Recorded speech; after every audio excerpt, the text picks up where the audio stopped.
nya bida boom bada dum. Checking audio. Audio. Okay. I think my audio is streaming, so there's at least that. I'm hoping my alert sounds actually play correctly this time, man, but I don't know. Maybe I have to have something open for them, but like they should just play, you know? Like, let me go retry this.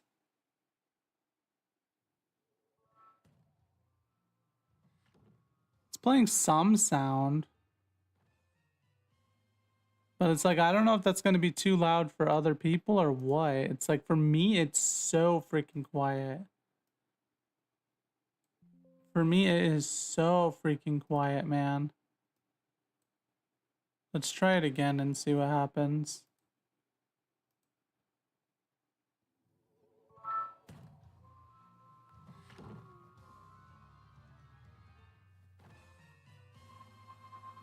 Now it might be too loud because my mic is picking it up. I think I need to go edit it, actually. Let's see if I can edit it. I also need to grab this Twitch or this link. And then we need to go to Discord and we need to run Discord. Don't switch, don't switch. Welcome to rules. We're going to general. I kind of maybe should make another deck of some sort for standard play, but I think I want to just like commit to the next season doing that. But we'll see. I'm looking for Twitch so I can grab I'm on my dashboard. Okay. And now I need my link. I need my link. My linky link. Just go to Twitch. Have the dashboard open, which is fine. Channel. Copy. Mic still working? Hello? Okay, looks like mic is still working. We're at the dashboard. Go to Stream Manager. And then let's pop this out. Grab the YouTube chat, man. What is happening? Oh my gosh. Sometimes this... I need to just get a different browser, I think, for all this shit. Because sometimes Opera just does not...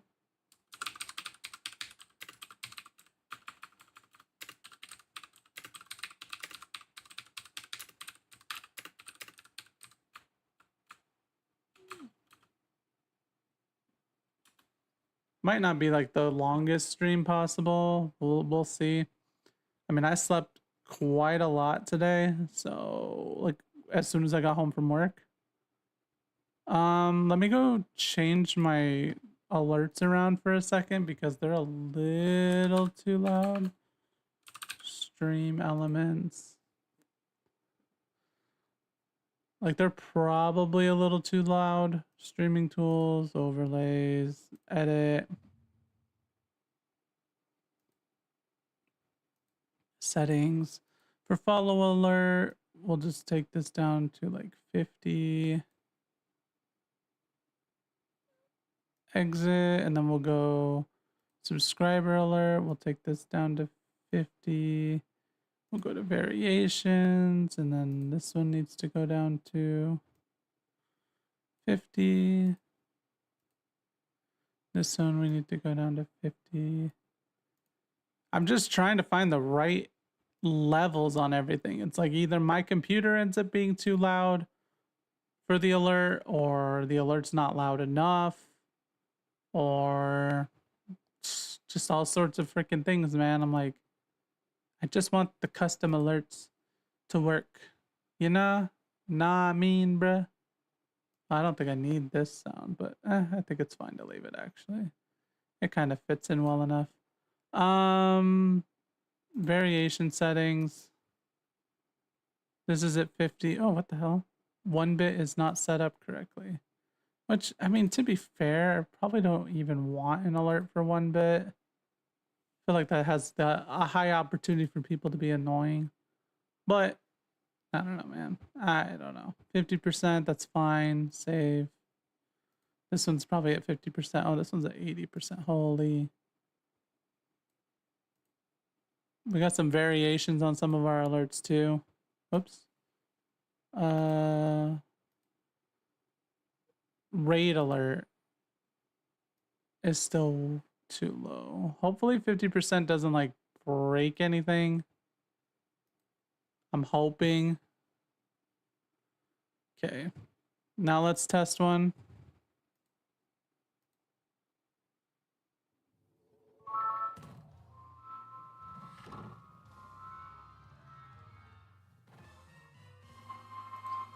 My mic still picked that up a little bit, but it's a little bit better. Let's see if we could like turn this down on my actual computer a little bit.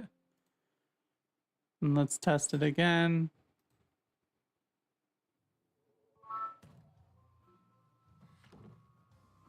Like my mic is still picking it up a little bit, but it's not too bad. Okay, I think we're good.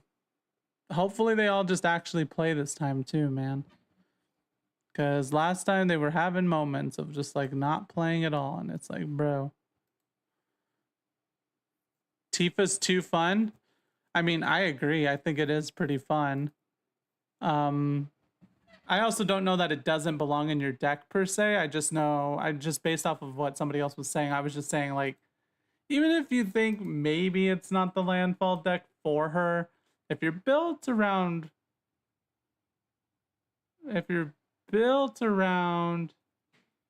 landfall, you might as well just have the potential for the one shot anyway.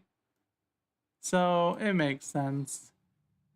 I'm not sure why or how or when, but I have woken up in the ER. So that's nice. What the hell? Yeah, I feel like she would be a key win con. Like she gives you the opportunity to just finish the game. Like she's not. Yeah. I think it makes sense in there. I'm just saying, I don't remember who's exactly said. I don't know if Tifa's meant for that, but it's like, she seems pretty meant for it for the most part. How'd you end up? You don't know how you ended up in the ER? That's fucking crazy, dude. What the hell? Yeah. I think she makes sense. She's like a very nice backup win condition, you know? I think this is a good hand, actually. She's backup, if not the main win condition, you know?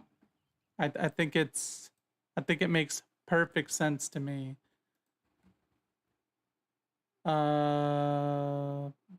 Let's see what the first thing that pops up when I type up City Pop. Oh, what the hell? Kingdom Hearts 2 City Pop. I feel like this is kind of risky. Oh god. None of these come out tapped, so it's okay to just play them now. Okay, it's not picking up any of the... Now let's see if I can hear a follow alert real quick while this is going. I'm gonna play this follow alert right here. Okay, I can hear it. So I think we're okay on that. We'll play the Plains, which lets us play Torgal. Which then next turn we could play Secluded Grove and possibly get into Halana. Which would be nice, but we'll see, because a lot of times they just go, you have mana, dude? I'm gonna blow up mana. Oh, they didn't blow up mana, dude. Nice. Let me get my chats back up.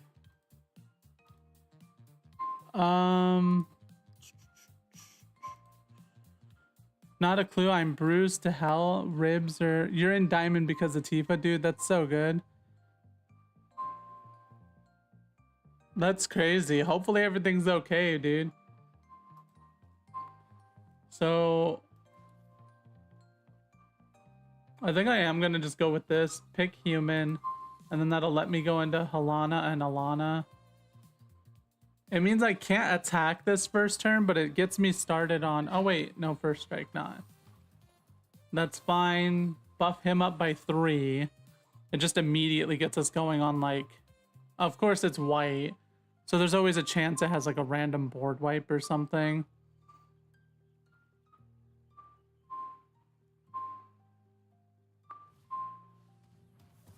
Really?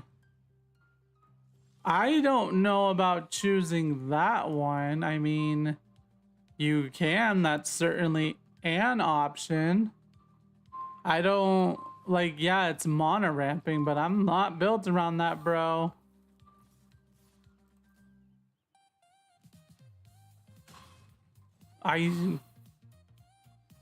You can choose him. You can choose to kill Torgal. It does stop me from getting to Heart Tilly a little bit sooner, but like this is the one to kill. It's not about the Torgal buffs right now. It's just about this guy right now. Yeah, we got a mountain. That's nice. We can play Garuk, which will draw us one. Oh man, it was starting time. We should have waited. Kind of sucks that Aerith will never get through, but done. But we don't really care if Aerith gets through. Oh wait, she tramples because of Garuk's, bro. Garuk was such a good fucking addition to this deck, I swear to God.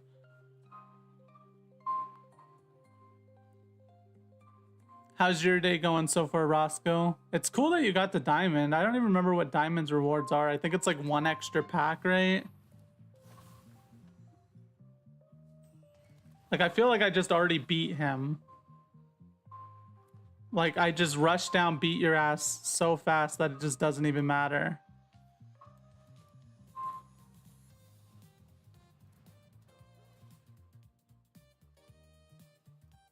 I'll keep it on top just in case. Next. GG. You've just been grinding? Yeah, like, honestly, the main time I play Magic is whenever I'm streaming it. It's like, it heightens the level of playing Magic for me to be streaming it. Because that's kind of how I've always been with card games. It's very much so about, like, friends and, like, community type stuff and everything. So I do sometimes kick it on my own, but it sucks on the phone, so I'm not on my computer all the time. For you, it's good on the phone. Well, that's good. I don't like the size of, like, my screen's decent. My screen is decent. This is the S23, but like, I don't even play TFT very much on my phone. I got this one because it is a bigger screen, but I need like a tablet or something. It's just the size of the screen for stuff like TFT and Magic is just like, oh, the S25. I don't know how much bigger the S25 is compared to the S23, but it seems like it's probably decently bigger enough, right? I got 2 750 quests 2 days in a row, which is pretty sick. I wanted to see, oh, this. I kind of wanted to do another draft, man, but I don't think I can. Yeah, so you get 1 extra pack for hitting diamond, and then it's another extra pack for hitting mythic. So it's pretty good. If you really are liking grinding, it's like, why the hell not, you know? For me, there's just too many other things going on usually on top of having work, so it just like falls to the wayside a little bit.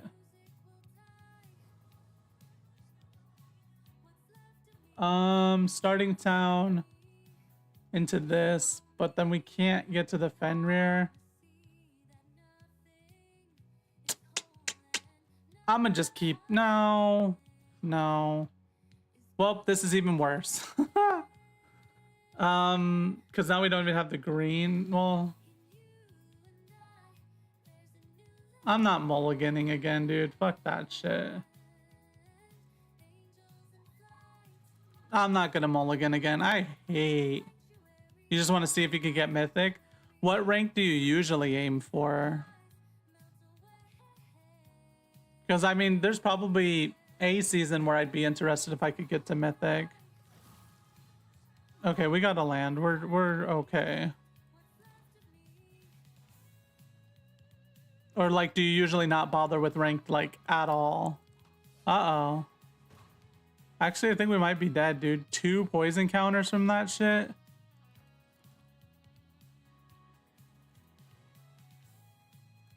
I'm not gonna block him or anything. Fuck that. Usually can get diamond. Nice. So you still got like another 2 weeks to... I have to remove this guy, dude. Man. And it gave me a poison counter. I think I just lose here, dude. What the hell? That's insane that that got to work the way it just did. Why the hell did she trigger? I'm so confused. But yeah, we just lost off of that.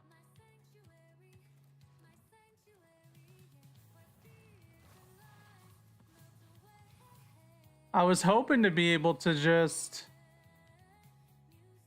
yeah, because I can't even play the other...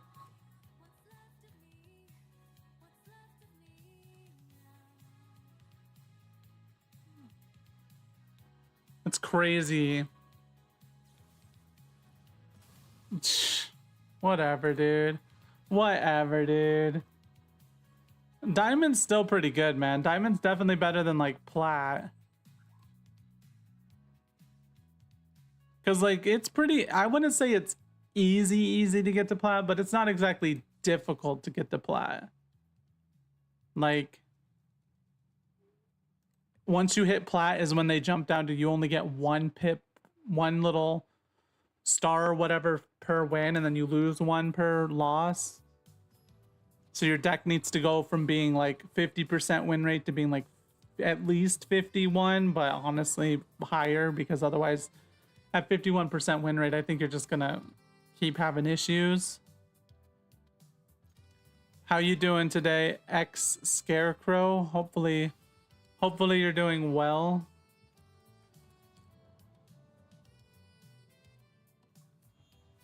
This hand is like okay. This creature can't block. This creature has haste as long as an opponent has 10 or less life. Whenever a land you control enters, you may return this card from your graveyard. Whoa, that's kind of cool. Yeah, I'm in standard right now. Keep the Torgal.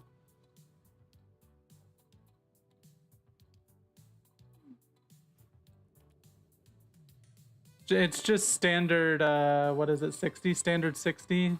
Man, come on, bro. It's all good. It is what it is, man. Removal gonna do what removal does, you know? Okay, let's play Torgal and like just hope that Torgal gets to stay.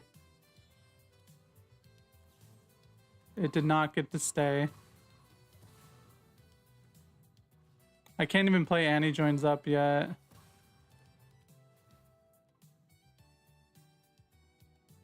I'm pretty new to Magic the Gathering in general. Discard a non-land? Well, fuck. I think it has to be Renoa.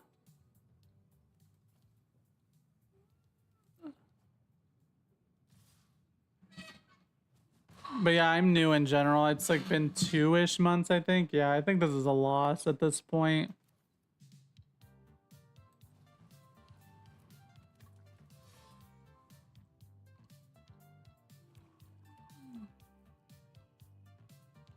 I got in specifically because of the Final Fantasy expansion.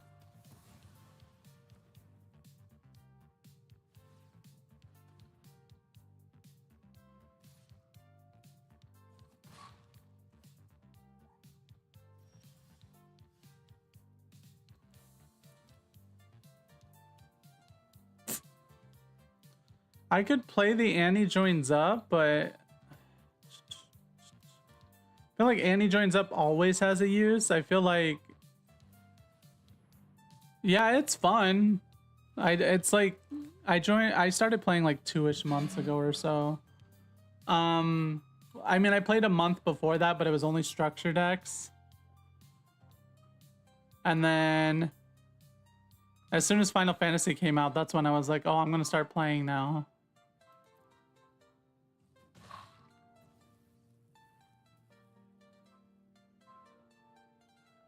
I mean, it did work. I'm invested into Magic as a whole now. So the plan does work, you know? Wait, what the fuck is that, dude? You may look and play any of those cards for as long as they remain exiled.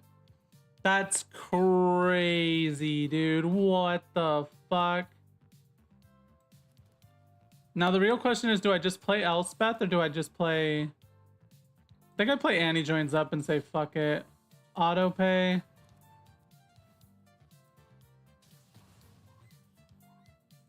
And then we'll attack with Aerith.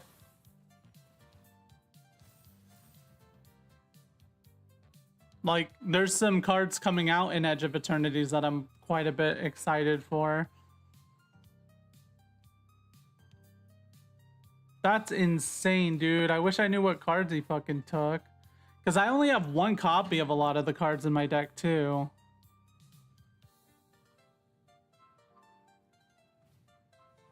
Man, fuck off, bro. I could play this and then... No, I don't think I can. I just lost off of that, I think. Yeah. That shit sucks, dude. He got one of my freaking Sheltered by Ghosts.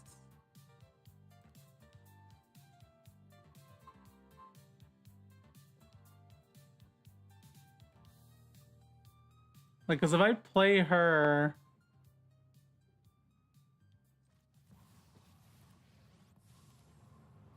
Like, I don't think it's gonna be enough, man, but... It's like I just don't have any other plays right now.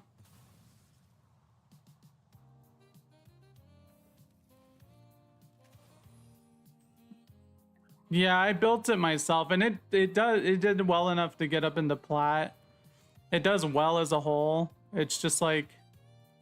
If I verse people that have excessive removal, it struggles, but that's just the way it's gonna be. I'm not looking to sacrifice my deck being like my deck for the sake of like trying to be the most competitive thing possible, you know?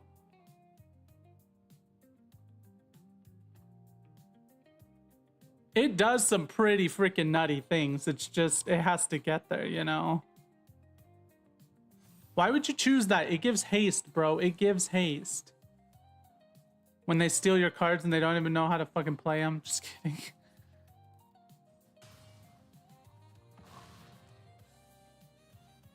Yeah, I know. It's excessive removal, right? Which is part of why I don't... Oh, like, that kills me. That's why he didn't care. I don't... It's part of why I kind of moved away from Yu-Gi-Oh! So...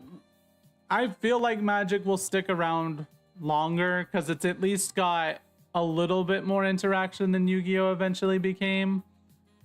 But Yu-Gi-Oh! Just became like so much of like you're playing solitaire to try and create an uncrackable board, and then from there it's just hand trapping. How are you doing, Mr. Know-It-All? You're not too excited for Edge of Eternities? I think it's like the new red guy they showed that like lets you warp out big red creatures. That seems pretty exciting to me. Like I kind of want to play it with Clive. You warp out Clive and then you pay Clive's exile cost. And then because you paid the exile cost, so you get Clive to rotate your cards to refill your hand, and then you pay the cost to exile Clive and bring him back. And then from there, Clive gets to blast something in the face. But there's a lot of big red creatures that look kind of fun with that guy. Yeah, I played Yu-Gi-Oh! For...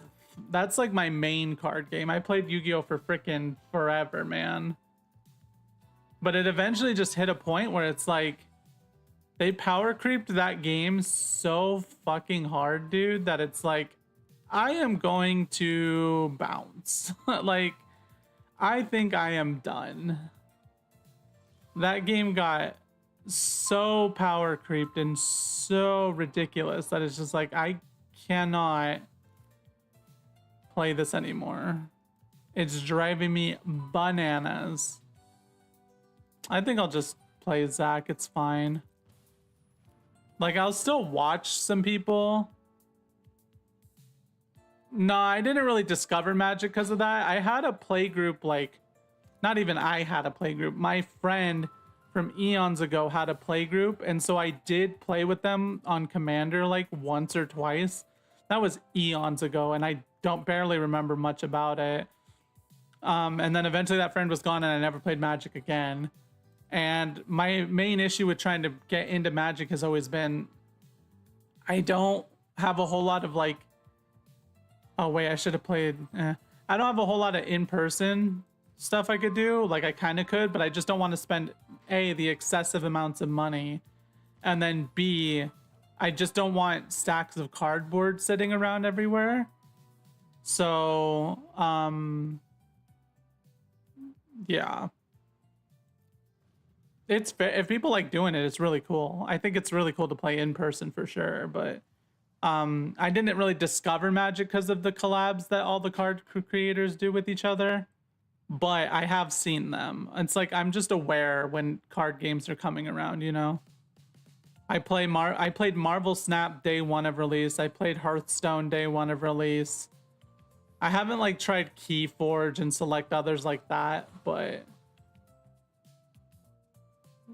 that was the choice, I guess, just so that he could get the damage through. I'm like, that is a not great exile target, but you do you, I guess.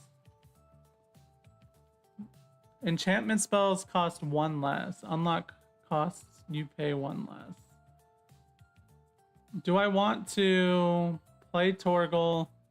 I think I'll just play Torgal. It's fine for now. We'll see what happens. Next, no attacks.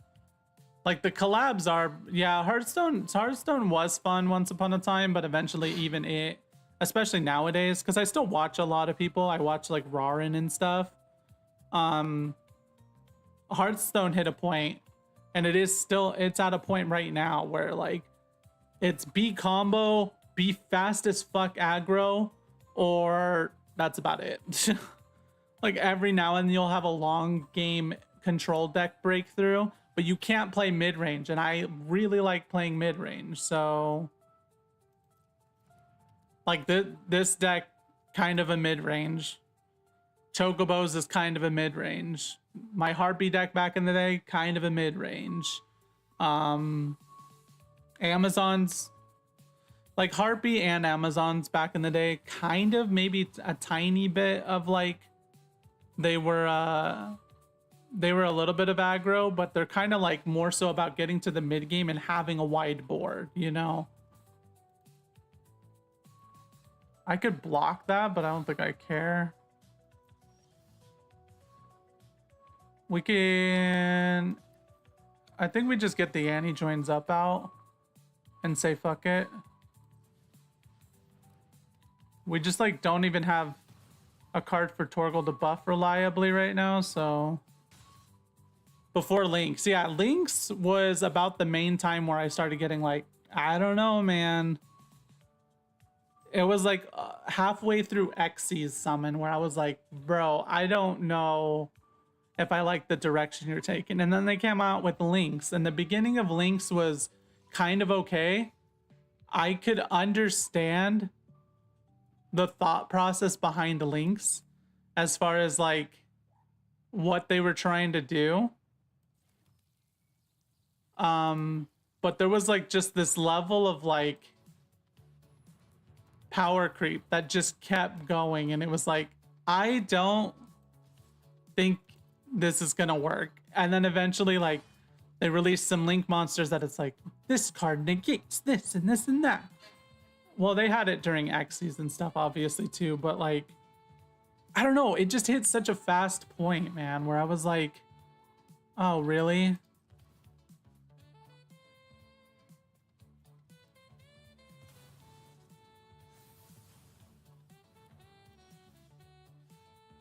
That was the point of saving hers, because if I get another legendary, They just get to live. Or I get to draw, I mean. Speedroids. I don't know. I remember seeing Wind Witch. I'm pretty sure. But I don't think I remember seeing Speedroids. I mean, if I saw them, I'd be like, oh shit, because I've watched most of the shows and I've played quite a few other games in general.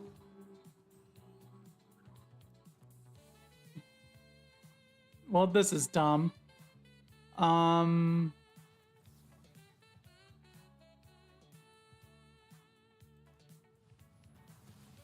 Give me my Eidolon back, stupid. I don't want to attack with her though because I played Harpy, Amazon, Crystal Beasts, and the Roids. Well, not Roids. Morphtronic? No, what the hell were they called? The little shits that Leo played and they go into Power Tool Dragon. Morphtronic, right? You get to work tonight, but hopefully it's not too busy. Dude! Bruh. Spamming Clear Wings and Crystal Wing and stopping your opponent from breathing. Basically, that's like a lot of what Yu-Gi-Oh! Is nowadays. I don't know what he gets for destroying that, but I'm not gonna kill Eidolon just to save it.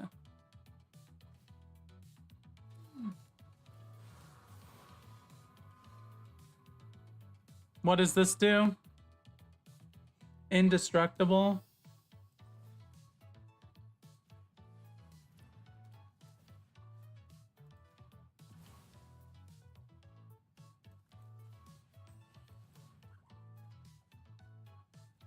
Why isn't she triggering twice? I guess she just doesn't get to. I've loved Control as long as I could remember. Control is fun. I like Control just because of the level of interaction it can have at times. It does suck to just constantly have your shit get deleted and like the level of Control is, but I don't know, there's something about Control that just feels a little bit easier to deal with somehow. But that's a replayed. Okay, I was just checking to make sure my follow alert was still working just in case. I'm not gonna block that because I just need... What happens if I give all my stuff flying? I could kill off the sleep magic and then Aerith could attack. But I don't know that that's worth it right now. Well, it works. Thank you for the follow. Yeah, Scarecrow. I think I probably just lose this, to be honest. I just don't have very many game plans right now. How much does this guy cost? Oh, nothing. Okay. We'll play the starting town. I can Nibelheim Aerith free, but I don't think that's gonna do me much good. I think I'll just do this. Oh wait, that counts as... Oh, it's just a legendary spell in general. Oh, I see. Then I'm gonna just create two white creatures. And he can't... Well, he might be able to block this efficiently, but we'll see. Oh wait, duh, I forgot you can multi-block. I was not thinking correctly there.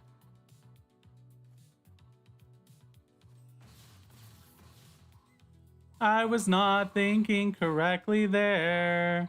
Oh wait, it came back as a siege. That's how that works? I don't pretend to be an expert, but I play this game a lot. Yeah, any help is good, dude. I make misplays all the fucking time, bro. Like all the fucking time.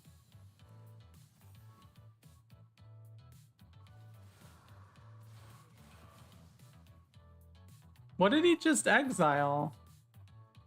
My Elspeth? Oh my god. So fun.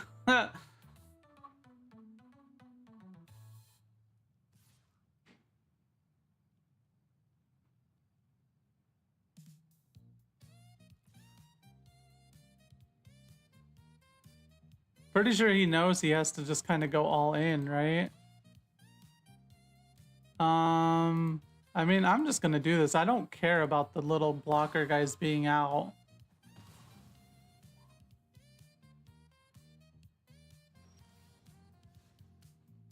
Okay, well, I can Nibelheim. Oh my god. I'm gonna get my Elspeth back, dude. I don't even fucking care.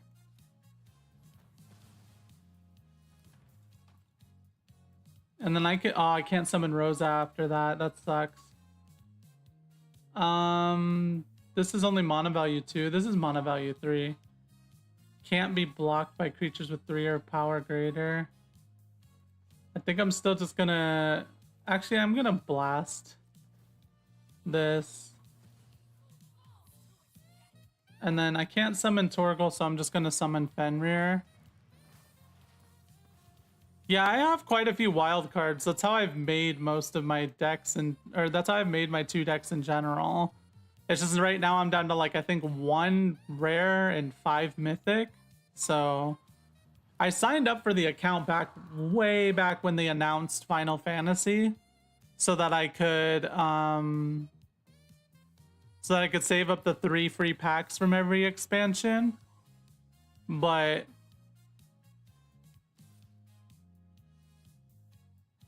he's targeting Elspeth. Well, I can't block enough to save her.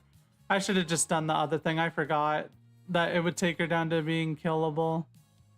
Actually, yeah, no, let's block the other guy just because at least then it takes his monster out. I didn't really need Fenrir on the board right now. Garruk's was kind of good. Kind of being the operative word here. I wish I could just get her out. I hate that card so much. It gets boring easily. I mean, I've been okay enough with it for the most part.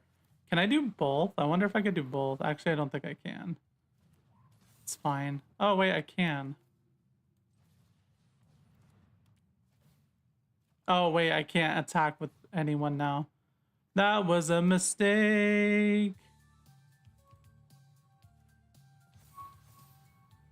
That was a mistake because I can't attack with anyone.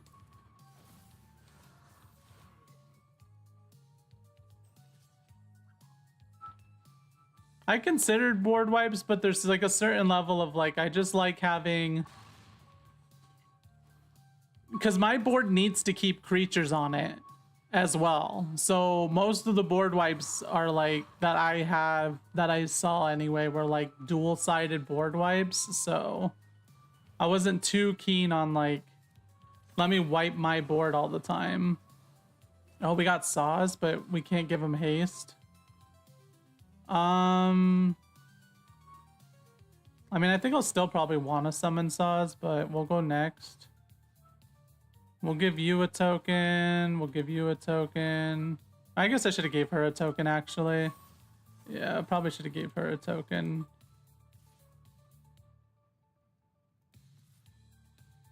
Two attackers.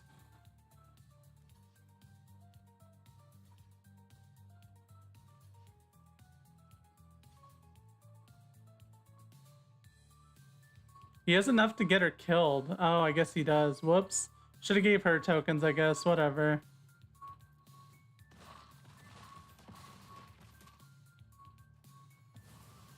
Oh, wait. I should have swapped those as well.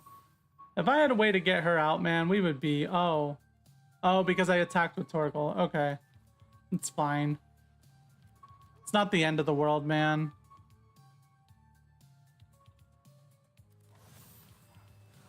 You can choose between destroying tapped or untapped. Well, that might be good then.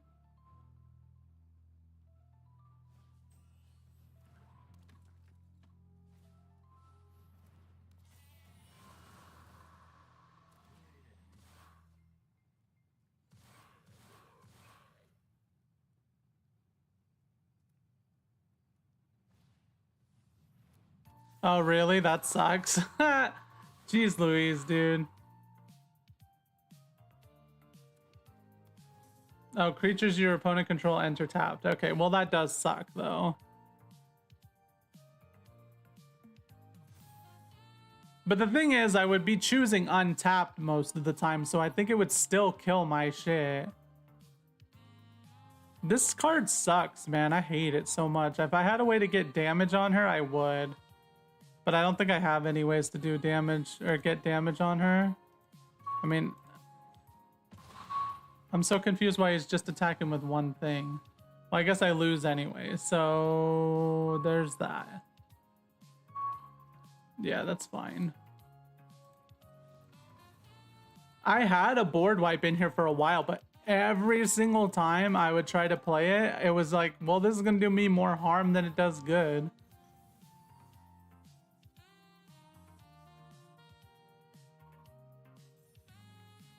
But if you attack and they just block with the stuff anyway, or like, I guess if it's an instant, right? They'll tap out and then you play the instant. Okay, that makes sense. I'll look it up. Because, yeah, if it's like an instant speed board wipe, that makes sense. It's just, I just want my stuff to live, you know? Let's see. We're at 8,125 now. That's why I have Garuk's in here, and there's something the deck does really well. Like if he hadn't tapped Aerith permanently, I would have been able to win that because my lifelink goes like so stupid dummy thick whenever I have Aerith and Rosa on the field. Like, and Aerith would have kept attacking and kept getting bigger and bigger and bigger and life linking the whole time.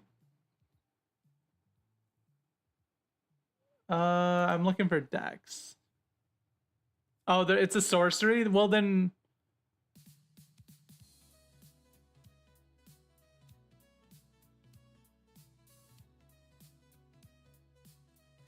Yeah, but the way this deck works is like...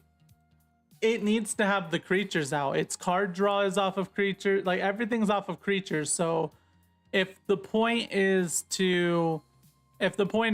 oh, my creatures would die anyway, so let's just wipe their board, then at that point, I'm wiping my board too, and then I can't really rebuild. And most meta decks, most decks that are doing shit like that are probably going to build up faster than I do.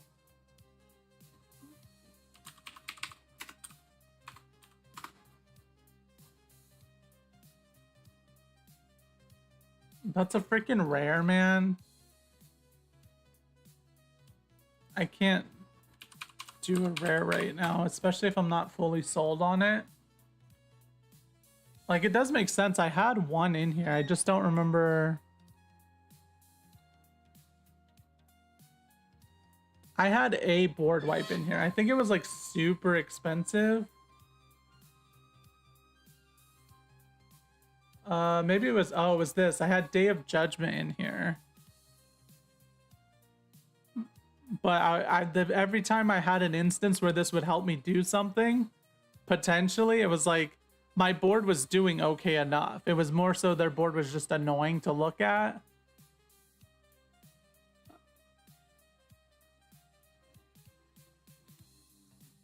But you're not wrong. It is like one of the main things that come up that sucks. But then I go and I fight like... You wouldn't play a board wipe here? Yeah, that's why I took it out the one time I had it. Is because this deck is built on just like getting the little pieces out to like keep buffing stuff. So it's like if I wipe my board trying to reset the game state, I'm kind of just admitting defeat. Like in a way that just isn't gonna work. All my card draw, this requires other creatures to come out. Garuk requires Torgal and like Renoa and stuff to have 4 buffs going. Like most of my cards, Annie Joins Up just doubles everything. Like,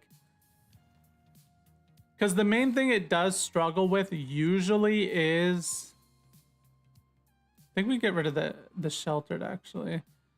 The main thing it does struggle with is just straight up the big ass boards and then stuff that does a lot of removal. But there's a certain level of like, I need to just accept it's gonna struggle against that and just keep playing, you know? Because otherwise it's like I'm trying to tool the deck to work against everything, and it's like I'm kind of diluting what the deck is trying to do. And like the additions to the deck is another Annie joins up, because Annie joins up goes stupid dumb, and then another Sarah Farron. That's probably like the last two things I need to get for this. I'm considering like Terra Symbiosis whenever it comes out, because it at least okay, we can't play anything else, which is kind of good because this comes out tapped. But like I'm considering changing these out for just normal lands, but they help me get to mountains and stuff, which Fenrir does too. But oh, this actually might just be a loss. What the hell? Like, this is an instance where a board wipe would be nice, because there's no way I'm going to compete with that. And I would like to summon... I think I'm just going to do Aerith just to, like, potentially deter...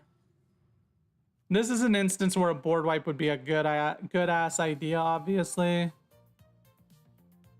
Like, I can't block that, but this one, if it just stays at a 1-2, I can block it. Okay.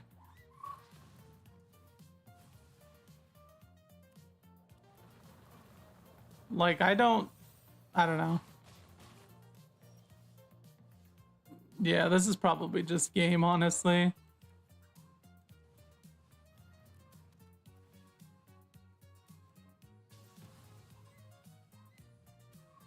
It's fine though. As long as I get to Plat, dude, I just like don't really care.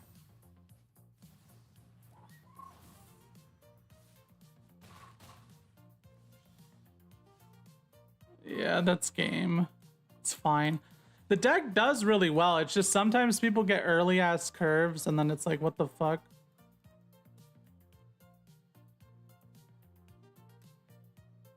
I think in order to make it more top heavy would be like a disservice to what I want to do.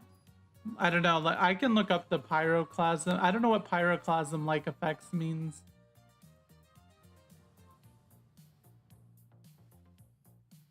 This is good.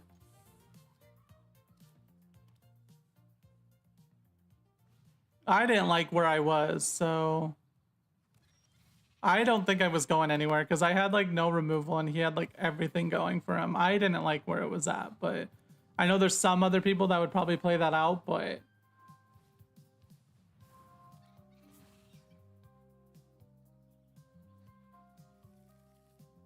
like at most, I don't know. I don't know. There's probably something, maybe something that could have worked there, but I wasn't convinced. So it's easier to just go to the next game and then try again later.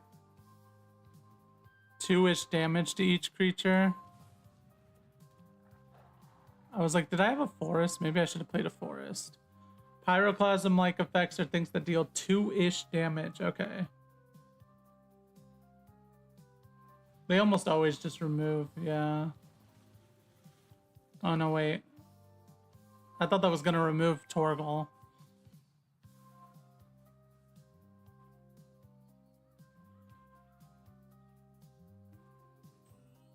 Like, there are some duels where it's like, there's a slight chance maybe this gets somewhere, but sometimes I have these games where it's just like, well, I just need to go next, dude. Because this sucks. I can Nibelheim. Whenever Kiora attacks, if there are 7 or more cards in your graveyard, you may create a Scion of the Deep. What the hell? I guess I should have played Botanist first, maybe.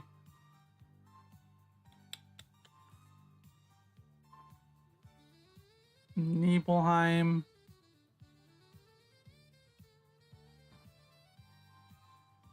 It would probably be a pretty big shift. It's like they're 2/2 creatures until things start buffing them up a bunch, you know? Fuck, I can just save my mana, I guess. Because I was thinking of doing... Oh, wait, that has to tap out Torgal to activate. Does it though? No, it doesn't. If I do this as a white and then I tap this.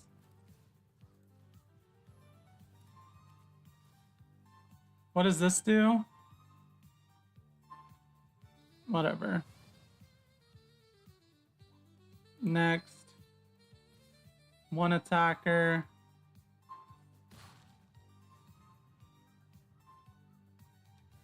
Like, she's 3, he's 3, or she. I don't know what this is supposed to be. Every part of every plant is useful for food, for medicine, and for ceremonies. Ah, you suck. Oh, I didn't have the 1 mana to sacrifice that. Actually, that was risky to attack with Torgal. I forgot he costs 1 mana. Like, you're not wrong. It would be worth considering ways to wipe out the tokens. It's the main thing the deck tends to struggle with. Anytime they get a bunch of tokens out, I'm pretty much just relying on... Damn, that'll tap out Torgal. Well, if I do this as human... Well, maybe I don't do this then.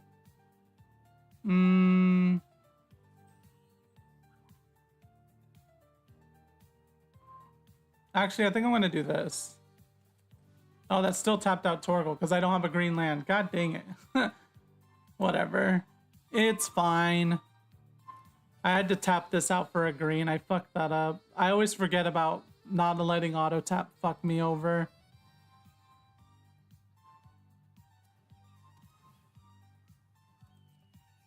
But you are right. Like, you're both right. There's YouTube and Twitch, by the way. I'm on both. That it would be worth considering trying to get something else in here that helps deal with, like, the second they start getting way too many things on the board. It's just every option has felt iffy.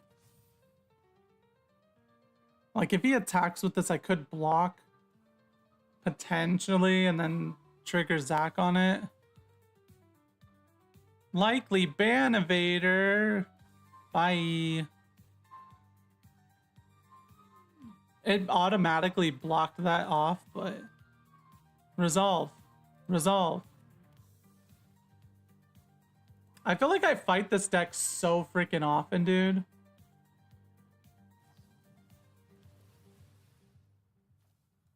Like, it's nutty how often I fight this exact deck. It's like this and black shenanigans, like, all the time.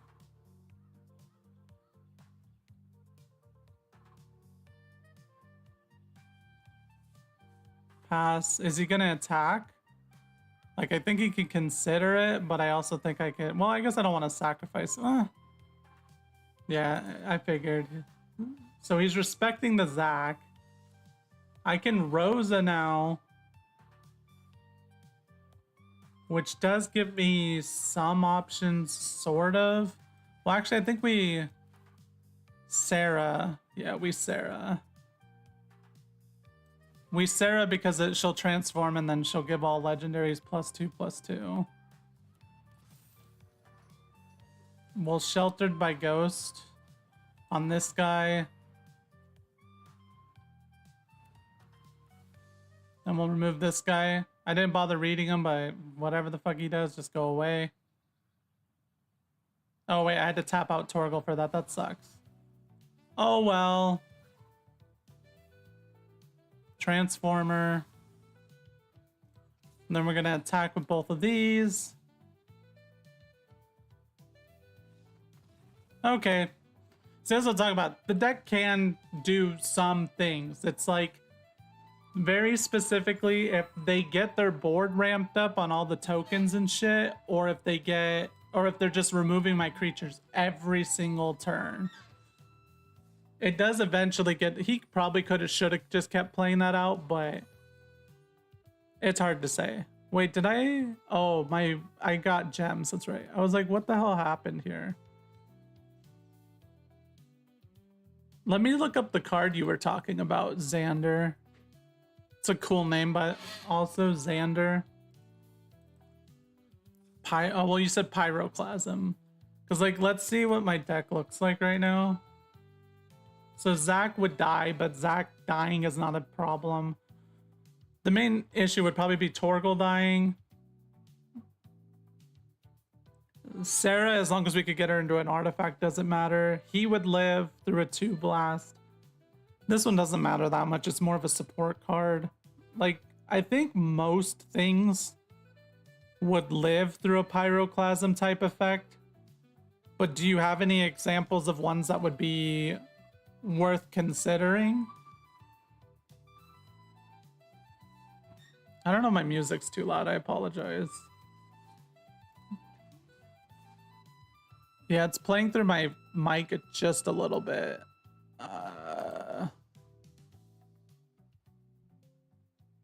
If I had more wild gold cards, I would consider trying split up or whatever, probably.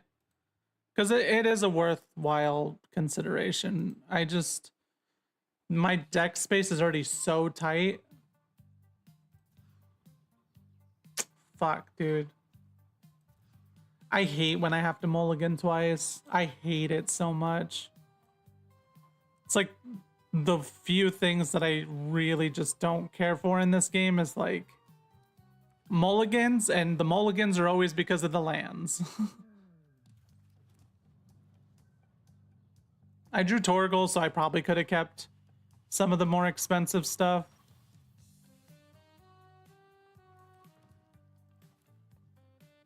I always play out against like blue decks in particular, but against most decks that I have not seen, I kind of play out stupidly because I'm like not gonna sit here and read all that. Like, it's gonna do what it's gonna fucking do, and I'm just gonna deal with it later. I'll be like, oh, what the fuck, and then I'll read it after that point, you know?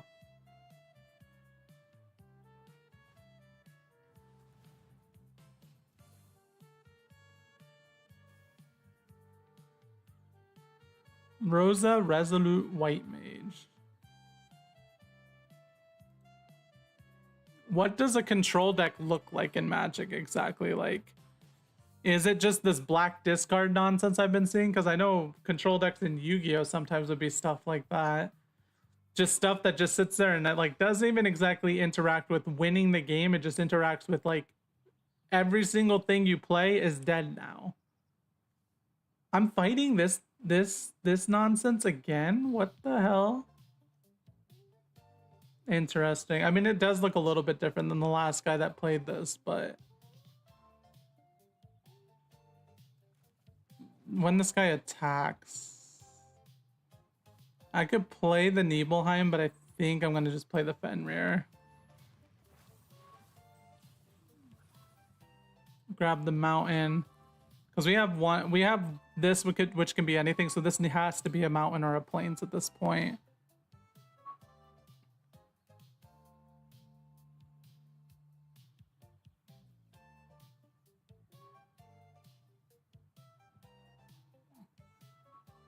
This seems pretty good if you're like a deck that's just ditching a lot of cards, which it looks like he's doing.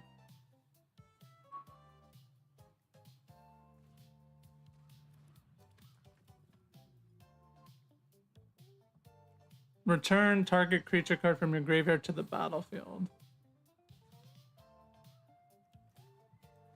No lands, man.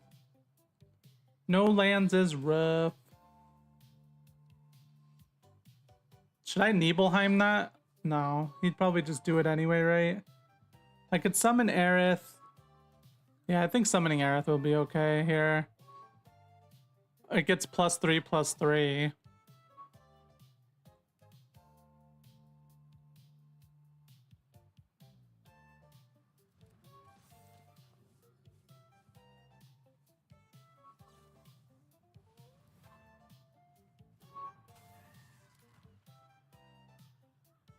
Put a chorus counter on it, draw a card, then discard a card. If there are 4 or more chorus counters, you may cast the discarded card without paying its mana cost. What the hell?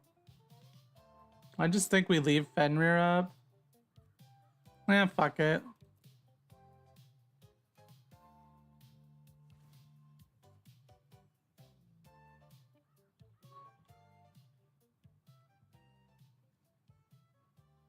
Oh shit. Whenever this deals combat damage to a player, I have no way of interacting with that. I think I have like 1 or 2 sources of flying, and they're only on my turn.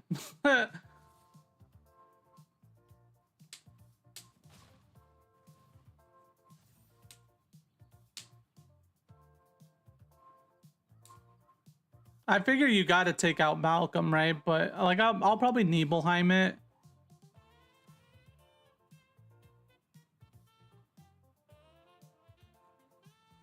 You didn't miss much. I did have a game that I won, so there's that.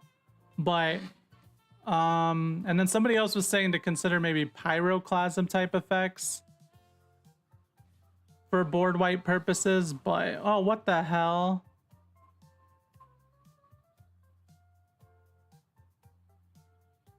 Well, protection from white. Well, that's like most of my deck.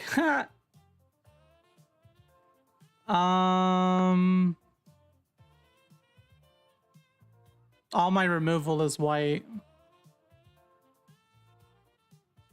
So yeah, I'm pretty sure I just lose right here. Oh, I should have Nibelheimed that actually, but yeah, everything is white. Protection, this permanent can't be blocked, targeted, or dealt damage.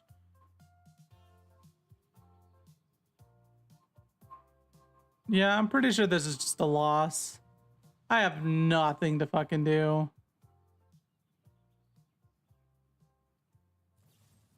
Yep, there's that. It is what it is, man. Yeah, right? I know, like, there's nothing going on here. What the fuck? Why? Oh, okay, I don't know why it went to -2 like that. There was nothing to do there. All my removal is white.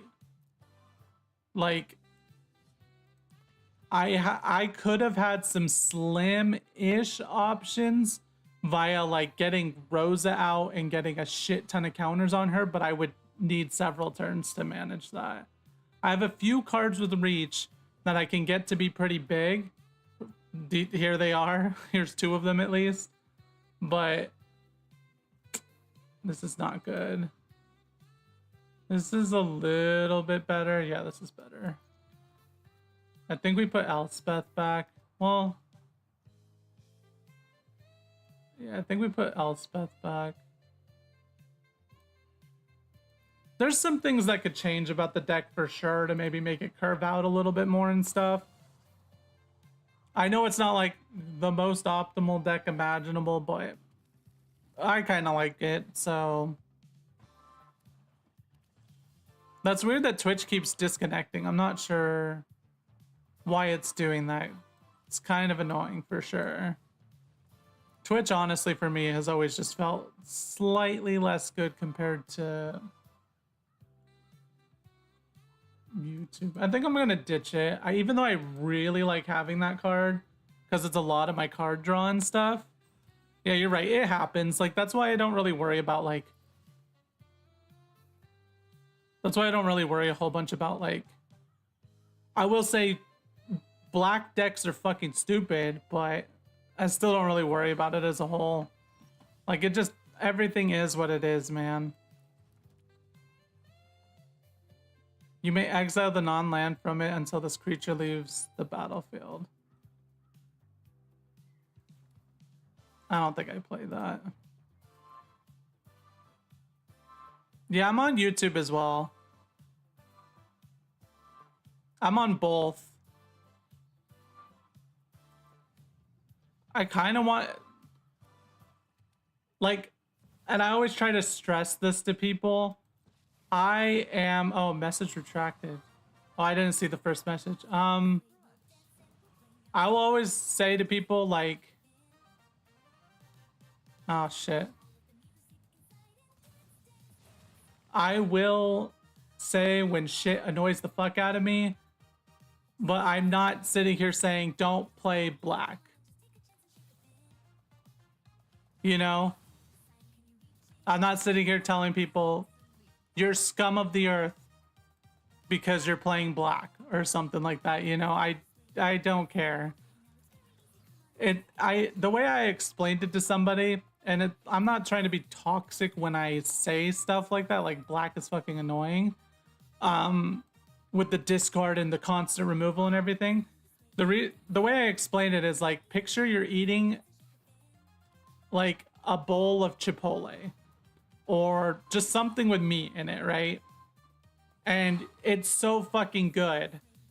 And then you draw, and then you like take a bite of the chicken, and it is the fattiest, like, what the fuck is happening piece you've ever had, and you have to spit it out, right? But then you continue eating the fucking bowl anyway, right? That's black. I'm not gonna sit here and say Chipotle sucks ass, because Chipotle doesn't suck ass. There was a hiccup. So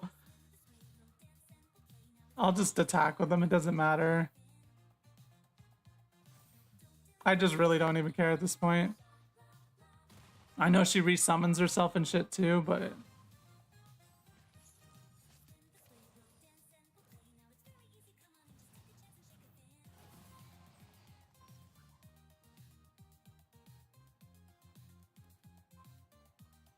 if I kill that, oh, I can Annie joins up that, huh?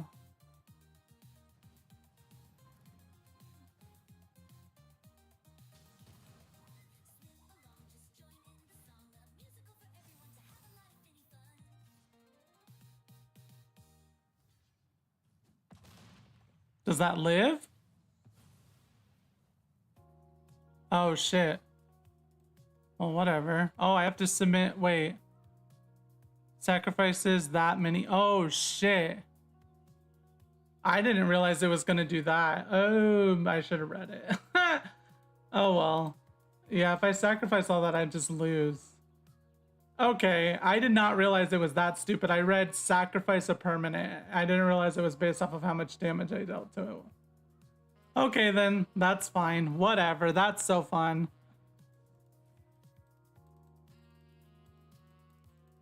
That's the main issue with Magic, but it's also a big ass issue with Yu-Gi-Oh! Too. Is it's like, your cards are fucking paragraphs, dude. They're fucking paragraphs. So it's like, I'm not gonna sit here and read 10 new cards in a duel that are all a fucking paragraph, man. Like, and then even when you do read it, you skim it, you're like, oh, there was one fucking word there. There was one fucking word there that I did not see. There's just that one word I did not see, and it changes the entire composition of what you thought the card was gonna do. Like, I skimmed that card and I thought, oh, it's gonna make me sacrifice a permanent, that's okay. No, it was way worse than that. Which, I see it happen all the time in every Commander at home game, every just any type of game ever, pretty much. I see it happen. Every Commander at home, not every single one, but plenty of Commander at home games, plenty of the shuffle up and play games. There's so many Magic channels, and I do see plenty of people being like, oh shit, you're right. Or like, oh shit, I didn't realize. Exactly, that's why the meme, reading the card explains the card. But the issue with reading the card explains the card is, like, even this card, that's a basic ass effect. I get to look at the top of my deck, and I get to choose whether I take it into my hand as a land, or I send it to the graveyard if it's not, or leave it at the top. It's like, that's still a fucking paragraph, dude. Look at this guy. What do you mean? And then there's a fucking side effect. Constellation. This ability triggers when an enchantment enters. Okay, thank you. So now then let me read that. Oh no, my timer's running out. It's like, what do you want me to do in this scenario? Like, it's good. It's good that the game has all this depth, but I can't sit here and be like, I'm gonna read every single card and like know exactly what my plays should be, you know? I'm just not. I'll know maybe for the next time. It's the same way whenever I play a fighting game. It's like, I'm not gonna sit here and be like, okay, reuse Hadouken comes out on frame 4. No, I'm gonna get in there, pick my character. Oh, a Ryu pops up. I'm gonna fucking mash buttons trying to hit Ryu, and I'm just gonna get a feel. I'm gonna get a feel of when the Hadouken comes out, you know? It's not a direct one-to-one comparison, but it's close to like the vibe, you know?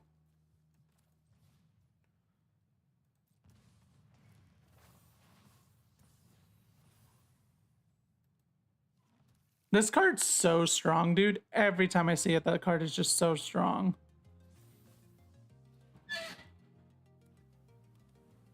Yeah, that's part of why paper is enticing for sure, is because not only do you get more time to check things over, you also get if you're playing with friends and stuff, you can like take stuff back and be like, oh shit, you're right. Oh no, that's not good. Oh shit, you know. Oh yeah, Magic cards are not quite as full of words as Yu-Gi-Oh, but they're still pretty full of words, man. 1, 2, 3, 4, 5, 6, 7, 8, 9, 10, 11, 12, 13, 14, 15, 16, 17, 18, 19, 20, 21, 22, 23, 24, 25, 26, 27, 28, 29, 30, 31, 32, 33, 34, 35, 36, 37, 38, 39, 40, 41, 42, 43, 44, 45, 46. There's 46 instances of like, this card does a thing on here. And it's like, what the hell do you mean, my brother in Christ? Like, what do you mean?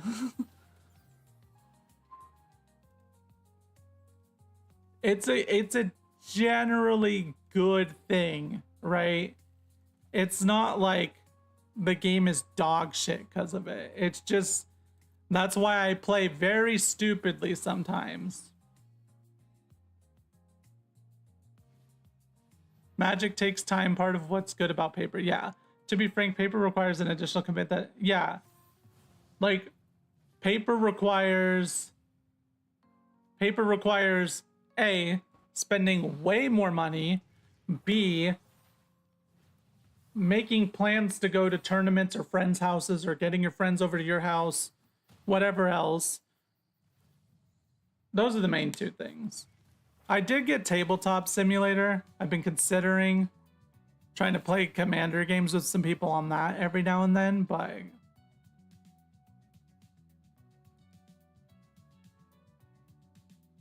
I think I might be in trouble at this point.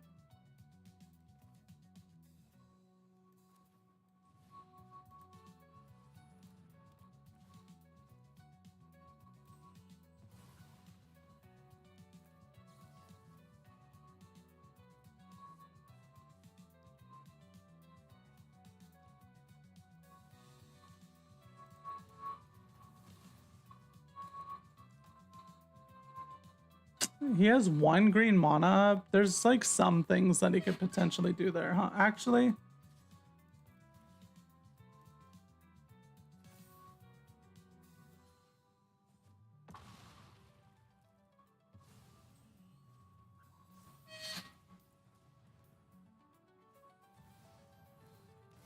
I mean, that is true. There's no need to say you're playing stupidly. This is the main card that makes me want to board wipe. Every time I see this card, I'm like, why do you exist? My brother in Christ.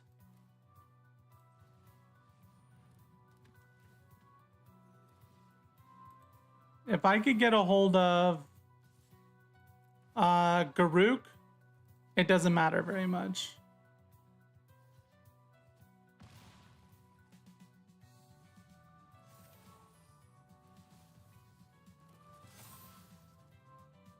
Yeah, paper. Oh, they all have trample now? What the hell was that? Oh, shit. Well, this deck goes crazy.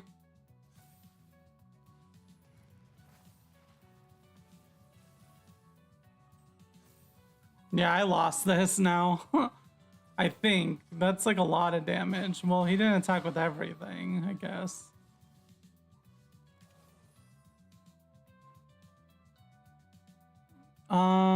If I got Annie joins up, that would have been so sweet right here, but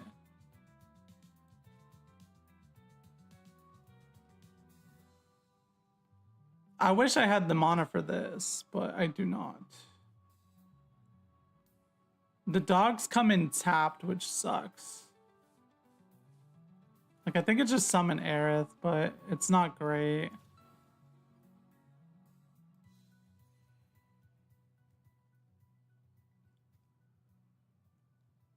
I don't think I have anything I can do here, though.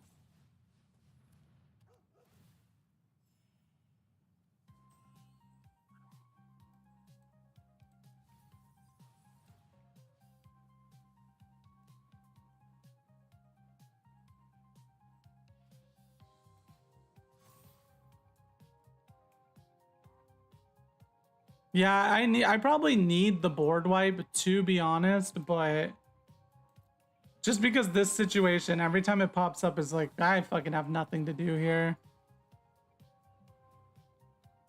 This is why, was it Trey? No, it was Xander earlier was saying, oh shit, well, that sucks. Like, I can throw something in, man, but like, see, in this situation, right? In this situation, if I throw in a board wipe, I could have attacked with saws there, I guess, if I have split up. And then I could wipe the board, right? But in that scenario, it's like, clearly your board is getting too big. So I have to do something here.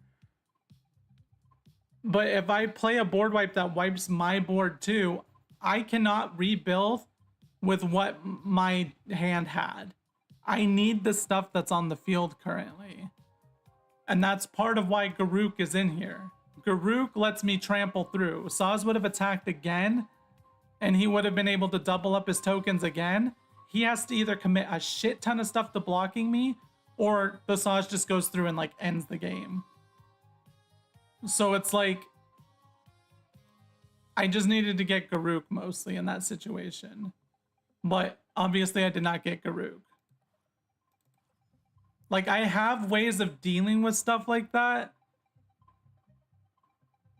It's just, sometimes it's not enough ways of dealing with that stuff, you know?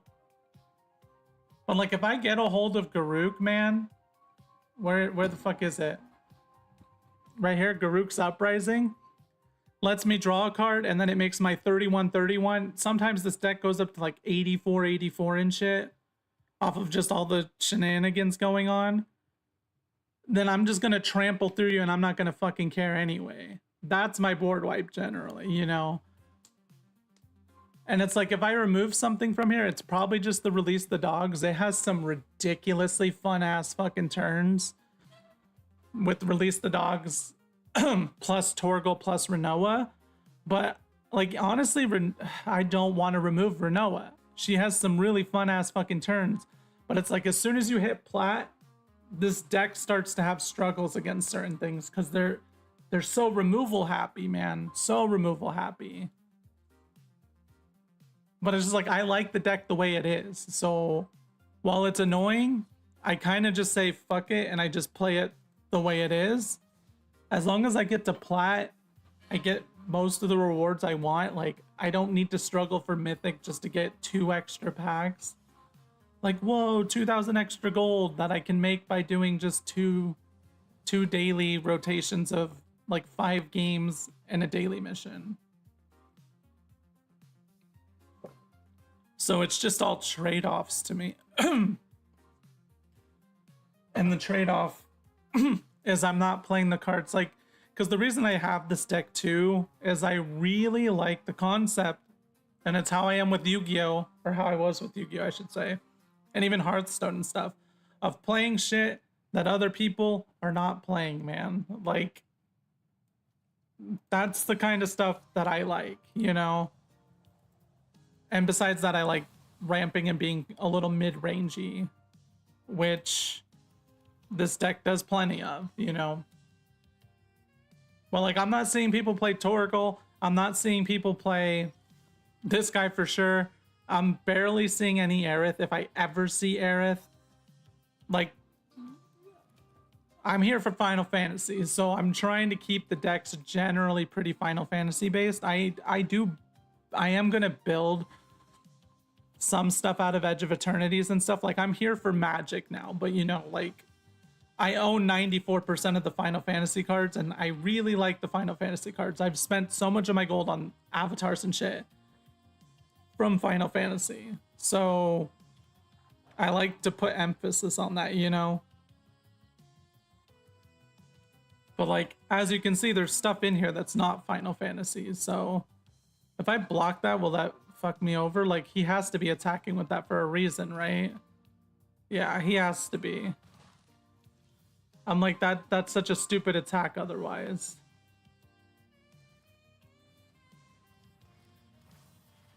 But I do appreciate the suggestions because I try to fit it in. Like, this deck, it's mostly my own devising. What is mostly my own thing.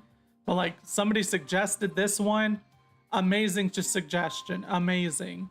Somebody else suggested the Annie joins up.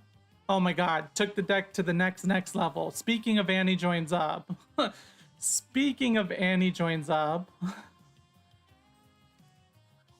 It took the deck to the next level, you know. I think I will just play it. And then I'll remove this just because I can't deal with flying. Like, I want another Annie joins up because it takes the deck to like such an escalated level. There's like several other things that people said, oh, maybe you should consider this. Like, and I take note of it. Like, Split Up is in my notes now as a possible addition. There's a handful of others. I put Garruk in here. Somebody said, oh, I don't think Garruk is worth having. And then somebody else said, if you're not going to play board wipes, you should play a trample, like plenty of trample or something. You're really going to remove this guy? He was going to die next turn anyway. I was like, well, I'm going to put Garruk back in because I had Garruk in here for the sake of card draw. Because so often I'm summoning cards and they're 4 power. And then Garruk's just been exactly what I thought it would be, you know? Just like really fucking cool, man. This guy's gonna cost like all my mana. Does this have Death Touch? No. So I could Sheltered by Ghost, his Sheltered by Ghost, but I think I'm just gonna play this because it's 2 procs on this, and then this comes out double procs on Torgal. This can't block? Oh. Was not aware of that factoid. But see that Annie joins up, dude? Fucking so huge for this deck. So fucking huge for this deck.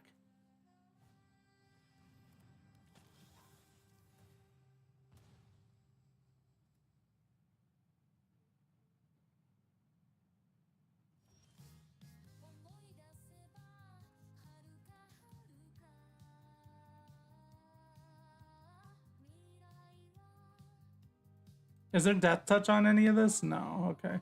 This can't block. These 2 can block. If I Sheltered by Ghost... Oh wait, if I summon Aerith, actually, that's a better play, probably. I guess I could have done both. Probably would have been a decent enough idea. Next.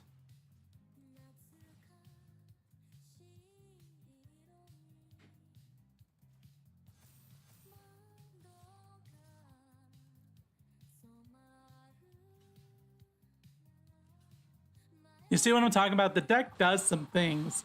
I just gotta get there, man.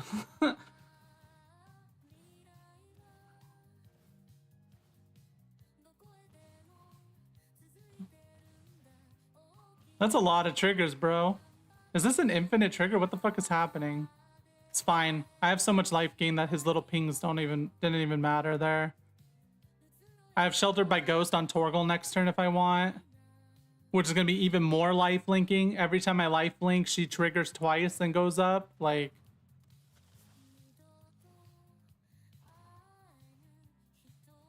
So why did this trigger so much? When this creature or another creature you control dies. Oh, that's why. Okay.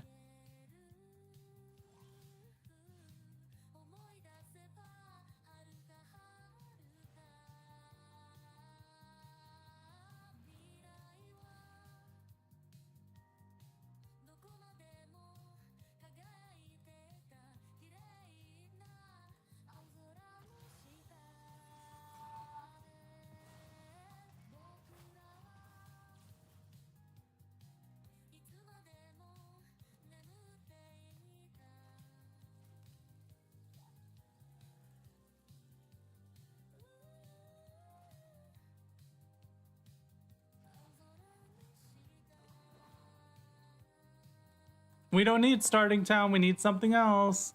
And like the few dogs and stuff I play in here are like super built on like just like giving me extra fucking value and shit. You're seeing what the deck can do a little bit, you know? Which is good because some of the games, it look like trash. Trust me, I get it. Here's my board wipe generally. Let me just build up creatures that are so fucking big. But that's the thing. It's like everybody plays so much removal that you end up in trouble, you know? So it's like neither here nor there, really. It has its good moments, it has its iffy moments. That's the basic gist of it. We have a Discord that we do talk about Magic things in, and like if anybody ever, it's a good place to get recommendations and give recommendations and stuff. So if you wanted to join it, you can. It's where plenty of people have helped me with certain deck ideas and stuff. Like I think my goal is probably to build at least one new deck per season.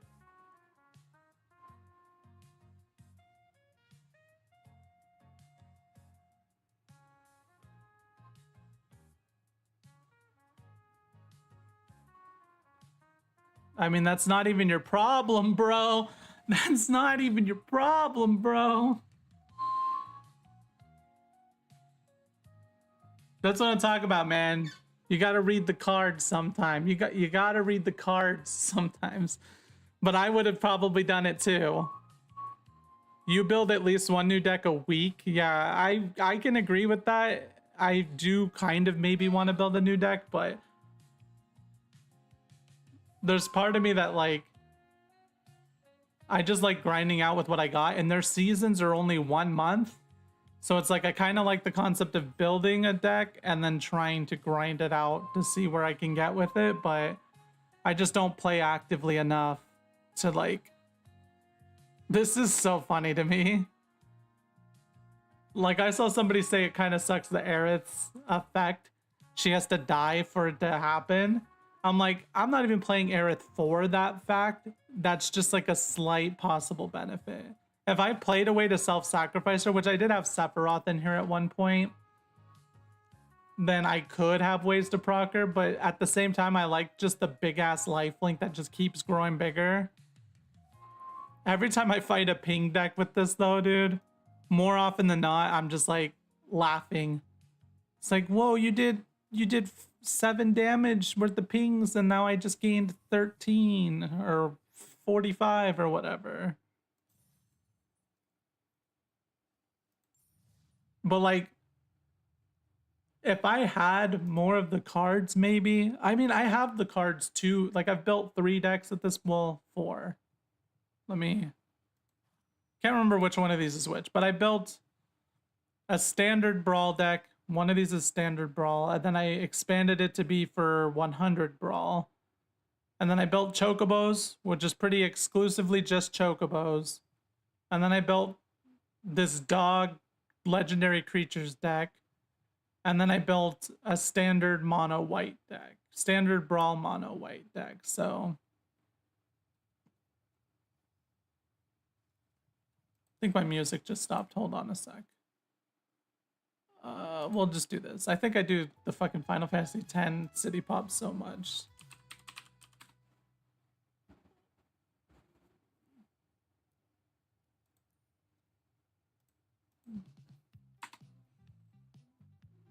Is that a card, or are you talking about... Oh, here we go.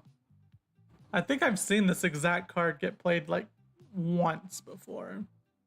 I definitely saw this deck at some point. Oh wait, I think it was you that played it against me, probably.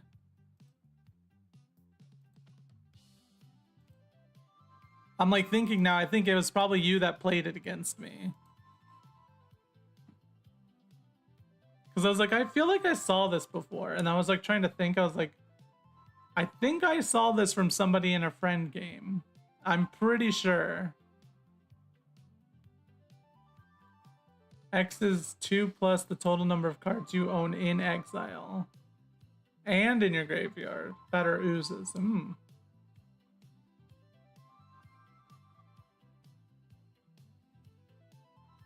I'm pretty sure it was a friend duel, man. I'm not sure.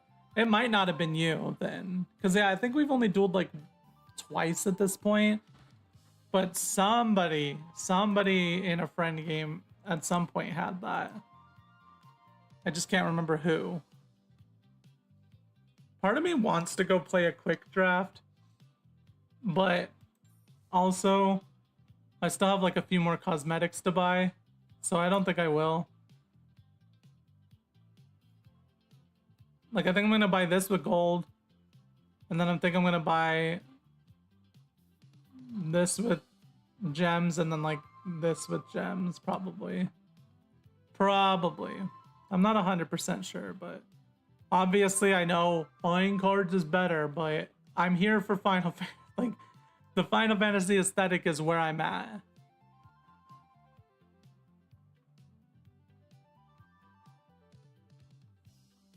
So I like getting the avatars, you know? I like getting the cosmetics. I'm a cosmetic gamer. A standard event with it. I don't know. Like, I think the deck does okay, but I feel like there's a chance I'd be like, ah, fuck.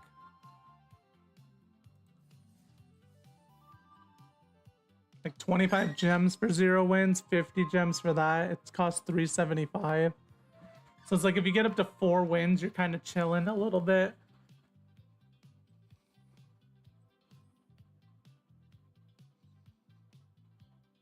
Three packs. I mean, I guess I could try it just with gold, but it is worth the consideration. It's just I feel like the month is so tight. This stuff is all gonna rotate out at the end of the month.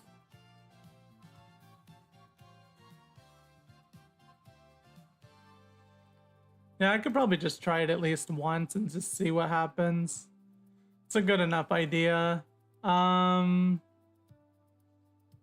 Yeah, we'll try it once. It's a good enough idea.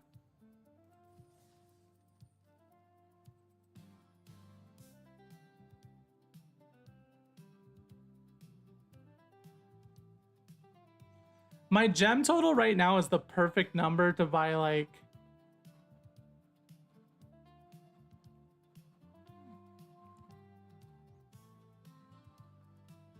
I guess I'll just do the gems. It's fine. Choose your deck.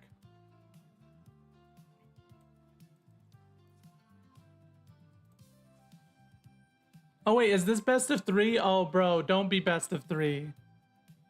Use coins? Oh, you said 375 gems, so... If this is best of 3s, man, that sucks.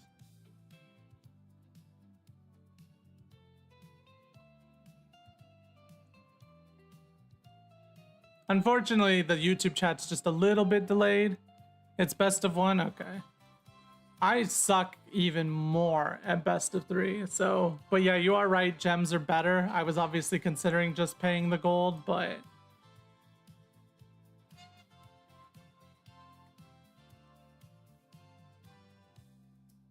Yeah, that was before... My gems were a perfect number to just buy, like, a 1250 avatar package and the waste package, but honestly, it's kind of all interchangeable, and I might not even buy a 1250 avatar package because those are the main one I want. The main one I want is 1000 gems, so this is honestly, it's not great, but it's like everything in here is playable, so I'm just gonna keep it.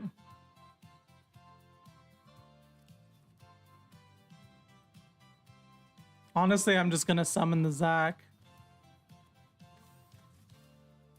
Sometimes I like saving Zac for if I have Torgal around and stuff, but since I don't have Torgal around and everything, it's like, I'm better off just playing it. Oh, look, we got Sarah. We need another legendary creature in order for Sarah to work, though.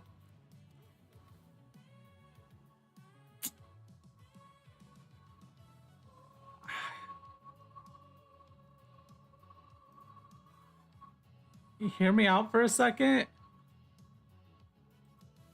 Hear me out for a second.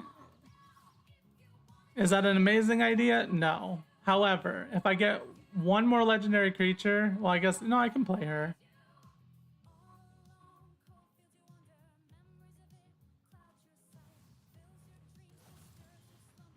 Damn it. This doesn't do anything for me right now, but I guess I could have attacked with both. Fuck. I shouldn't have done that. It's fine. I should have kept my mana so I could attack with both and then...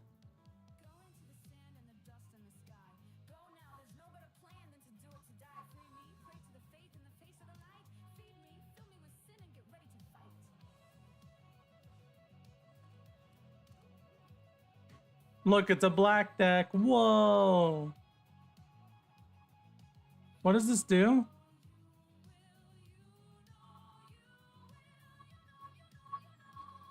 Yeah, best of threes for me are just like, and I'm like, oh, I can sideboard cards, but then I feel like I'm just such a like best of one deck builder that trying to imagine what to change in the sideboard and like in the deck in the moment to like be able to adequately fight a best of three, it just like my brain like blows up a little bit. Man.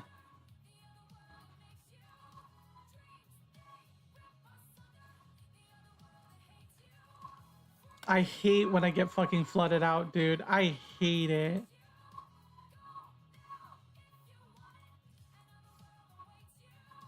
Fuck it. I'm just gonna... I hate... 3 lands in a row, man. If my... I guess maybe I could have attacked with the dog and then maybe I get a land, but... It just sucks, dude. And honestly, this should not have been the plains. It probably should have been the mountain. Just to ensure I have a red up just in case he plays something that's like discard oriented.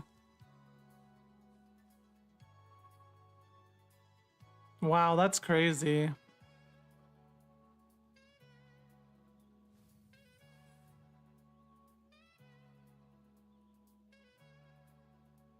I don't like being mana... Like, there is a point where it's okay to be mana flooded, but this is not the point where it's okay. I need multiple creatures. I need my creatures to come.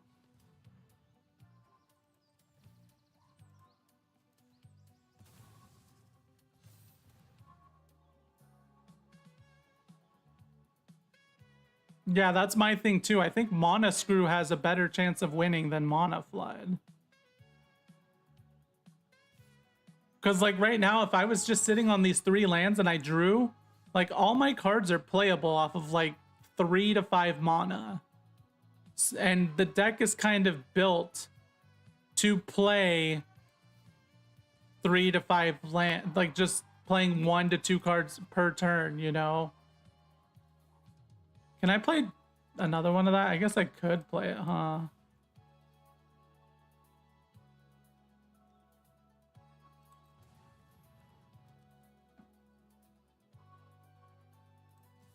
I guess she can attack, and I guess I can attack with the dog too. Just say fuck it. Well, no, she can get multi-blocked. I'm just gonna attack with the dog.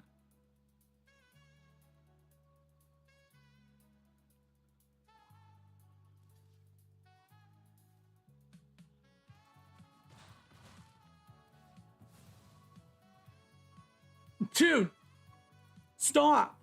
Just stop. One of your decks is entirely playable with no lands. Yeah. I mean, that's kind of this deck too. Like everything is such a low mana cost that it's like, not, I guess I shouldn't say everything is such a low mana cost, but a lot of it is pretty low mana cost. Like Renault is my most expensive thing, and I think she costs like 7.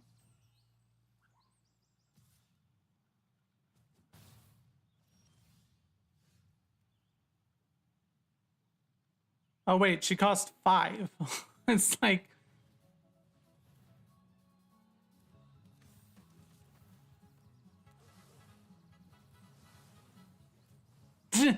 Dude.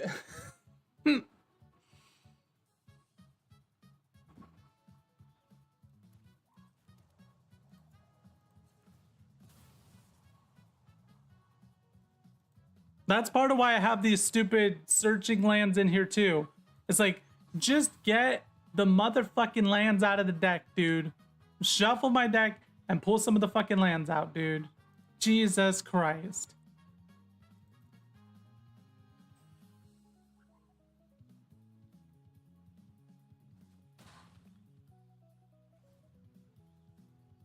Renault was really good to get there, I feel like, but...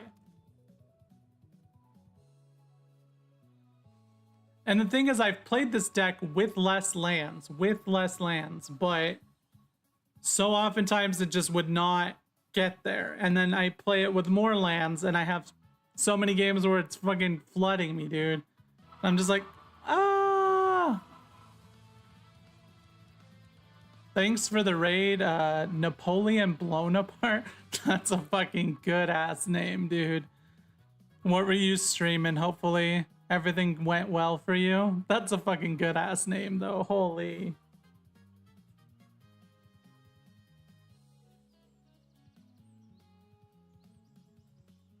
I could block the 1/1. Okay. Are you leaving that much mana up? Bruh. Rosa would probably be pretty good to get here. Oh, you were playing arena as well? Nice.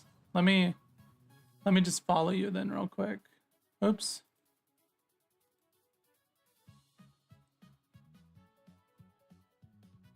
Oh.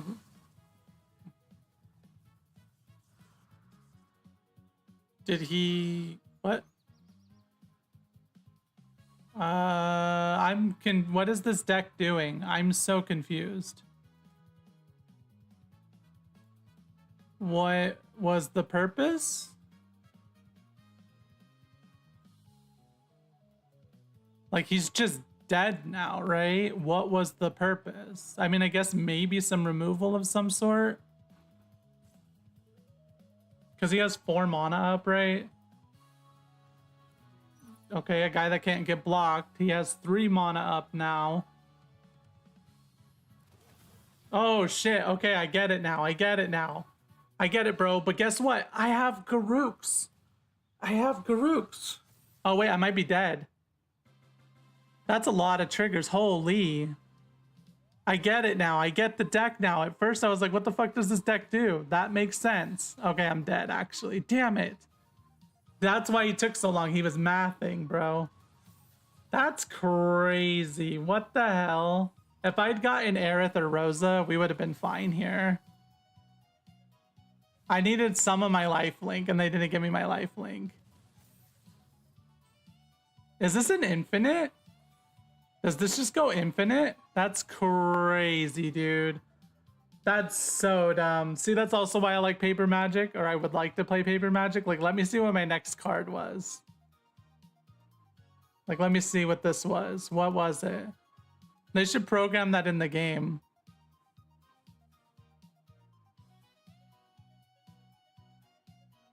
I mean, I'm pretty sure Stalin was pretty bad too, right? I feel like that's a fair... Are you making that comment about this guy? This deck seems fucking whack, dude. What the hell? I was right there. I would like if I... See, this is my point. I got flooded and so it fucked me, dude. I got flooded and it fucked me. My board could not build out. My Sarah sat on the field as Sarah for fucking 3 turns or some shit. If I'd drawn an Aerith, a Rosa, or a Sheltered by Ghosts, my life total probably would have been fine. I cannot stand flooding, man. I went through, I want to say 6 or 7 of my top cards, and they were all fucking lands besides like 2, I think. Like, I don't need lands.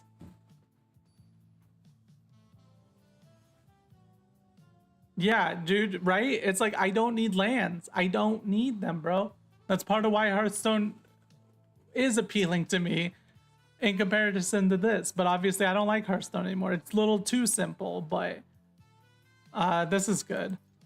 It's just like my whole deck, like look, my most expensive cards, 4 mana, and then Renoa costs 5, and also 4 mana. As soon as I have 4 mana, I'm good. This deck is not built on, I need to play 1,500 cards. It's built on, I need to have stuff on the board, and I need to like strategically play out 1 to 2 cards per turn, you know?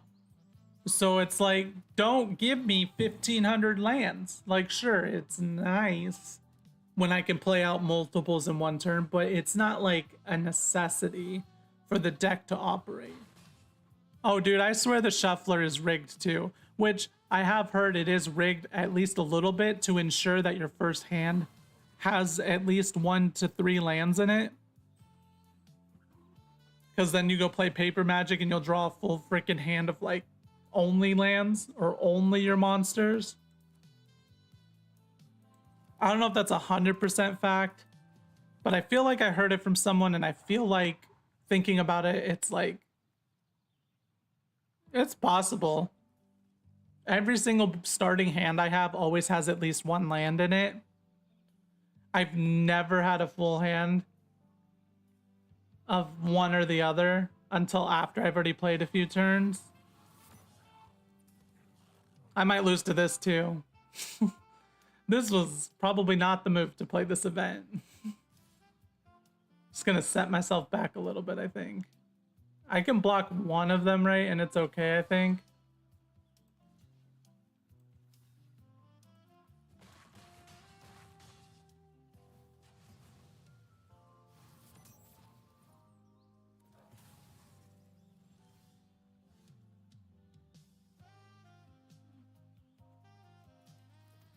I'm like, I could summon Aerith, but does that do anything for me? What does this do? If I think I'm gonna Annie joins up that actually.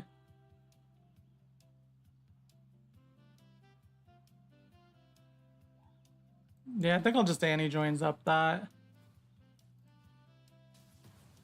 I don't know exactly what it does, but fuck it. Just get it off the board.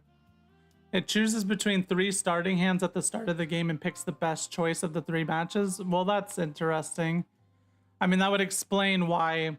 And what happens once you mulligan? So once you throw it back and it gives you a new hand, does it do that again? Choosing between the 3 best hands? Because sometimes the hand is so ass, bro. I'm like, are you sure it's choosing from the 3 best hands? He has another one, bro. Jeez Louise. I just lose. Oh, I had to tap out Torgal for that too.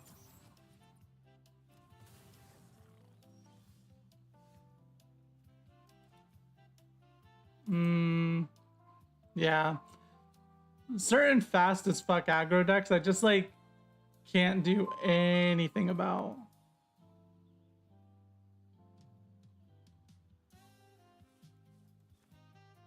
Like if I summon this,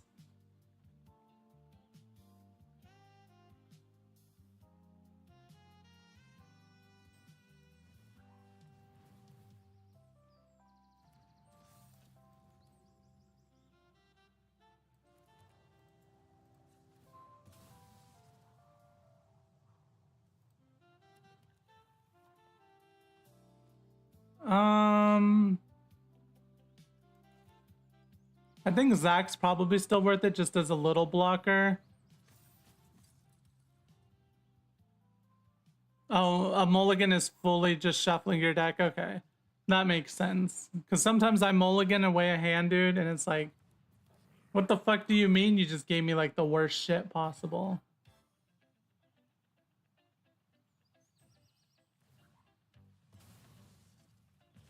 You're so annoying, bro.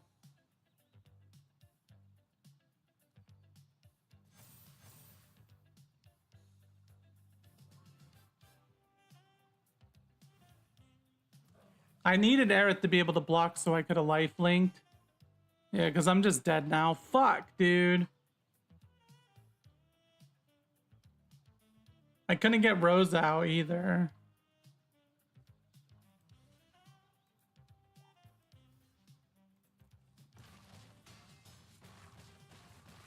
That's unfortunate. I had that game where I could have turned it around so freaking hardcore, dude. I just needed one more turn. Like next turn I play out Helena and Alana or something. If I'd have been able to have one extra mana for Zac to sacrifice and save Aerith, then fucking we're perfectly fine there. The best hand is based off the number of lands in your hand? Oh, okay.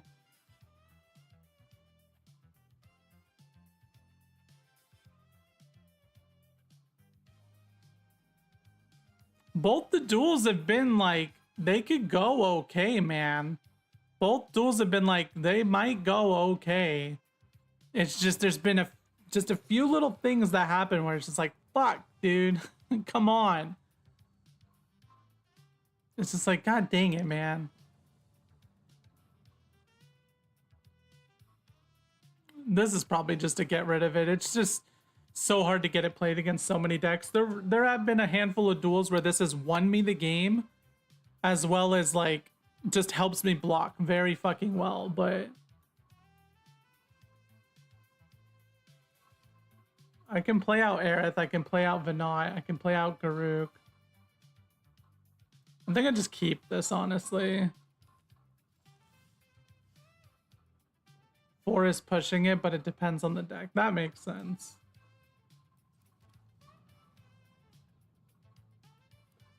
Yeah, like 2, honestly 3 is kind of just the best land layout to have for your opening hand. You're not wrong.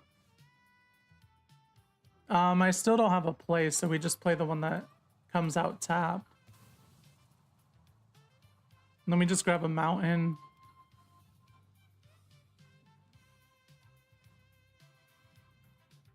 Put one of them into your hand and the other at the bottom. Okay. Just 1 mana? That's crazy.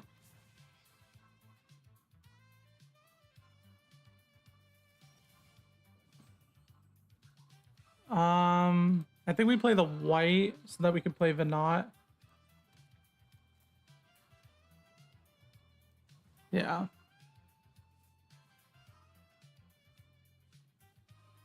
Out of that one white creature that has mobilize 3. The mobilized creatures die though, right? Because the point of this is like, it helps Renoa buff up my shit by a ton. Oh my god. Really? Helps Renoa buff shit up by a ton. It helps Torgal buff shit up by a ton. Just gives me a bunch of bodies. And it's also a bunch of bodies that Elspeth can turn into 2/2s that have flying. Like, that's kind of the main purpose of it. Like, there's several, like, it does pretty good things. But yeah, it's not like an exact science at this point. What does this guy do? Look at the top, you may reveal, put the rest. Okay, so this is only when he enters. I feel like nothing here is worth killing with Annie joins up.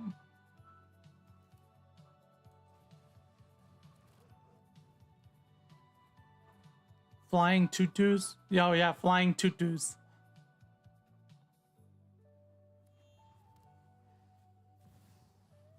Yeah, I have some red stuff in here. It's very light on the red stuff though, like very, very light on the red stuff. Can this target a planeswalker? To target creature or planeswalker. Interesting.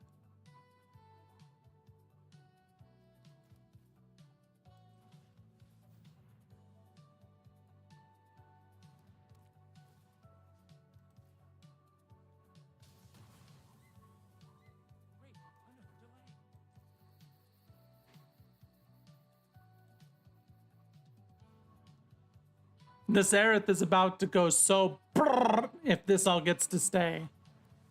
If this all gets to stay, dude, Aerith is gonna go brrr. Thanks for the raid. Have a good night or day, whatever it is that you're heading out for.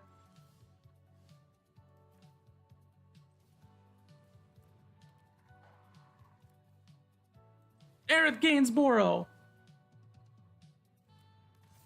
Blah. Now, does she get to do anything? That's the question. But that's why the card is in here. That's part of why it's in here. At least you get to see what the thinking is here. Torgal gives +1/+1 for each dog and wolf you have, so +5. It gave her +10/+10 because Vanny joins up as well. It's just I have to play this ahead, and then this is like the one instance where getting more mana than anything is decent because it like gives me an option as far as like playing both out on a following turn. Like, I like having this card in here. It's just there are plenty of duels where it's like the card I get and I'm like, oh, dang it. But it is 4 bodies to block with. It powers up Torgal. Renoa's effect is based on how many people are on the board. And then also the flying tutus, which honestly, that would be a fucking hilarious Magic merch shirt. Flying tutus. Like I'm like, I should make that into something on my channel, just flying tutus. Just like build as many decks as possible around flying tutus.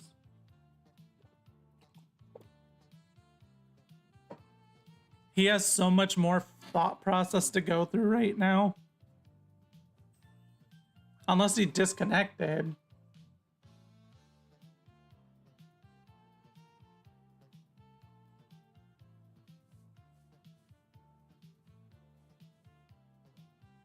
Like, this is why I like Aerith, man. People talk shit on the fact that Aerith has to die to pass her counters. But she's just a big-ass fucking life linker, dude. If he even thinks about attacking into me. I feel like he might have been like, ah, fuck, I hate you. And then just rage quit. Like, I feel like that's what happened here. Does anybody else agree with me here? I'm not sure what's happened here. He has an instant. He has an instant of some sort.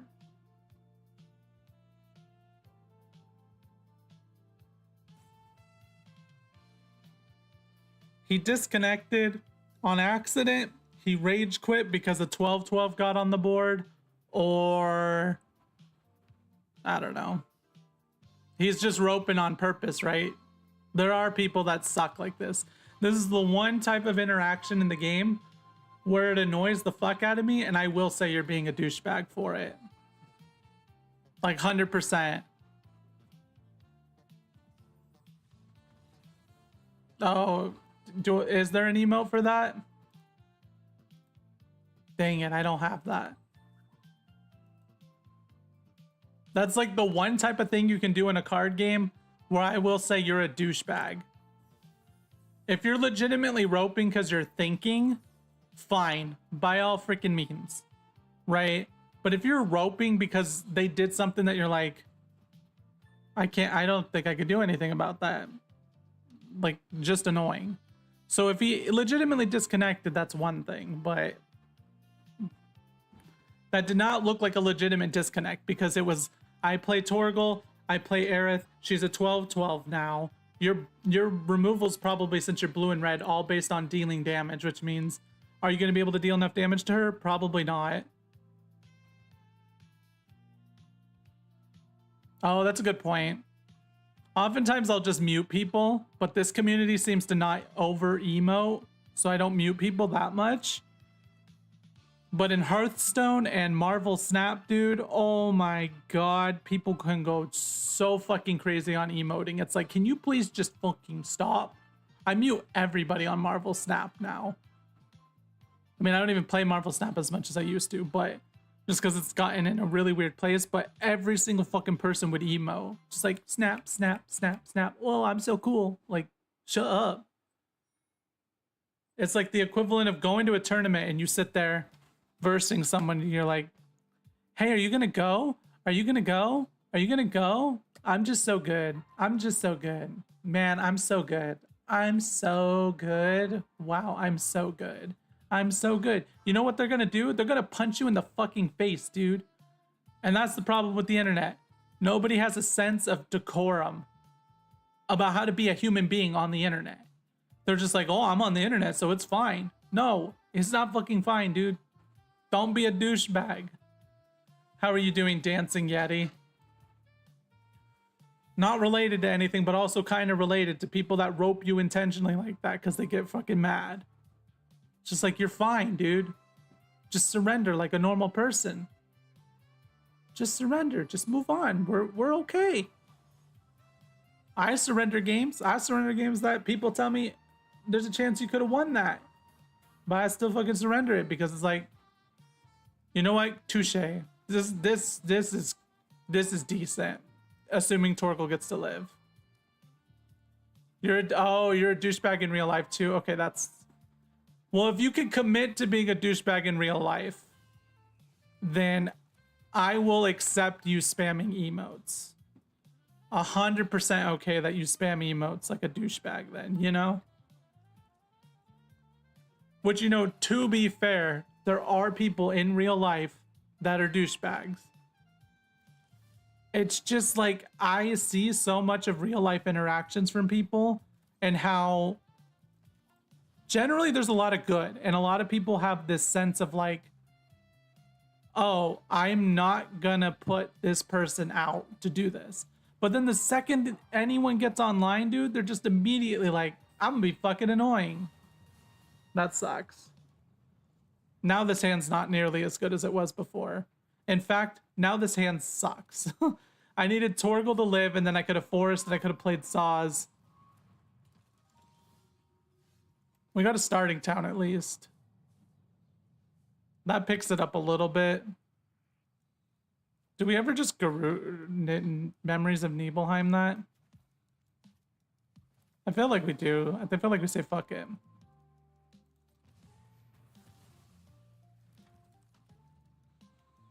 A Demir. What is Demir? I feel like that's like what? Blue and white, maybe? Oh, it's blue and black. I've fought several blue and black decks today. Scourge of the Underworld, the worst two colors in the game.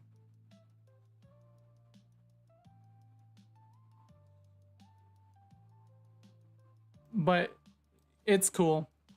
I think people should play whatever the heck they want to play.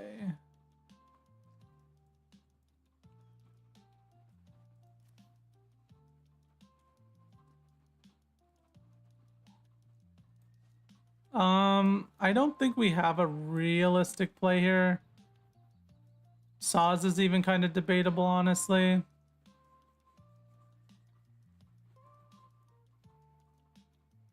Yeah, I know there's interactables on maps. I just don't do it that often because honestly, nothing's beating Hearthstone's interactables. But I have clicked around the maps in general, some of them anyway, not this one. So you pointing them out is good. Actually, I probably should have grabbed a plains. Fuck. Where are they, man? Hello? On the right side, you'll randomly see a scorpion. Click them. Oh, it's like a random thing. Like, I've done that murder mystery map. There's like little random clue things sitting around that you... Oh my god. Whoa, it's a red deck. Whoa, it's a red deck. Whoa, guys. Whoa. I should have fucking grabbed a plains, dude, 100%. Because I can't play both. Sucks. Should have grabbed a plains. Oh, mole. Look, I got him. I got the other mole. Nice. Got him. Easy.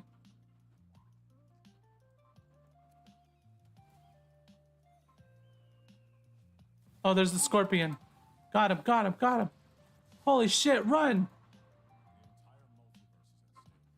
It's for all the ADHD people playing Magic. Which, if you have ADHD and you're playing Magic somehow, kudos to you. Fuck.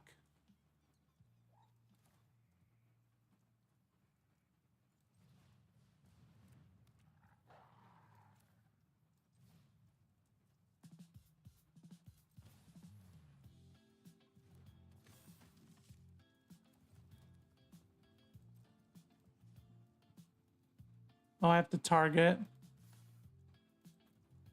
You have ADHD? Okay.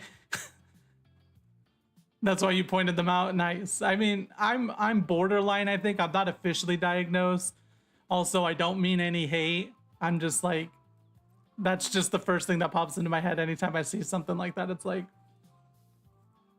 feel like we're targeting a specific demographic by putting stuff like this in the game.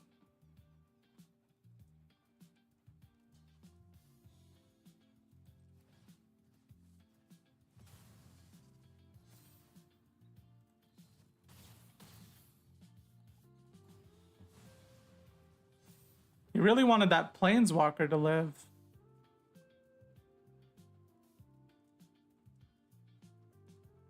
Oh, that's crazy. It just gets loyalty counters just for existing. Whenever I mention anything like ADHD or whatever, I'm generally not trying to hate. And people can correct me if it is hateful. That's the only way to learn, you know? I'm just... Like, I feel like ADHD and ADD are some of those things where it's like everybody diagnoses themselves with it, or like everybody makes mention of it, that it's generally that's a pretty good joke, to be honest.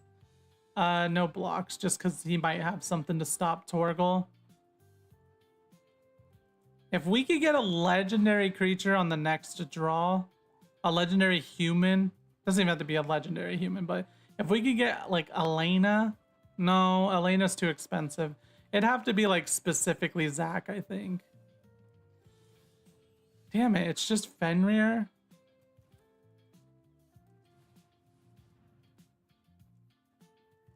I really like when Torgal gets to trigger. What stuff? I wasn't paying attention.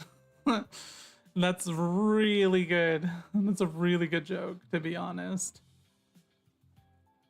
And now I get a forest.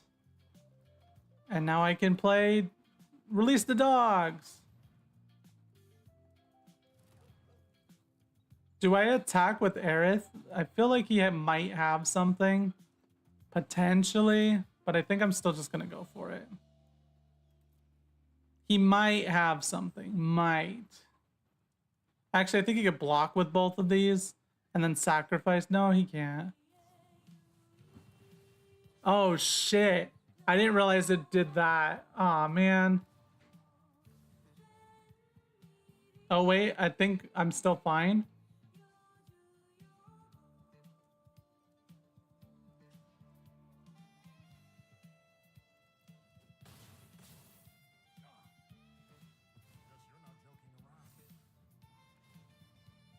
Where was that word? What? Something just said, ah, I guess you're not joking around. I'm like, what just said that, bro? It might have been something in the game, I guess. What? I was distracted. Exactly. I was talking about ADHD, and that's like one of the best forms of ADHD joke.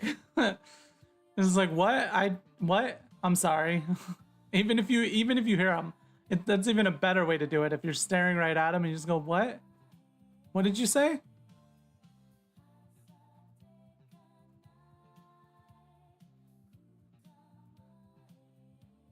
Oh, I could change it. Oh.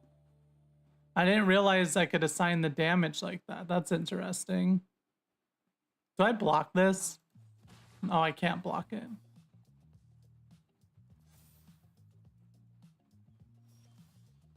Oh, we got Zach Fair. Holy shit. I think we could do both. Yeah, we can do both. Let's go. Summon Fenrir. I mean, he's keeping a lot of lands up.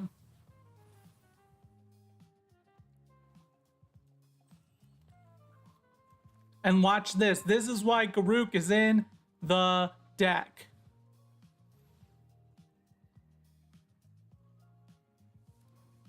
Booyah, Garruk! Word up to your mother. Oh my god, we got Renoa on the next turn.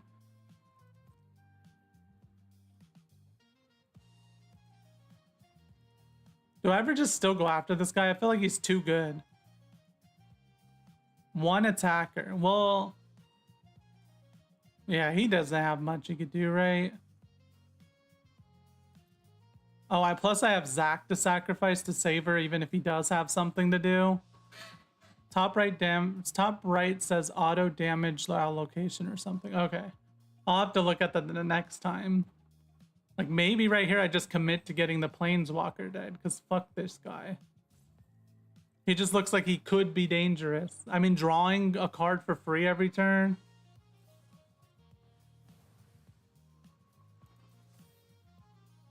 Like, I don't think he has options here, dude. I just have Zach. That's just like, what do you do? Nothing.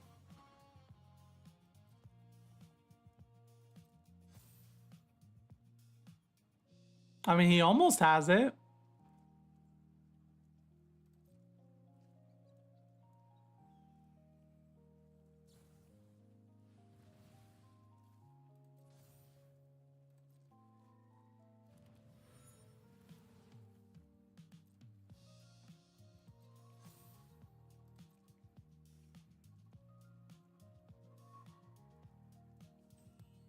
I mean, he has to know.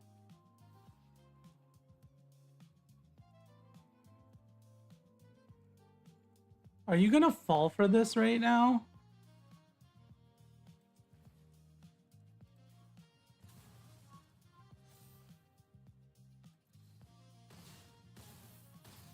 You tried, little bro, you tried. I've done that to you twice now.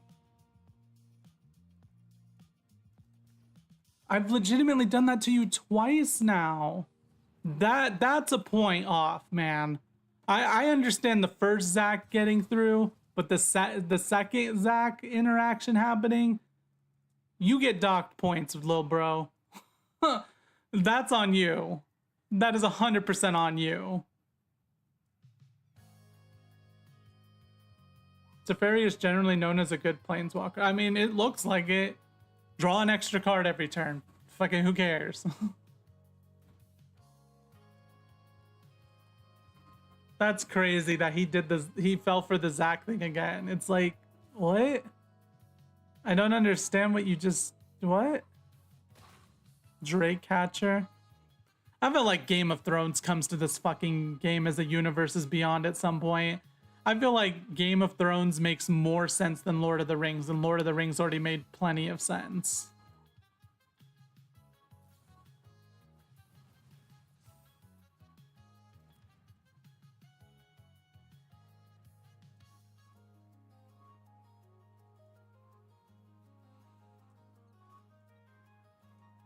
See how the card is doing the shit that I have it in here for, man.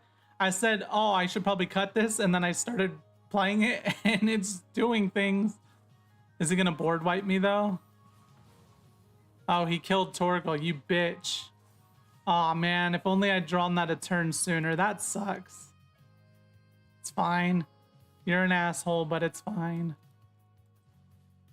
Oh, wait, I needed to save a white. Okay, I still have a white from there. Okay, cool. We drew a forest.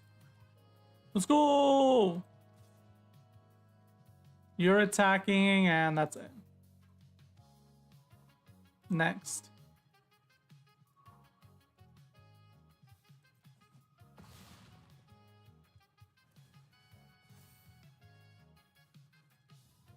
He killed Torgal. Man, that Renault was gonna go brrr.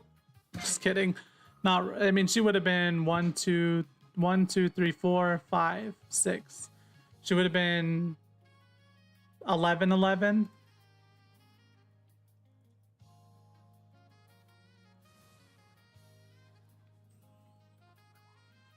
See, this deck does things, and I'm glad you guys get to see that it kind of does things. Because you see some games where it does, like, almost nothing. And I'm like, am I looking stupid? It's like, nah. It does things, man. It does things. It's just I have to get there, you know?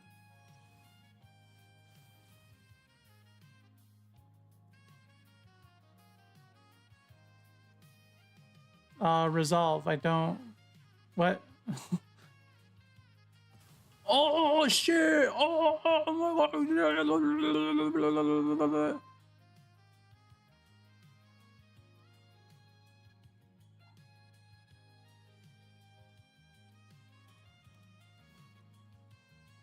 Bam! I like that Annie joins up. It's just like also removal, man. Not that it matters. I have trample right now.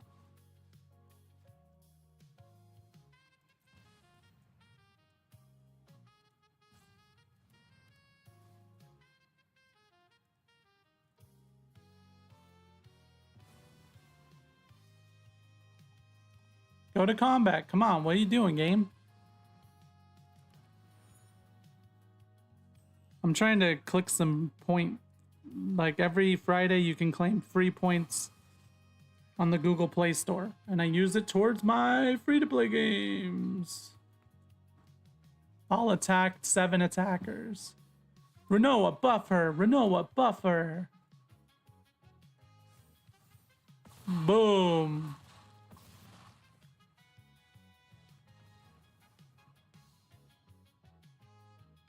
Do you see my deck's goal?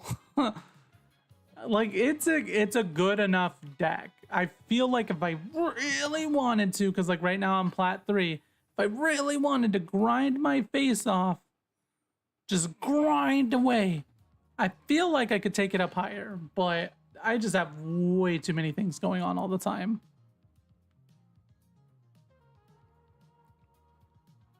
To bother with that kind of grind, you know? Plus it's win rate. I mean, I should probably use Untapped just to track the win rate. But it's like, I feel like it does okay. Selesnya Rabbits is almost a 60% win rate.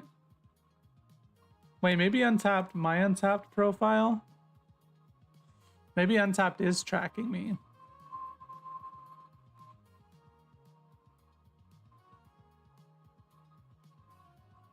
Does it have my decks? I don't think it has decks on here constructed. Oh, wait.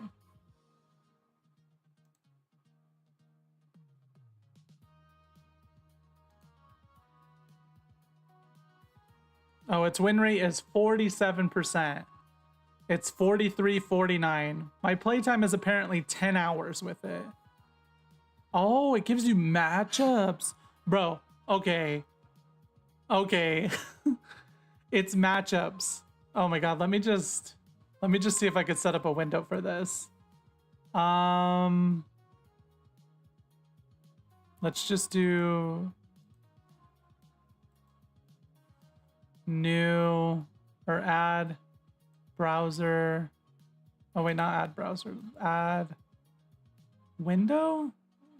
Add window capture. Select the window.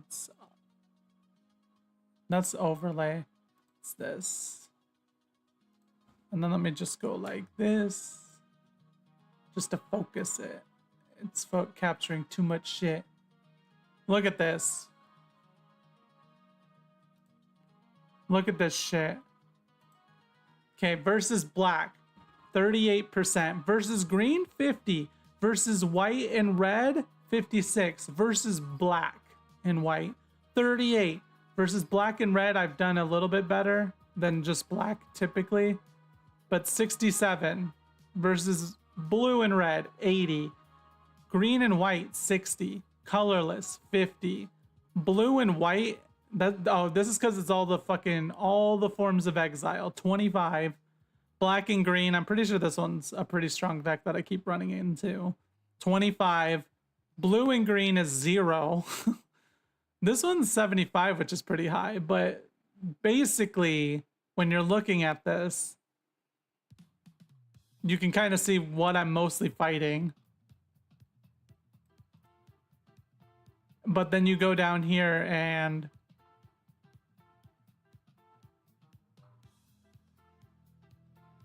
I've only fought a lot of this stuff once, so it's not even like fair data, but I mean, it's doing fairly well enough, and the games where it wins, it's doing like a lot of cool things that I like, so I'm not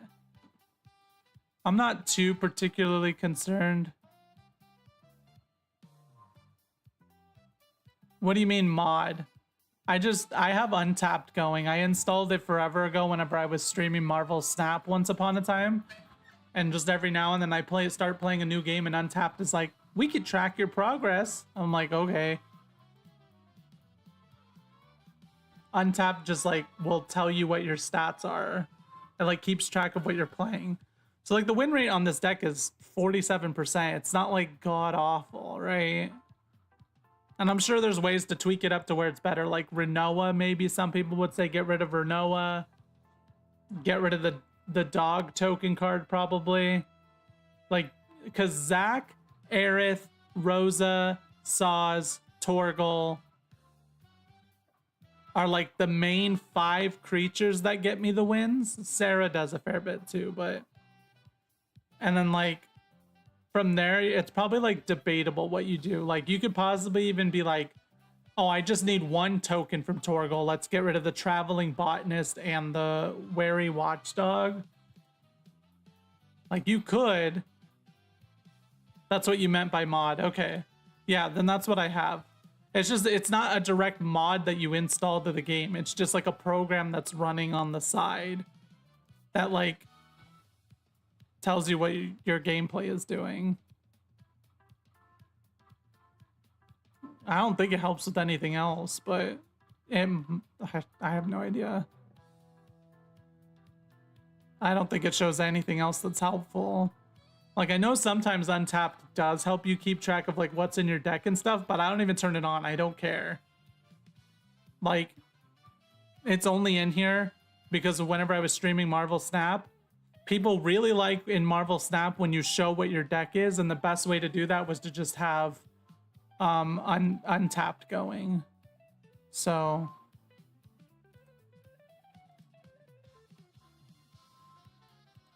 and you know, having stats like that is kind of nice and interesting, you know? Like it just shows you like it's black. It's black it's struggling the most against, and then red is like red and blue are like a little bit of a struggle. But if it can get going, it has some matchups that it does fairly well in. This is just a good hand.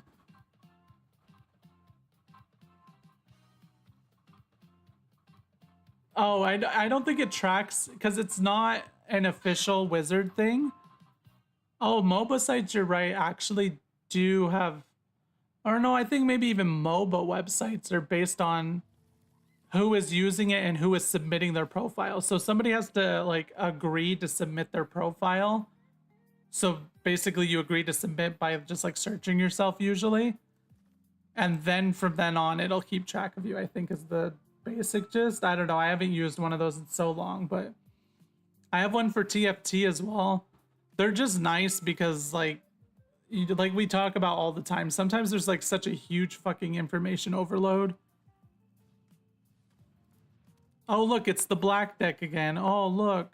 Each opponent discards 2 cards unless they discard a non-land.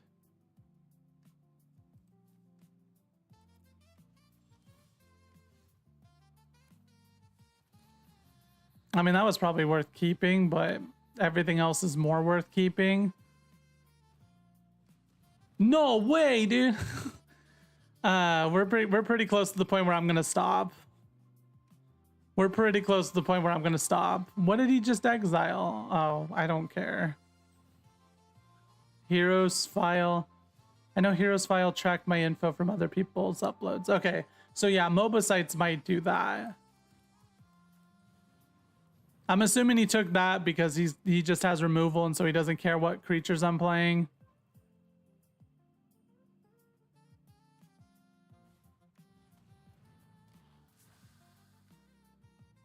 They lose. If they lost life this turn, they reveal their hand and choose a non-land permanent from it.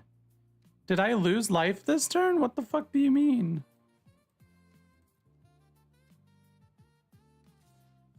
Hero fire. Hero fire. See, and then if I get this combo, bro, goes. Brrr. Good chance we're just gonna lose this though, because like, what the fuck is bro doing? And now we're mana screwed. It's kind of harder to get anywhere, but.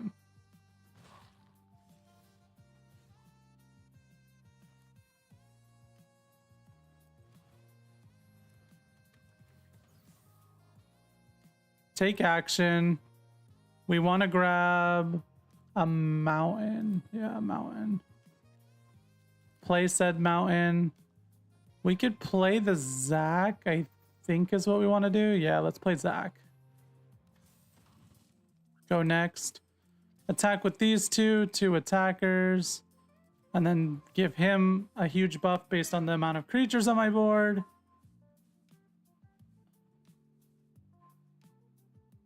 My untapped link? I have no idea.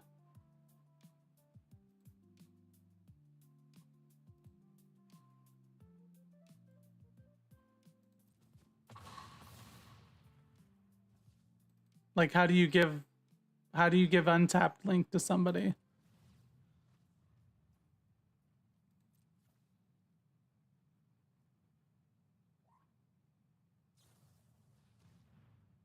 Target creature an opponent controls gets -3/-3 until end of turn. I mean, he's probably going to target the dog. Which, do it. I don't care. I'm not wasting Zac on that.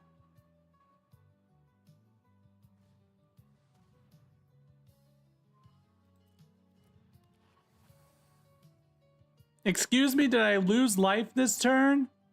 Excuse me? Did I lose life this turn? I guess the dog would have been good to keep. The dogs would have been good to keep, actually, because it goes brrr with Renoa, but it's fine. Like, the link to my profile, or do you mean just like a link to Untapped?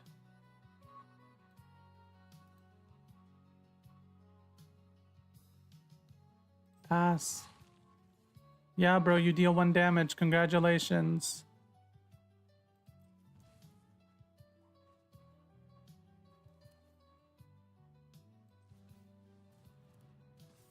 Oh, I can't summon Aerith as well as that. Damn it.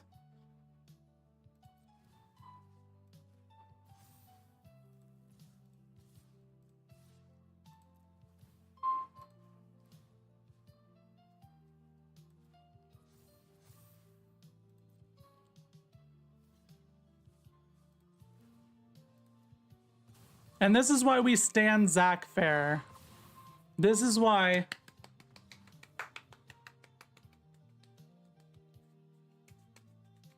You stand Zac Fair, dude. The pivot.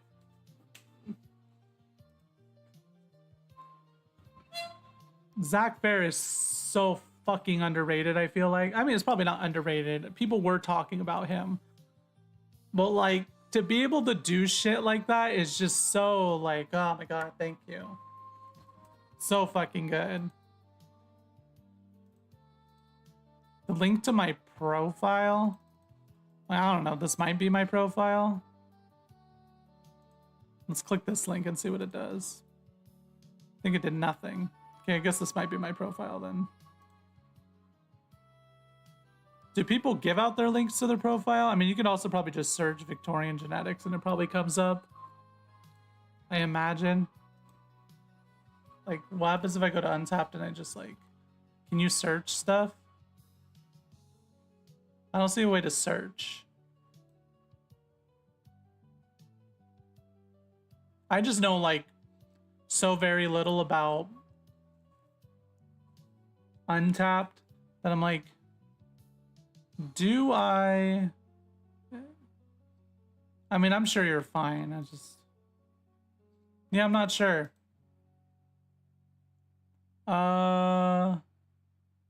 Let me just go Google this real quick. I'm sure you're fine, but Untapped profile. It's just, I always have precautions. Is there a way to share your profile on Untapped? Is there a way to share your profile with someone that doesn't have an account? You can use a URL in this format. and it should be accessible to someone not logged in.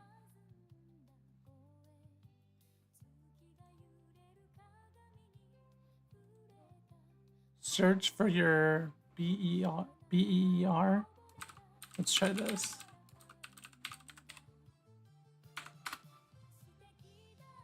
Oh, this is not what I'm looking for. This is something. Oh, this is a fucking beer website.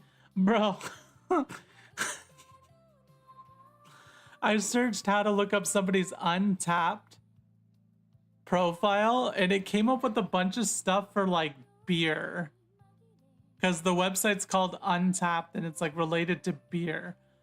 Bro, can you share Untapped profile MTGA and see your own decks in one place? You can even send your profile to your friends. Okay, well, how do I do that?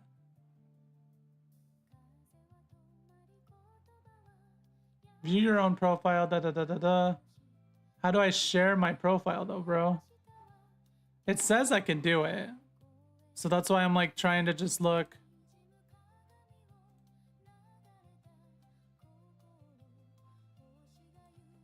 Like I can go to my profile, I can see a link up here, but it has all these numbers and shit. I'm like, I don't know if that's something you should be sharing. I don't think it matters, right? Probably shouldn't matter. I just generally try to make sure if I'm sharing stuff online, assaded, carne assaded. I just try to have good online hygiene to some extent, you know? So if somebody asks me for like my profile of some sort, asks me for a link, asks me for whatever else, I'm generally pretty keen on like, let me make sure I should be doing that and like how to do it appropriately, you know? So that's why I was trying to just make sure. Oh, look, it has all my decks on here.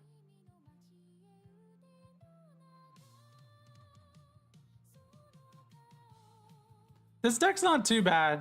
Like 47% win rate. It's not awful, I feel like. Although now it's this 48, I think. Anybody know if you could just share a Untapped? I mean, everybody that shows up here, I just generally am trusting of anyway. Like, it's very rare that people that show up to a low-end streamer are trying to scam around or anything, but I could probably just share this. I think it should be fine. I'll just look into it one more time real quick. Can you share Untapped MTG profile? Question about Untapped multiple profiles. Having a different Untapped account. To share your Untapped profile, you can either copy and paste the link to your profile or share a deck list. Okay, I think I could just share it to you. Access your profile on Untapped website. The profile page URL can be copied. Okay. And if it's like a very common answer, then it's fine. In fact, I probably should just turn it into a bot command that people, that people can type if they want to. Damn, your cover is blown. You share? Okay. Well, just if anybody wants to look at it, then you can. I mean, it's nothing amazing. I just have the tracker going. And my main deck that I built myself with some help from people here, they mostly just gave me some random card recommendations based on what they were seeing. It's at like a 48-ish win percent. So not awful. This is not great, but it's not awful. Enchanted creature gets +1/+1 for each enchantment you control.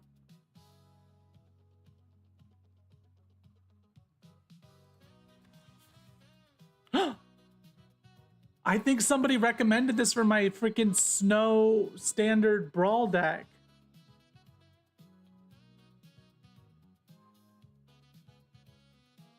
This token can't attack or block alone. As long as you control 4 or more creature tokens you control have flying. In fact, I'm almost positive somebody recommended this for my snow deck. Because my snow commander standard brawl deck is all built on like just get a bunch of tokens out. Like I'm almost positive. I don't remember who it was, but somebody yesterday, or no, 2 days ago, because yesterday I didn't stream due to going into work yesterday morning. Well, that has to go in there now.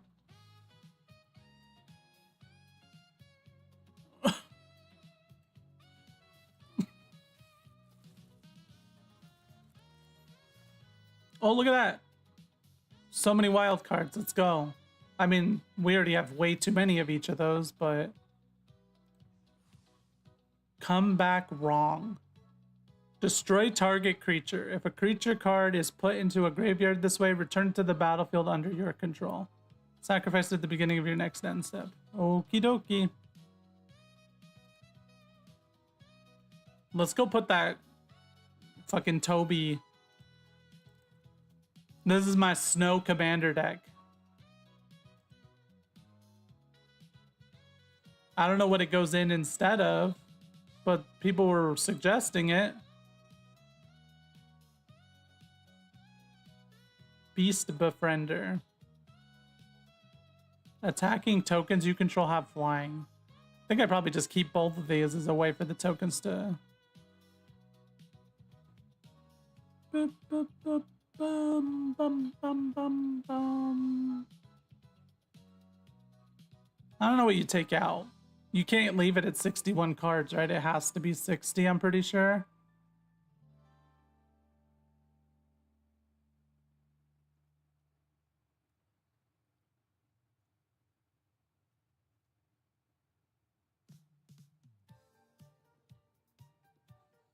Sheltered by Ghost is good. Slash of Light is good.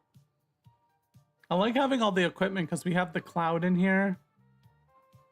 Wherever the fuck he is. Cloud? Hello, Cloud? For standard Brawl? Oh no, it has to be exactly 59. No!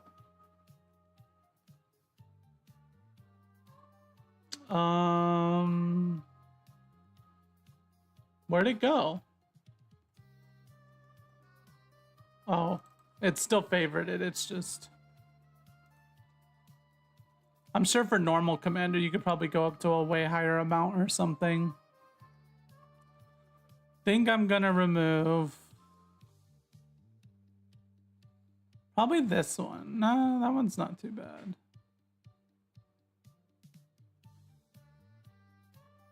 You're gonna try to climb with red? It's a good idea. Red is... Oh, there's Cloud. Red is pretty well worth trying to climb with. Almost for sure. Petrify. Get lost.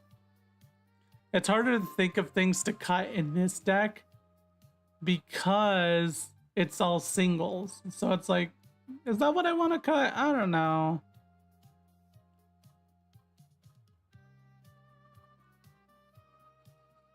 Like, I know people recommended this, and it's like, it's like a little bit of Voltron, but it's mostly about getting tokens out so Snow can get pretty big. But the one game I played with it and I won with it, it won because of Cloud getting a Buster Sword and then going ballistic with a Buster Sword. So it's like, he should be the commander, but if he's the commander, it's a completely different deck. Like, it needs to be very focused on him, whereas right now it's focused on trying to go somewhat wide.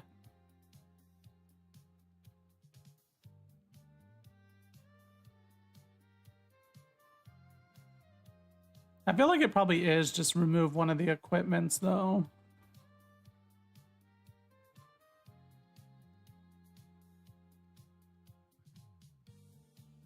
Like, do we want the white mage staff? I think we want the paladin arm, to be honest. Yeah, I'm gonna remove this one. Okay.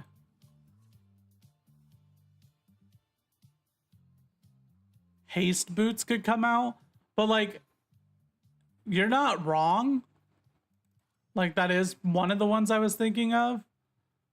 But like, summoning snow and being able to just give him haste after, like, if I manage to have the big turn of a bunch of creatures out,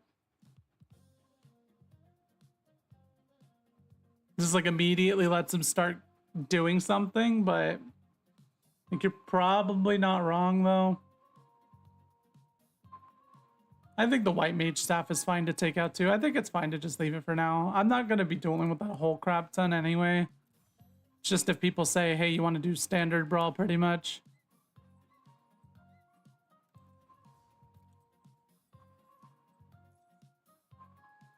So, I mean, at least this play event's going pretty decently for the most part. Chromatic cube draft. What the hell? What is chromatic cube draft? Oh, it's... Oh, you just like earn cards from this?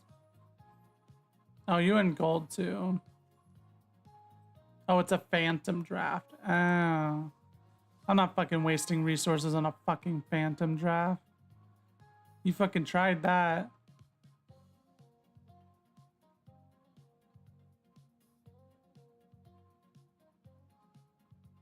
Wait, where the heck is the... Oh, wait, it's under resume. Duh. I was like, where the heck? I fucking hate control decks. What control... What happened? Who hurt you, bro? Okay, at least this deck got a few decent enough wins that it's like... At least the gems almost pay themselves back at this point. But if we could go even further beyond, that would be pretty fucking cool. Whenever Edge of Eternities come out, I think I am going to build a mono red deck out of that fucking... The guy that lets you warp red creatures. It sounds so stupidly fun.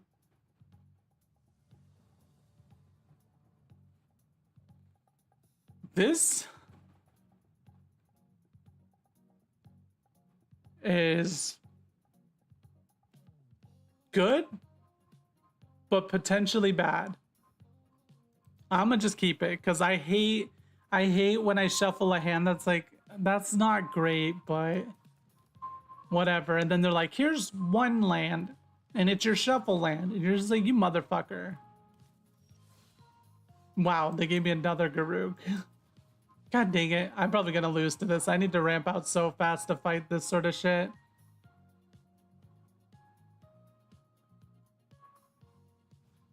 Yeah, that figures. Yeah, I just lose this. More than likely anyway, because I don't have Torgal out, so I can't even ramp into Saws. Like, if I could have ramped into Saws for that turn, would have been a little bit better off, I think. We have a mountain in hand, so we'll just go for the plains.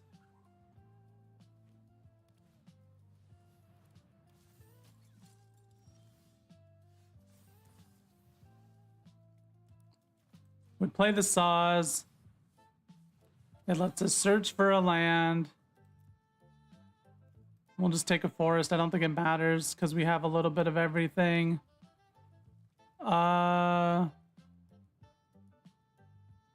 We do have the highest attack currently, so I think I'll just leave Fenrir up for now.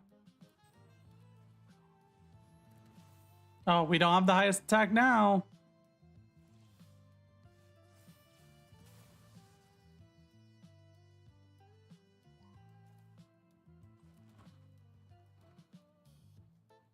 Do we ever play the Helena and Elena? Helena and Elena?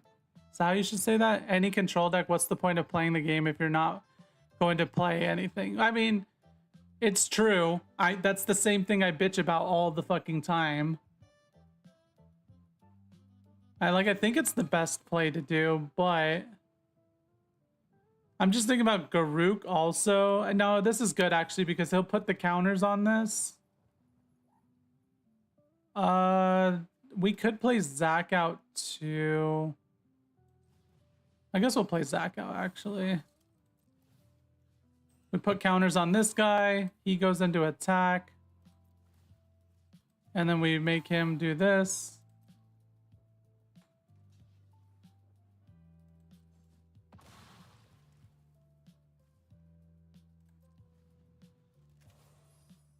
then we have the 1 mana to sacrifice for Zac as well.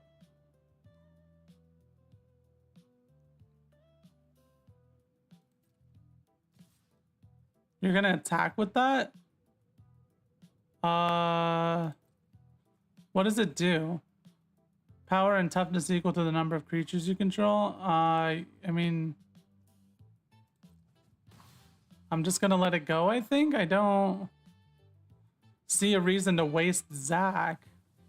Oh yeah, see, now here's a reason to... He tried to bait me.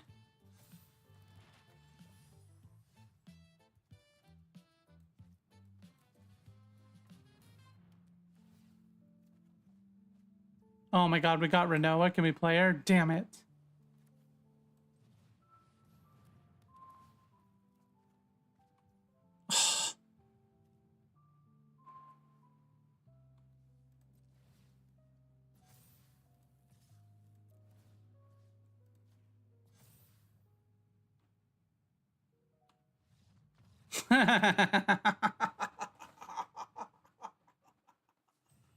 Oh my god, that's so fucking funny. Okay, people, don't doubt this deck. Don't doubt this deck. It does some funny ass fucking shit, dude. It's just, it struggles a little bit sometimes, man. I love this fucking deck.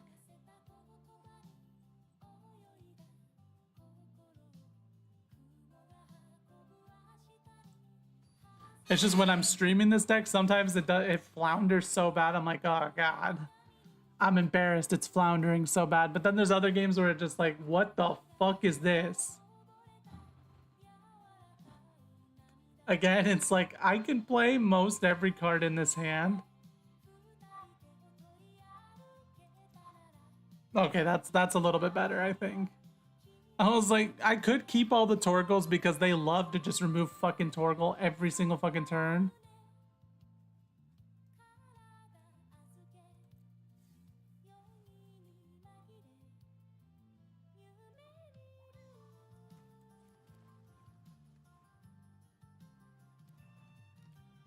The thing... Oh my god. Oh, what the hell? Choose a non-creature, non-land? Oh, lol, I didn't have... sucks to suck, bro.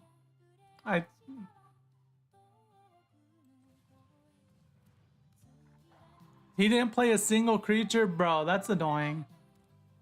I'm very much so about trying to play for the fucking board. I'm not super big on the, like, removal, counter, removal, counter, removal. See, I knew I should have played the other one. I was like, if I play Torgal, I'm probably risking too much here, but at the same time, my plays were going to be very limited if I didn't Torgal. And then I got limited into only playing him anyway. Man, so many people just play this fucking card. Like, so much.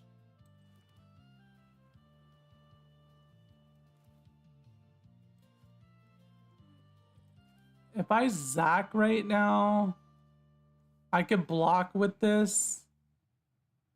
Make it indestructible. But I feel like that might be a waste. I'm just going to play the Aerith. It's not amazing, but it's like I could kill this, but then it comes back and it has 2 stun counters on it. And so I need to kill it again within that turn. Well, I mean, it does suck to lose like half my life, but I think I'll just leave it.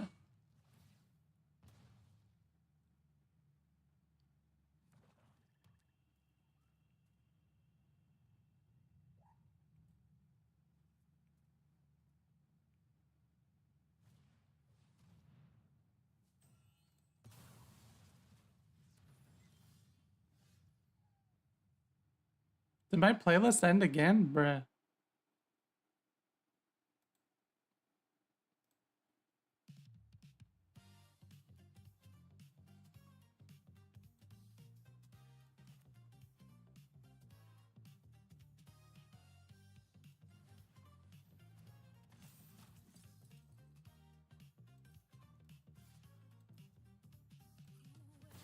Oh wait, she can't block now.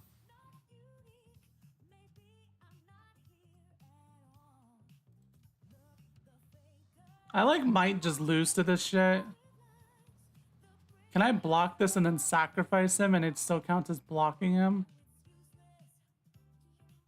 I don't know, I just don't like this guy. It feels so like the interaction levels are just so limited feeling, it feels like.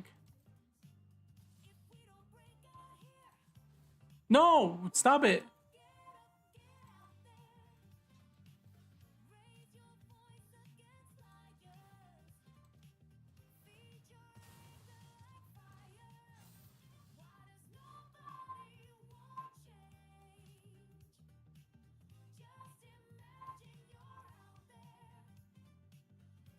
Nah, this is a loss.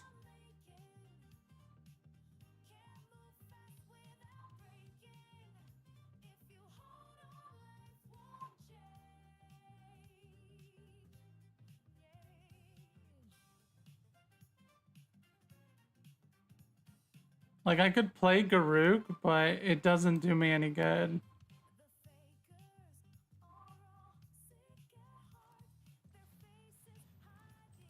I could block this to stop my life going down too low, but if I attack with this, I go up by 4. So that puts me at 13.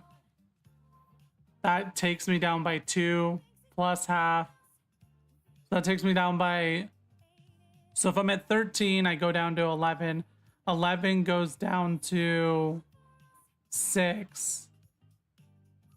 Right? And then 6 right there, yeah.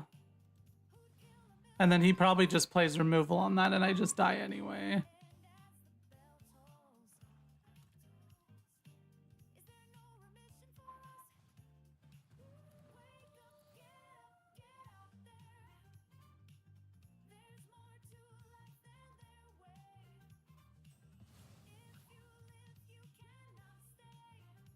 Like, I could block this, and then I think I could live a turn, but I don't know. I can't even get the mana to play Elspeth. Yeah, this is just lost. This having Death Touch, dude, it's just, like, disgusting. It's such an overloaded card, I swear.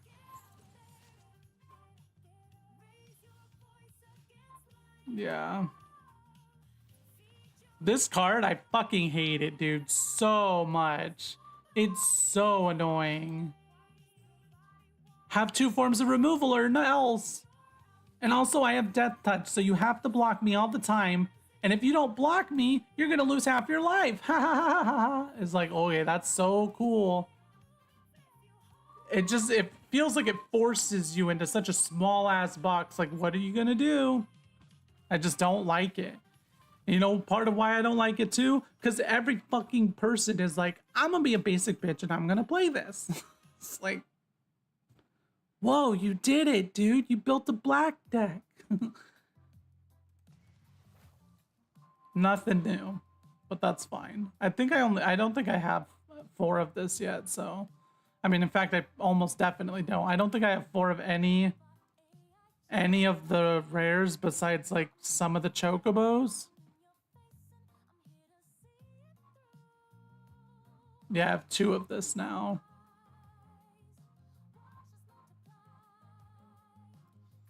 Just annoying, man. It's such an annoying deck to just play against.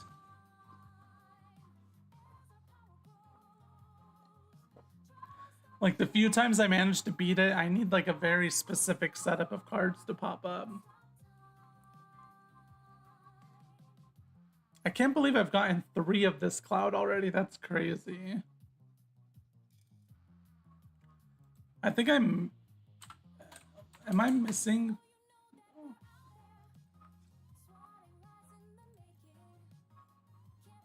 I'm missing 2 mythics and then just a bunch of the rares.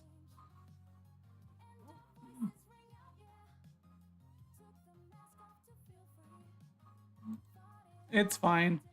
That at least worked out decently well enough. We lost, what, 75 gems total? But we got a pack out of it, so it's like, it's whatever. But paying gold to then get gems out of that would have obviously been the better choice.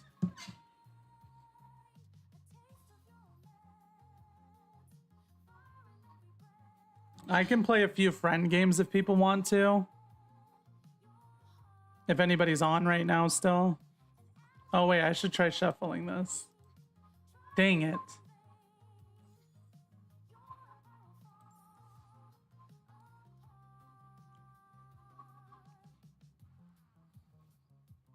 Hear, feel, think. Yeah, we could play a game if you want. That's what I was just saying. If somebody wanted to play a friend game or two, I could play with some people. Borderless styles. I definitely want this. So that 500 gold puts me at 10k. We need like 2 more days. No, 1, 2, 3, like 4 more days. And then once we get this, it's mostly the wastelands, and then like I mostly want Leon and Sephiroth, but getting Titus and Yuna would be good too. You quit, or oh, you mean like you went to go play Shadowverse? I have not tried the new Shadowverse yet. I did try the old one whenever it first came out. It was pretty cool. I just didn't try it enough to really have a huge opinion on it, but it seemed cool. It seems like Hearthstone, but like better maybe. Everybody's talking about the new one a lot. Mr. Know-It-All is Silver Tongue.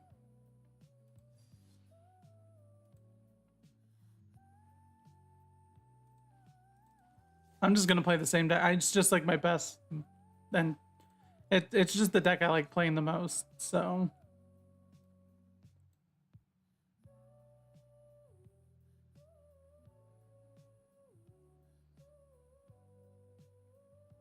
how are you liking the new Shadowverse? It's like kind of a remake or like a reboot of Shadowverse, I would say, right? It looks like it's super freaking flashy.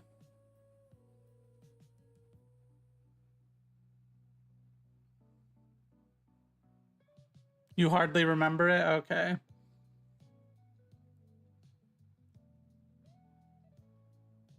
Maybe you like booted the game. Oh wait, I forgot. I have to click play. Maybe you booted the game up and just left it on at one point. And yeah, I can verse you, Dancing Yeti. You're Alex on. Oh wait, I've reversed these. These need to be reversed. You're Alex on Discord, but I don't believe I have you on Arena yet. So I could add you though. This is not very good. Yeah, no. I almost feel like I should put Ace or White Azurite in here since it is a source of mana. This one's a little bit better off. Still not like amazing, but we can at least play the Venat. You just decided to try it out again? Nice.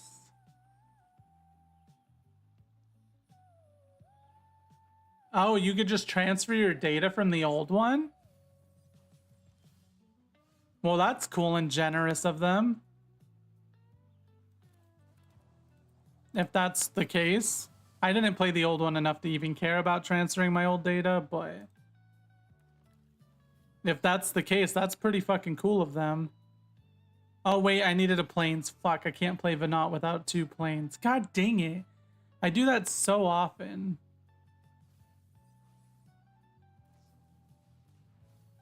Oh, you're not sure if it lets you do that? That would be cool if it does. I would half expect them not to, but from what I've heard, the monetization's not too bad. It's mostly just like, there is a few things that can get a little pricey, but for the most part, I hear it's okay. Maybe I should try it out though. I probably should at some point. The only thing I'm playing right now on my phone, which I don't really do much card games on my phone. The main thing was like Hearthstone because it's like so basic, and Marvel Snap was good too because it was so basic. The main thing I'm doing on my phone right now, I don't know if you guys have seen it, but the freaking the horse girl game.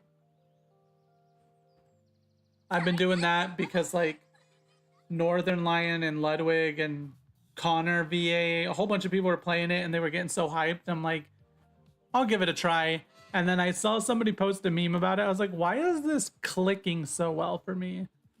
I saw somebody post a meme about the Chow Garden back in the old Sonic Adventure 2 days. I was like, oh my god.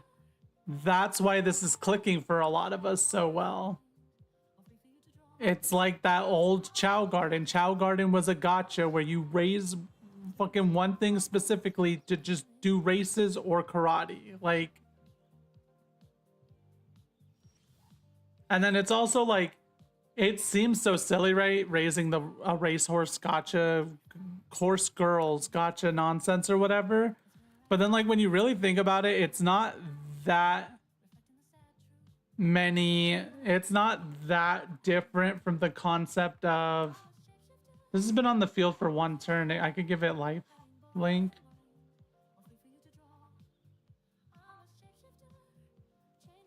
Actually, I think I'm gonna do saws. It's not that different from an auto battle gotcha, right?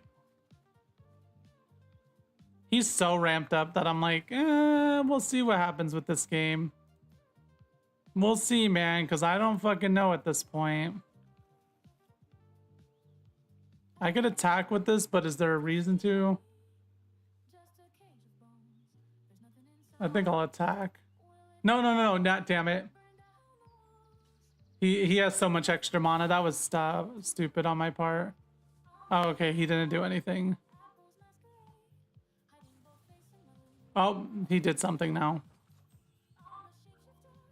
I mean, oh, duh, you're in the chat. I was like, I got so locked into like I'm playing ranked or something. I was like, at least he's playing something kind of cool and different. And then I'm like, oh wait, it's because this is a friend game, so people aren't tryharding. I play with my deck that I play in ranked because it's not really a deck that's intended like, this is the exact deck that's gonna smash the meta. I'm here to smash the meta, guys. Like, no. It's not my purpose, like, at all right now.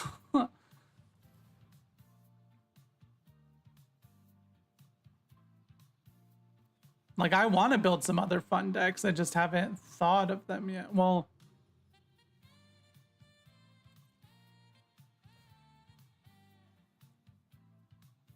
do I give it to Saz or do I give it to Venat? I think I'll give it to Venat. It's fine.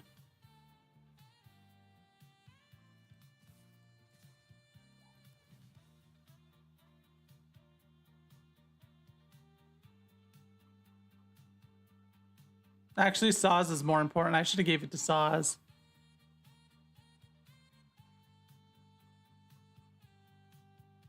He has so much extra mana that I probably should have just, yeah.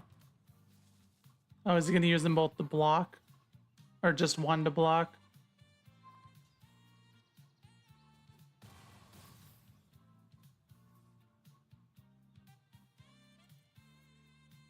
I could have summoned Zach.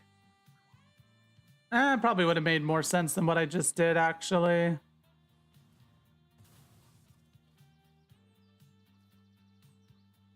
Because while the Zach would just sit there, he at least... Is this only once per turn? Oh yeah, only once per turn. Okay. Imagine if you could have two of Saws out at the same time, dude. That'd be crazy.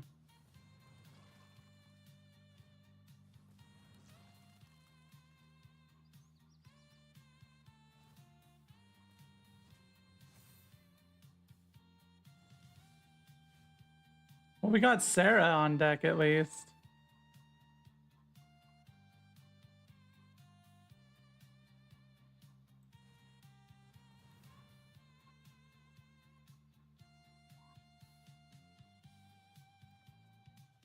Oh, we got to land. Holy shit.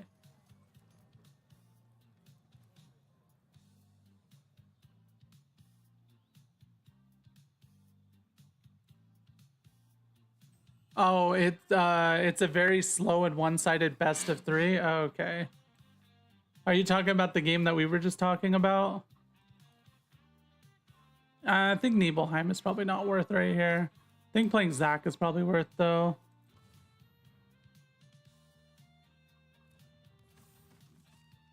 Go next. We'll give Saz. We transform her. You attack. You attack.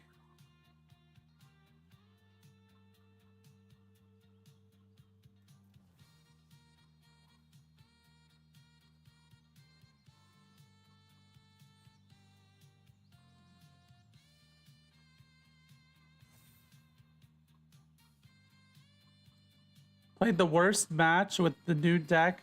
The very first game is mono white. Well, that sucks. What is this singular block for? Does he have anything to do? No, okay. I'm not gonna play Torgal, even though it would be a pretty decent idea, just because I need to keep mana. Oh wait, I could have played Torgal. That was stupid on my part. I didn't know. I didn't know it was both my lands. Okay. I need to keep Torgal just so that I can save Saz. Okay. Oh man, if that would have been Garruk, that would have been crazy.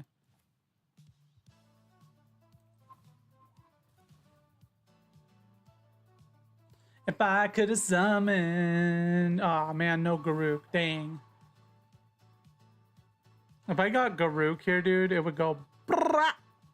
Can I play this and still have mana? I can.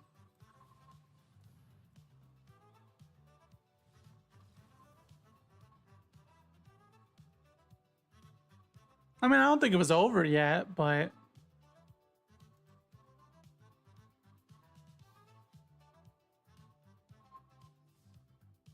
Yeah, you got pretty fucked on the creature total for sure. I can see what what that deck's trying to do. It's kind of cool that you can play as many of them as you want in the deck. What's your... Oh, it was your game. That was a one-sided best of 3. I don't really play best of 3. Oh, there was nothing you could do to win? Okay. I just was like, I don't know if that was over, but if there was like nothing in your hand, that makes sense. Oops. Oh, are you challenging again? I could probably do it actually. Let's just do it. But what's your friend your name in the game, Dancing Yeti? And then I'll fight you after this one.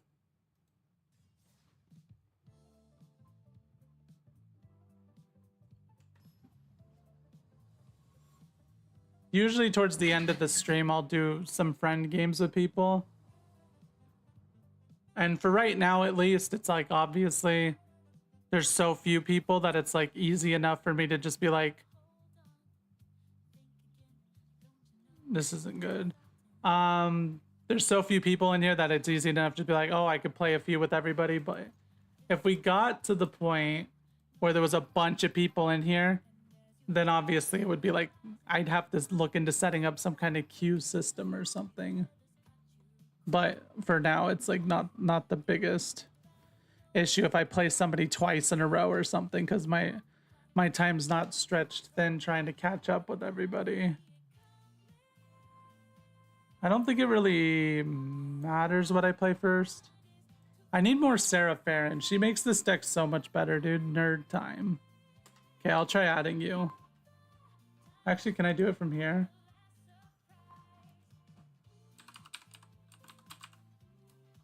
Hashtag 21718. Okay. Do I ever play Zac right here? Actually, I think it's fine to just play Zac. Fuck it.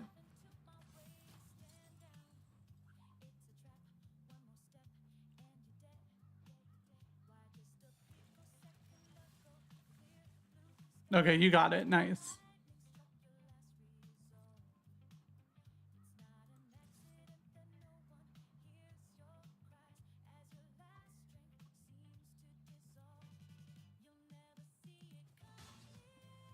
Oh, it's my next turn. They fucking baited me. Playing Torgal here is probably not the greatest idea. It's a little risky. What the hell does that do? Pay 4 and tap to transform it. Add X of any mana, where X is the number of permanent cards in your graveyard. Okay. So we play the Plains. Then we summon the Rosa. She gets 1 extra token on her. We give the token to Zach. He attacks.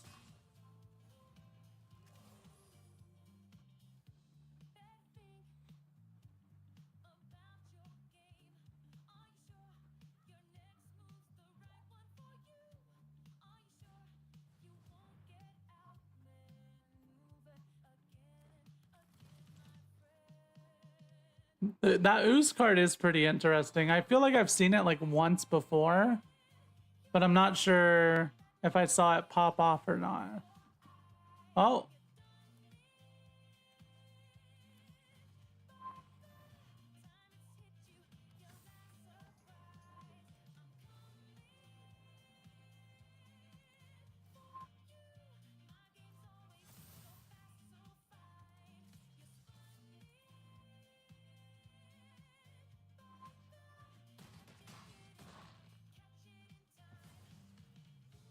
I should try another deck against you, because this deck, if I get a good enough curve that just like curves out hella good, hella early, I feel like it doesn't let you do your thing.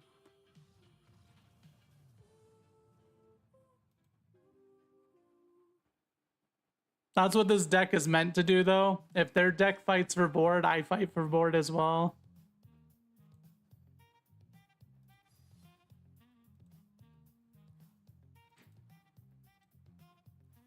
Like, I feel like the one time I fought that deck, it was either randoms or somebody off of my friend list played it. That I feel like I kind of ended up trouncing it with this deck too. I probably should try something else against it the next time somebody wants to try that deck out. I'm just not sure. I haven't built another deck yet. Oh, it's a turn 6 or 7 deck? Oh, okay. Sometimes I want to say my deck's like a turn 6 or 7, but if I get the early curve out and they... That's why removal annoys me so much. It's just because this deck, I've seen it do some disgusting, awesome fucking things. But if they have the removal every single freaking turn, which, let's face it, most of the black decks and plenty of the red decks do. Oh, wait, I have to click play. That's gonna be a thing probably till the end of time. Every other game in the world, you both jump into the lobby and then it just goes because you're both ready, but you have to like click play. Like it feels weird to me. This one's fine actually. It's not like amazing, but it's fine.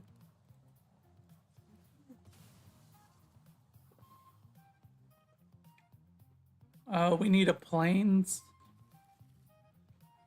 It was also one of the first decks I made on Arena. Oh, you haven't updated. Oh, okay. This is the first deck I made on Arena, but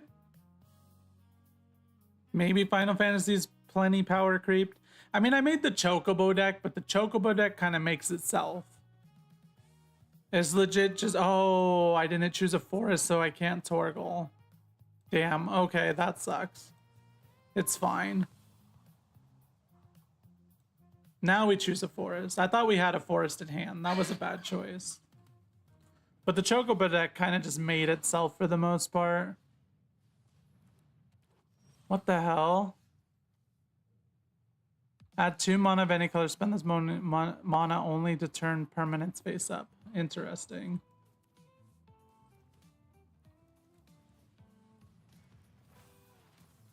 Fenrir is just such a good fucking basic ass card, dude.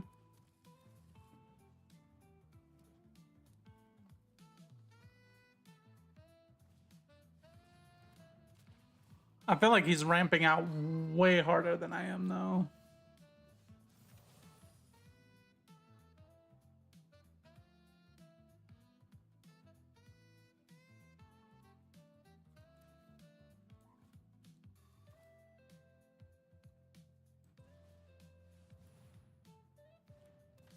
The Chocobo deck is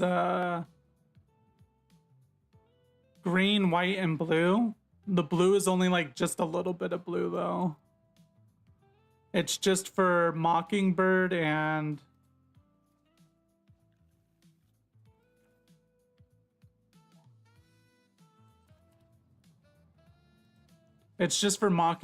Choco takes a blue.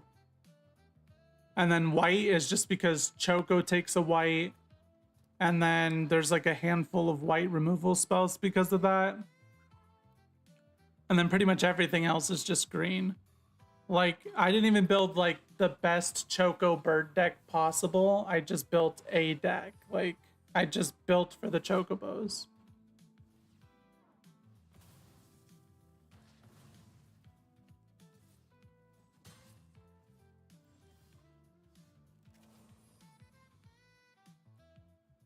Have we said before that we hate removal around here? Pretty sure we have.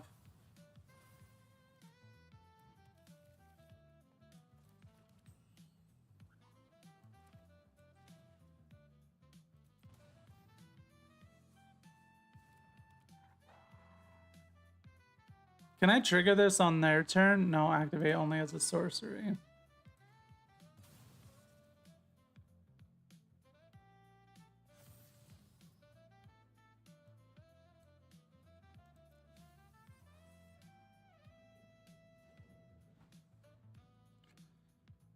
Yeah, I could definitely play against you on your other decks at some point.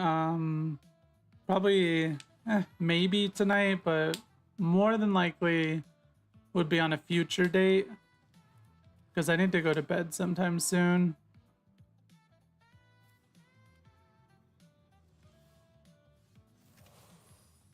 They're ramping out. So I could do this and then I could do Zach. Which I feel like is fair. Can I do this and then Aerith? I can, actually.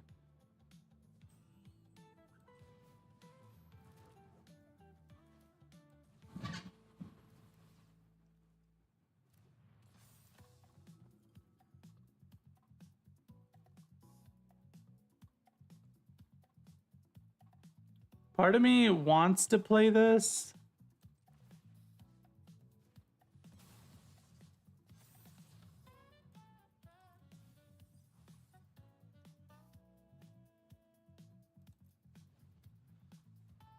I'm never in a rush to play. Sounds good. Yeah, I am fairly new. I guess I shouldn't say I'm completely new, but I'm like 2-ish months in. Okay, even that is not completely true. I played a month of structure deck duels, but that was it. And it was just to build resources for once Final Fantasy came out. I was not focusing on learning the game. I was like, it says play green spells, clicks the green structure deck, just plays the green cards. Like, I didn't focus on learning the game, like, truly until Final Fantasy came out. I was just focused on building resources for that first month of structure decks.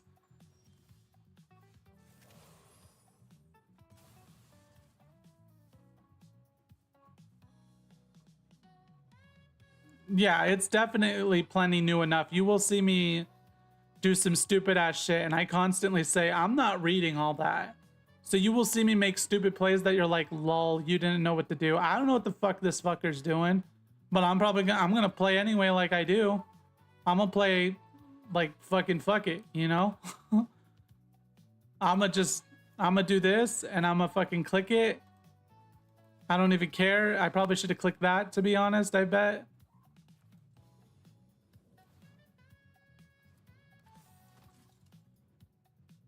I could summon the Rosa, but that's gonna burn up the rest of my mana, I think.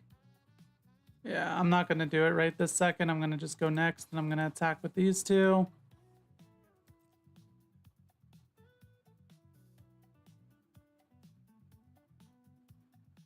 Yeah, I think this deck does okay enough for the most part. This is gonna die to that, so I have to do this.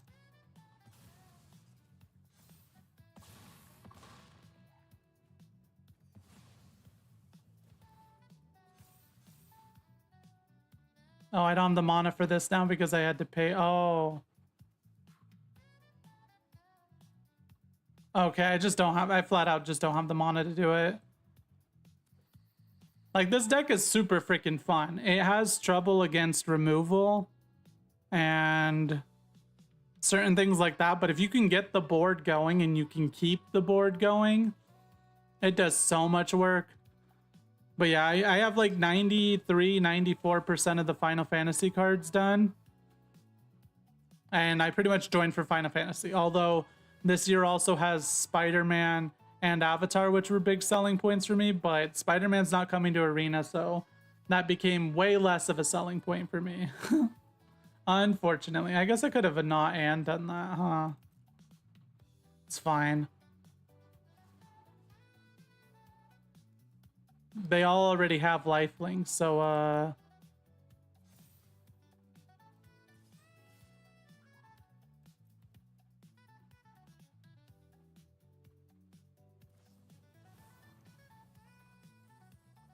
oh shit. Oh shit. Wait.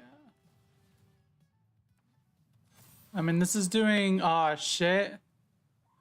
Ah shit. I mean, there was no way for me to tell this was gonna happen. It's fine. Oh yeah, I know. I'm gonna play with some of the Edge of Eternity's cards, and like even in this deck, there's like plenty of cards in here. No, never mind. But there are some cards in here that are not Universes Beyond. So like I'm excited for most of the sets. I watch so much like Commander at home, shuffle up and play. Ah shit, I might lose now. 2 artifacts, creatures, or enchantment cards. That gives me life still, right? And did he block Torgal? Or I guess he might have. Do I just play the Venat? I think I do. Yeah, I don't know a crap ton of the lore. I did watch like an 80-minute info dump on the lore from Spice Rack. And the lore sounds cool. I kind of want to get into like little bits and pieces of the lore here and there. But yeah, the lore's cool enough. I'm not here to say I'm only going to play Final Fantasy, but that is why I'm here. So that's why I'm spending gold and spending resources on getting avatars and the cosmetics for the cards and stuff, because it's Final Fantasy. It's a big part of like why I joined up, you know? Because I always had an interest in Magic, but I never fully pulled the trigger, and then it wasn't until they nudged me along. They're like, Final Fantasy. And it's like, ah, fuck, okay. This game does not look particularly amazing, but they used to publish novels in the setting, dude. That would be fucking lit. We're in trouble. Aw, man. I needed her so that I could exile something. Fuck.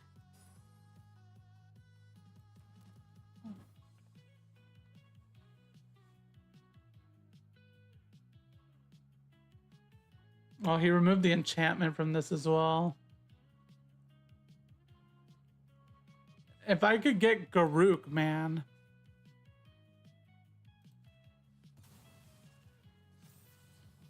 Sarah would be good, but honestly,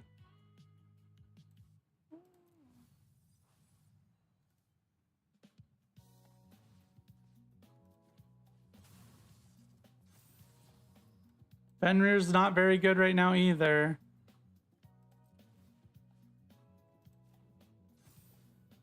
We need to get to Saz and we need to get to Garuk.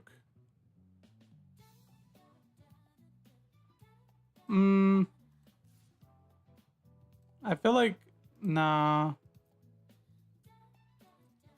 I think we're just in trouble here though. You bought a lot of, oh, it brought in a lot of new eyes to the game. I mean, that's my whole shtick with crossovers in general. I get why people dislike them. I get it. But I'm a crossover guy. I am all over crossovers. Smash Brothers is like one of my favorite games of all time. You know? Like, I love fighting games, how much they cross shit over. So if they could just give me Garuk, man, we would be so good right now.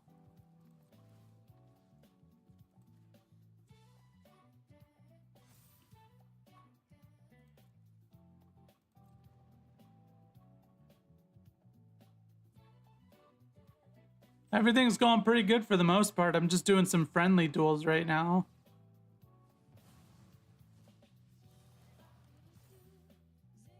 I don't even know what his deck is doing, to be honest. Like, I just seen the numbers are getting bigger and bigger. And it's like, I see why people say, hey, you need board wipes, but clearly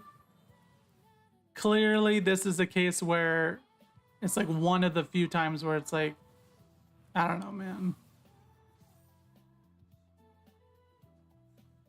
It's like a board wipe would be good, but most of the good board wipes that seemed worthwhile would just fucking kill me anyway. Yeah, the universe is beyond raising the price of standard is like the one thing that I like super agree. Like, this just sucks. Who's attacking? Just the one flyer guy? I mean, she could block, but she dies, so no.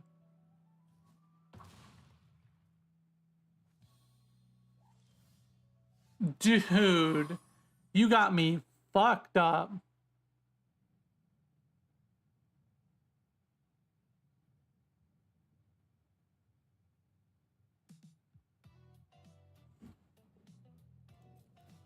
Oh my god, that's such a fucking dead draw, dude.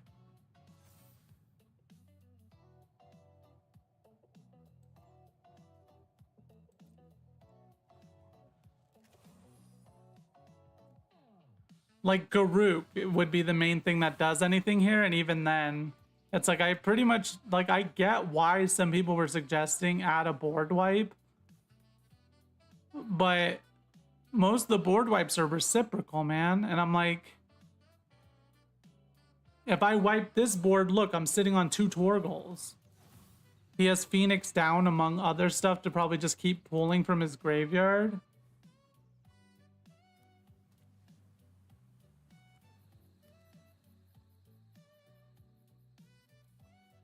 While, yeah, Smash has always been that way, it is still the crossover game. Like, it is video games, the video game.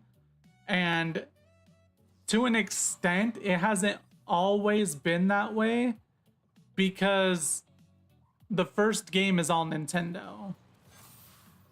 So, like, yes, it has always been that way, but also no. It's like a weird gray area. You're not wrong. It is different. But, like, I'm even saying, like, fighting games in general do so many crossovers, and I really, really like the crossovers that they do.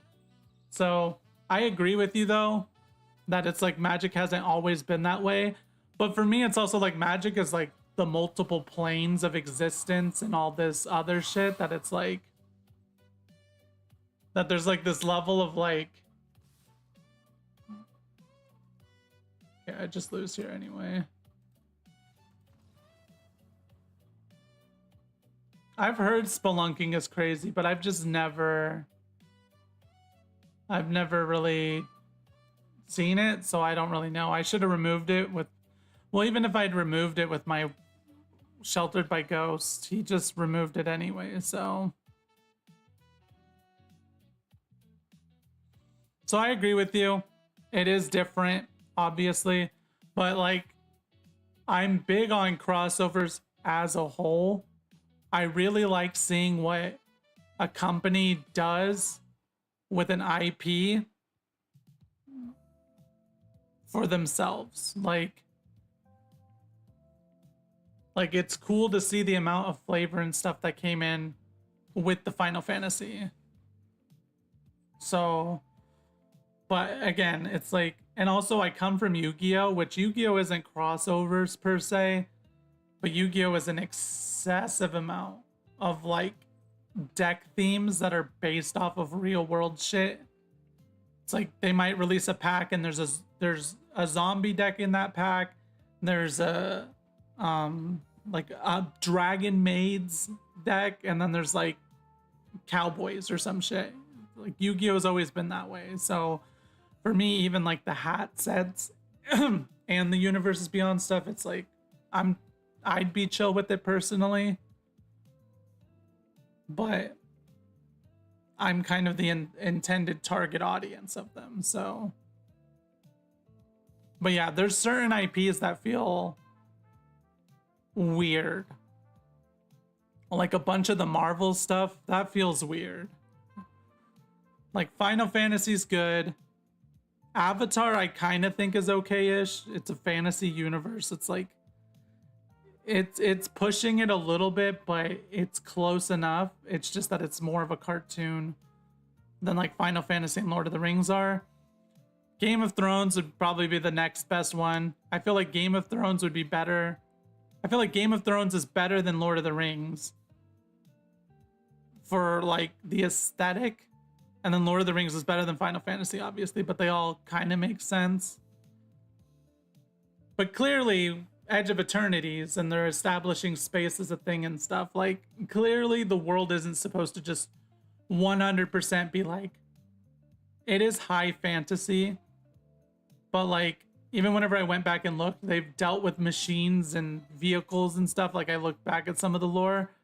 So it's not like 100% like, oh, this is so weird. Like, Marvel's probably the weirdest one because Marvel is based on Earth. Marvel is based on the Milky Way, you know? So it's like you're taking the fictional and adding in the fictional that is based loosely around the concept of actual Earth, you know? Yeah, like the Phyrexian stuff and everything has always been high fantasy. But like, what is his name? Karn? All the machine stuff going on and like all this other nonsense. It's like, it's not as simple as just being like,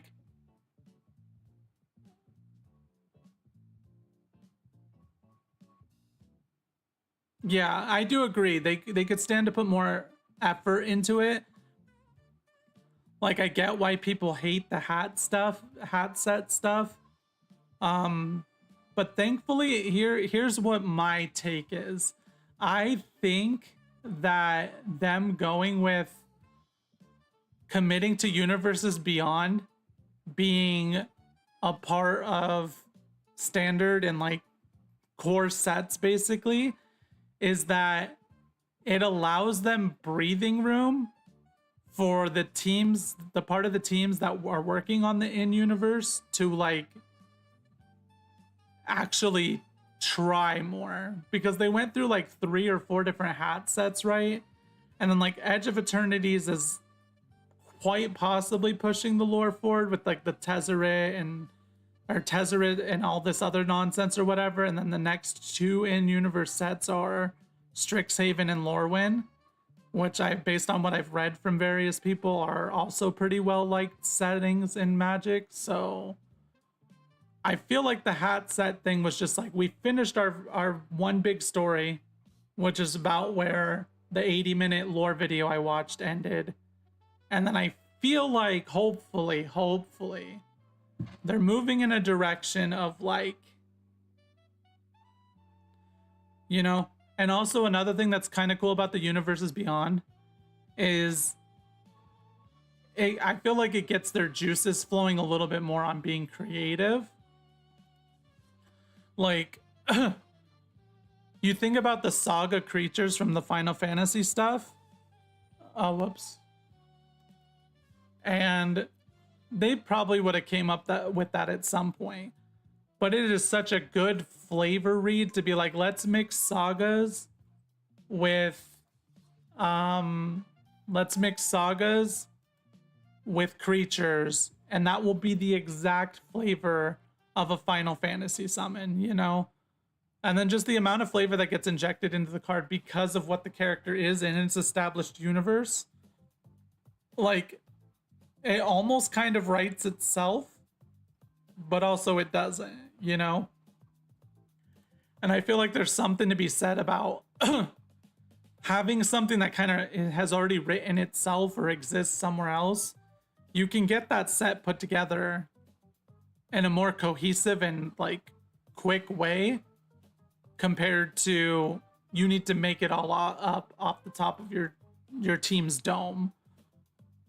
Which, is that good? Is that bad? I don't know. But I feel like I can see the vision of how doing this way can like create an opportunity to make the in-universe better.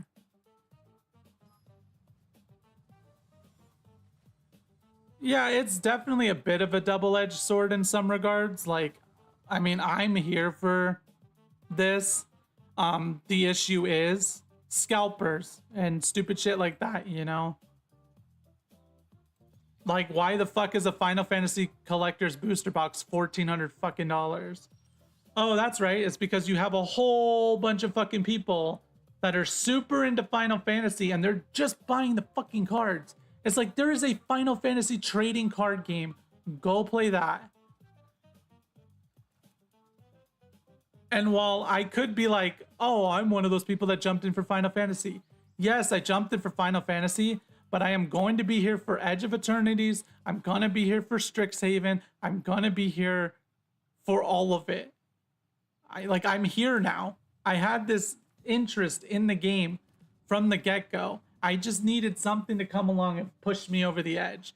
But then it's like you go see people, they're buying the Sonic secret layer. And it's just gonna sit in their binder, bro. It's like, what is your problem? Yeah, it's not just scalpers, obviously. I wouldn't say what's your problem, right? I think people should be inclined to collect things if they want to. But part of the issue is these companies don't print enough oftentimes to work for the fact that, oh wait, I should have played a green. No, nothing was playable.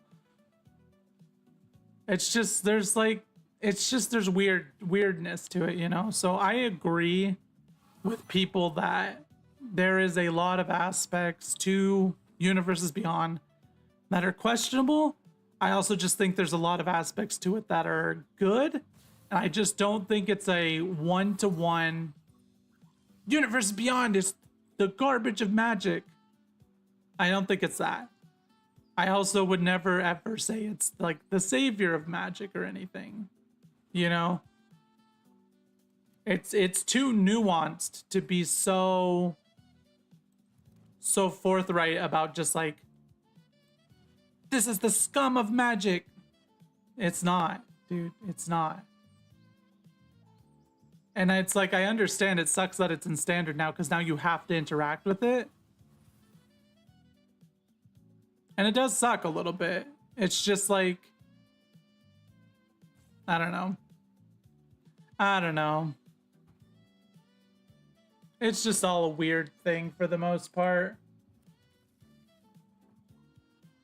It's like, I understand both sides of it. Being somebody like Fortnite is another example for me. I got into Fortnite because they put Jinx and Vi's skins in Fortnite. And now we're like several years later, I pretty much own and play more so with Fortnite originals than I do the League of Legends crossover skins. Like, and I'm in Fortnite. I'm into playing Fortnite now, you know? Oh yeah. The pacing of the products is too fast. Like, we just got Final Fantasy and Edge of Eternities is like, what, 2 weeks away? Like, are you fucking kidding me right now, dude? Insane.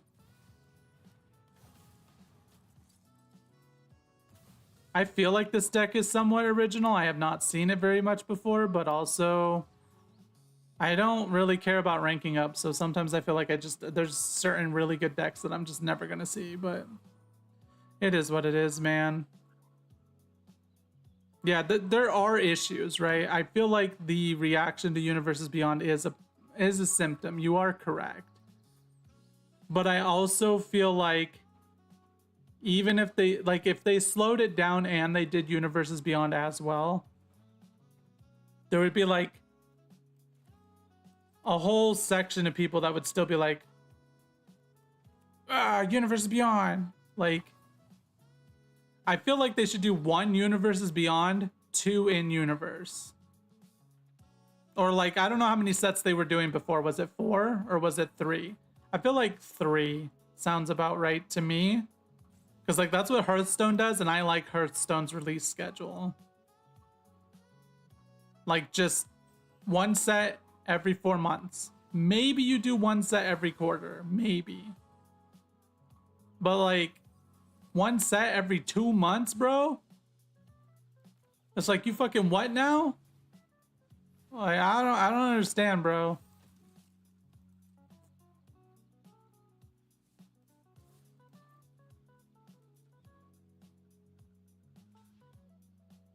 I don't know what this does, but whatever.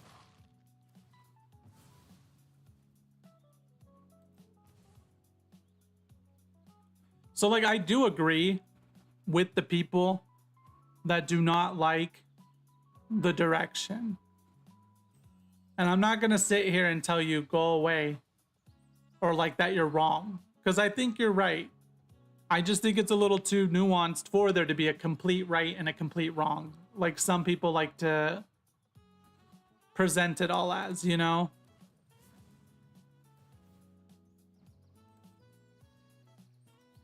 But that's coming from me, somebody that's kind of like an outsider that's come into the world now because of a crossover that I really, really like.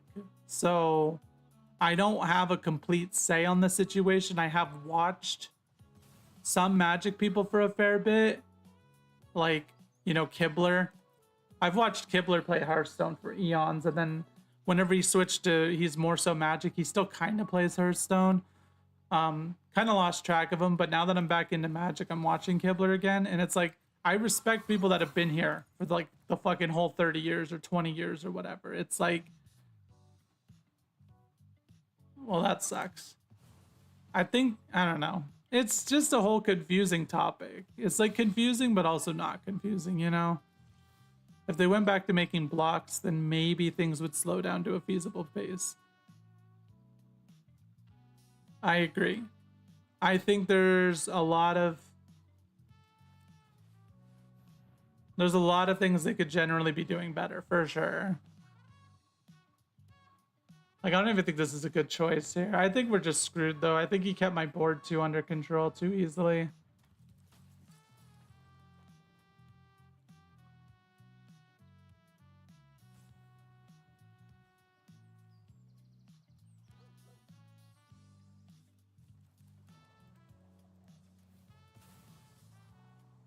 Like, what does a block mean? What does that mean? I've heard people say it. I don't know what the scheduling of making blocks means. Like, based on what I've looked up, because I've looked up the release schedule here and there of sets and stuff, and I've seen like it was definitely slower. I just don't know what the timing of that meant. I think there is a world where they could have done Universes Beyond are now standard legal and making full sets of them in a way where it works a little bit better. I feel like there is some way that they could do that.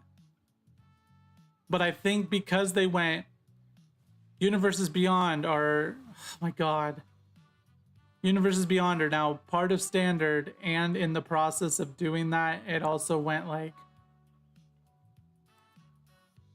I don't even care. Just let him kill me at this point.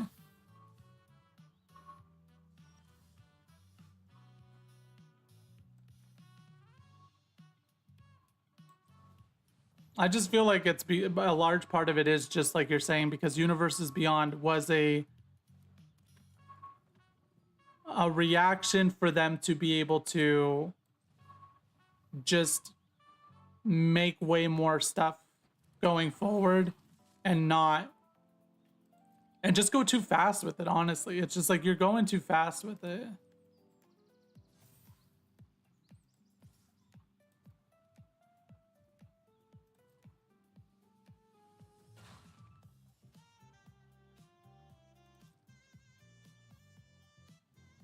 I'm probably just gonna lose this. It looks very tight. There's like a slim chance I could block with Rosa, sacrifice Zac to put a indestructible on her. And maybe I could squeak out, maybe. But, like, I will say, I think it's interesting to have the discussion about Universes Beyond. I like Universes Beyond for that sort of purpose too. Even though I think there's a little bit much as far as like the wow, this is the worst thing ever. It's like it is interesting to examine it and like think about why are people feeling that way? What could they have maybe done different? And like just how to make, I don't know. I feel like there's just ways that they could do it all differently, you know? He's thinking very hard. The blocks were big sets, and imagine that instead of having one set for Turkir. Oh. So kind of like, again, kind of like what Hearthstone's doing, where they release an expansion and then there's a mini expansion slightly after that, release an expansion, a mini expansion slightly after that, release an expansion, again, a mini set slightly after that. That does sound better. They were split into like 3 big sets and there were mini sets in each of them that told like a progressing story. I think I do like that better than just like, here's the one big set. That actually does sound like, dude, because Final Fantasy would have been cool for that too. Like, even if with Final Fantasy, like Final Fantasy would have been like one of the easiest Universes Beyond to do that. Final Fantasy 1 through 4, block or set 1. Final Fantasy 5 through 9, set 2. 10 through 15, set 3.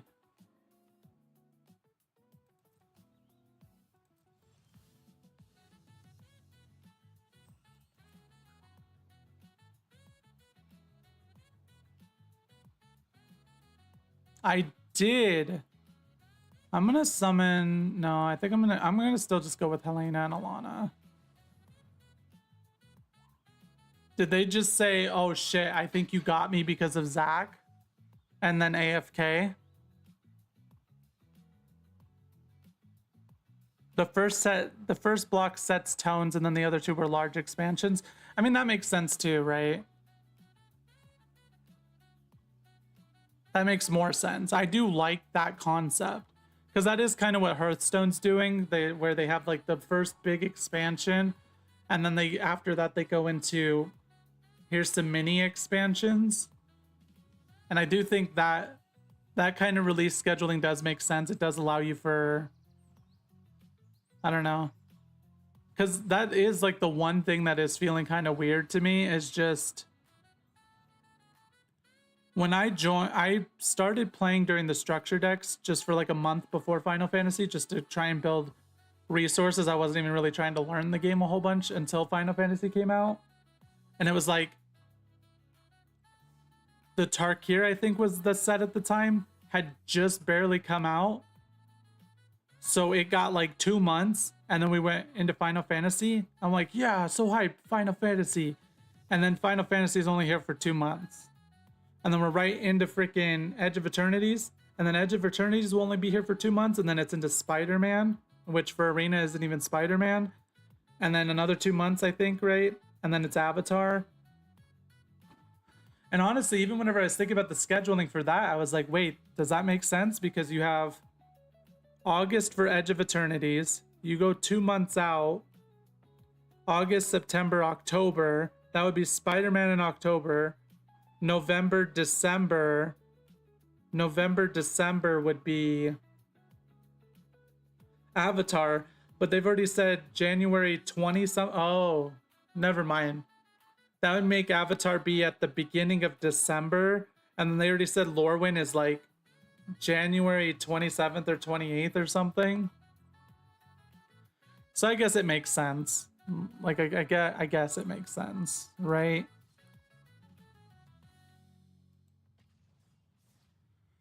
Yeah, most card games do get to that point too. Like I feel like even Yu-Gi-Oh and stuff kind of hit a point where it's like, dude, you are going so fast with product. What the fuck?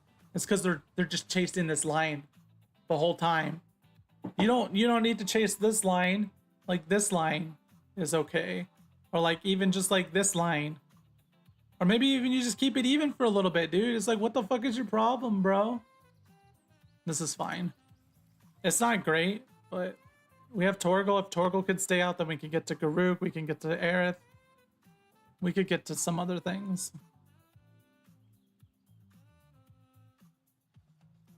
What? Oh man, Garuk is like so important, honestly. I guess I shouldn't say it's so important, but you've played since the 90s, bruh. You're like the exact. Oh wait, I needed to choose a green. Fuck, I do that so often, man. I do that so often. I get so... Fuck.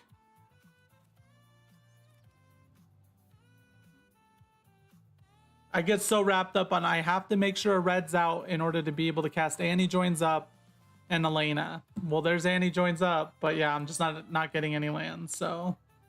I needed to choose a green. I fucked it over by not choosing a green. It's fine. Yeah, it happens. I do that so often, man, where it's like, oh, I need to get this one, and then I forget. I don't have the forest in my hand. It's fine. It happens. I do it so often, though. And also, it's just because most of my games are spent... I have my mana base good to go. Like most of my game, like most of the game, like 2/3 of one whole match is spent with my mana bases. Like I have the green, I have the red, I have the white. I'm good. So then I like don't consider what I'm searching for as much at that point, and so my autopilot kicks in, and I click like a stupid land to search. But I did play the midweek Magic, and it was pretty fun. My deck was like a big green and red stupid heads deck, basically. It is fun. Sealed is fun. I like draft too, but I just don't have the resources to do draft as often as I would like. Especially since I'm spending all my resources on Final Fantasy avatars and stuff. Because I want them before they rotate out, because I'm here for Final Fantasy and the aesthetic of Final Fantasy. I am hyped about Edge of Eternities, like especially that new red guy that they showed that lets you warp in giant red creatures. That looks like it's going to be kind of fun. I don't think it matters which one we play first, so we'll just play. Like, Edge of Eternities has some cool stuff to it.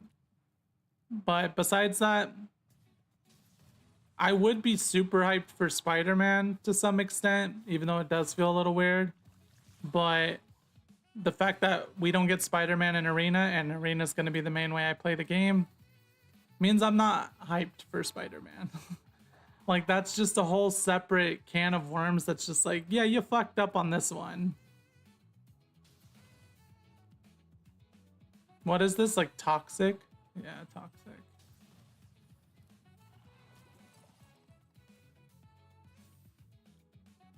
Feel like I just lose this one, dude. Toxic rushdown, basically? What the fuck is happening?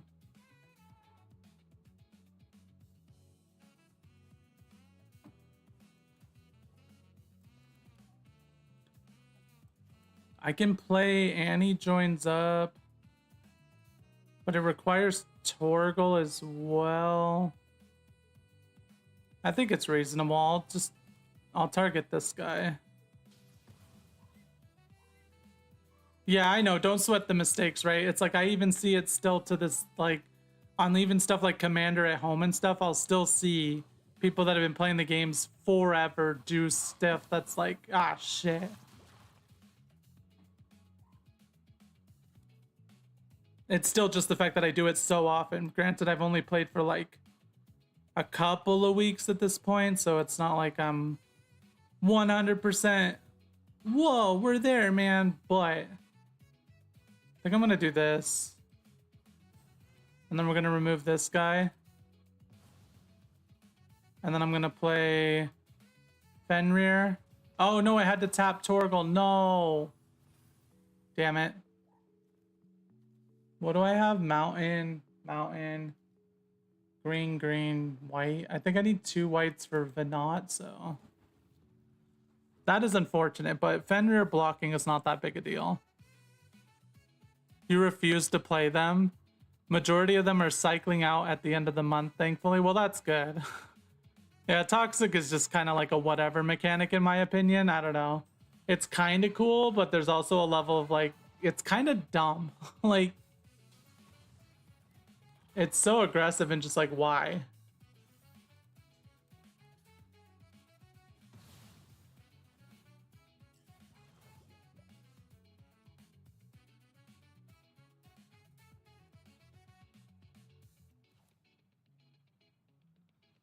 Yeah, auto tapper is fine sometimes, but then I have to just remember to like actually go and tap out the lands myself. Death touches? No.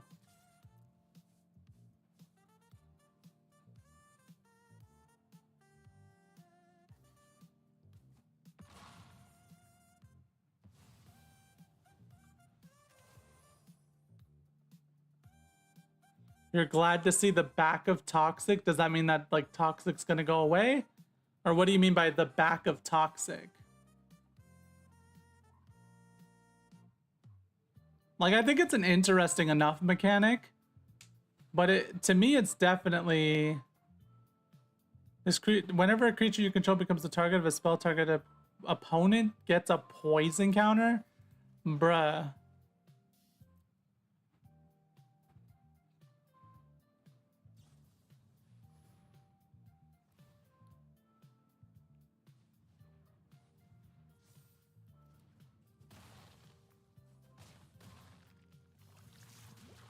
Really, game? Really? I can't target his shit now. Wait, but don't I just win now? No. No, wait, I do just win now. Well, he has 1 mana, I guess, but...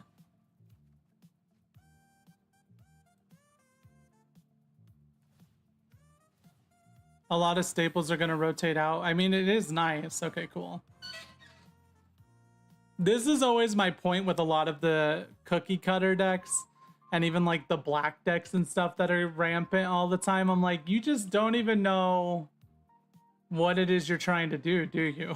Like, you do know what you're trying to do, but it's like, I don't know. Like, you already saw the interaction once, and there was a guy I fought earlier where I attacked in with Aerith. I had Zac up. He blocked Aerith to try and kill her. I sacrificed Zac with a bunch of counters to give Aerith the counters and indestructible. And so his stuff died, she trampled through. The next turn comes, I played another Zac. And it was even bigger than the last Zac because I think I got like Annie joins up or something along with Torgal out. And I attacked in with Aerith again. He did a whole bunch of prowess like triggers and stuff. He's like, oh, I'm at 7 now. And your Aerith is 6, so I can block her. And he blocked me. And then I just sacrificed the Zac. It gave her like 7 tokens. And then she just trampled through it. And it was like, you didn't pay attention to the last turn. That duel was kind of the same thing where it's like, you just attacked with everything and you know damn well I can just get, I'm just gonna get more attack and I'm just gonna trample over you. What are you doing, bro? Like, what are you doing? 2 damage to any target. If you've cast another spell this turn, draw a card. That's kind of cool. Let me see. Oh wait, this is my untapped profile. This deck does okay enough. It's about a 50% win rate on untapped. But what I wanted to show was there is a Discord that I have with a bunch of the people that come by here. If anybody wants to join, we just kind of bullshit. Well, not bullshit, but we talk about the Magic stuff as it's happening. And I am posting whenever I go live and stuff on there too. So if anybody were to want to join it, feel free. It should work anyway. I know sometimes the invite link like breaks down, but just let me know if it doesn't work and then I can get on top of getting you added in. But it's a good place for ideas and people give out like, and most everybody there, like they helped me get this deck because I had this idea for this deck and I threw it together and then they gave me ideas of ways to improve it, and it improved it so freaking much that it's like, and they don't sit there like, that's not a good deck idea. They're like, they sit there and they give suggestions to try and improve your possibly meme deck idea, you know? And I appreciate that, you know? Okay, well, now we found one, so whatever. Oh, wait, I should have played the Evolving Wilds first. I think I'm still just going to do Evolving Wilds. There was a slight argument in my head to go with playing Torgal, but we have Forest, so we don't need much else. We'll grab the red just because it leans into Helena. Like, I always think to just grab the mountain whenever I fetch stuff because I have 2 Helena and I have 1 Annie joins up.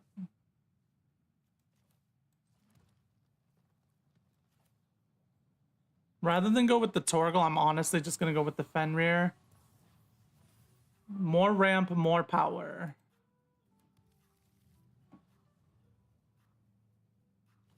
Obviously, nobody has to join and nobody has to do anything. I'm just was posting it just in case people do eventually want. Just in case people do, because... What did he do?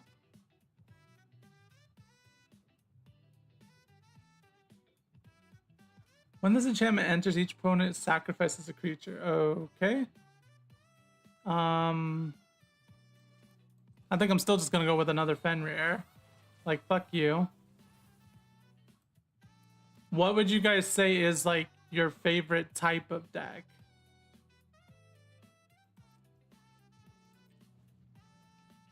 Because I mean, I'm mostly a green player at this point.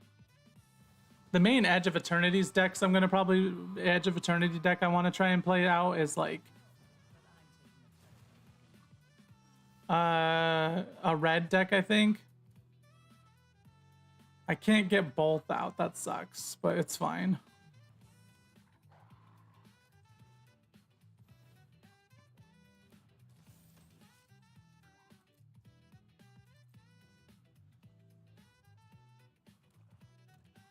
If we could have hit this out along with...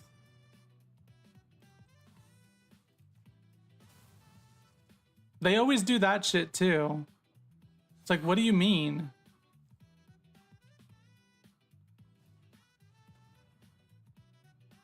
Damn it, he's gonna choose the Helena.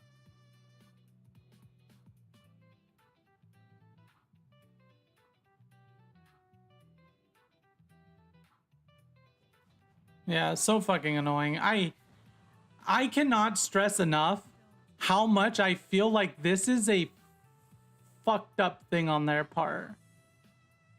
Like, oh shit. God damn it.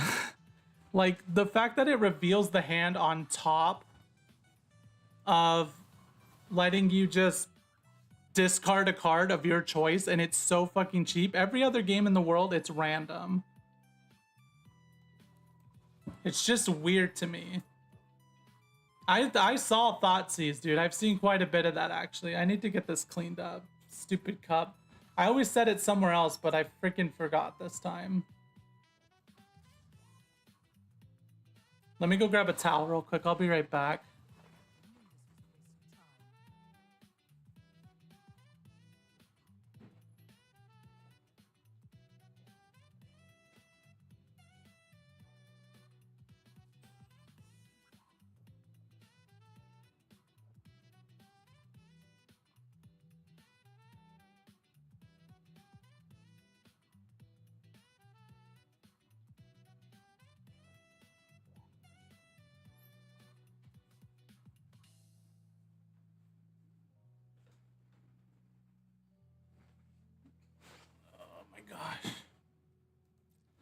Thankfully, like thankfully, the floor is all vinyl and it was already pretty empty. Thankfully. Each opponent sacrifices a non-token creature of their choice. Resolve. Can I sacrifice? Oh, shit. Okay, that didn't work out. I wasn't sure how that interaction worked. I was like, can I sacrifice this and then just activate it? But you can't do that. It's fine. Everything is fine. I was thinking of like destroy, how I can do that. Reveal it. It's fine. Dude, so many planes in a row. Like, go away.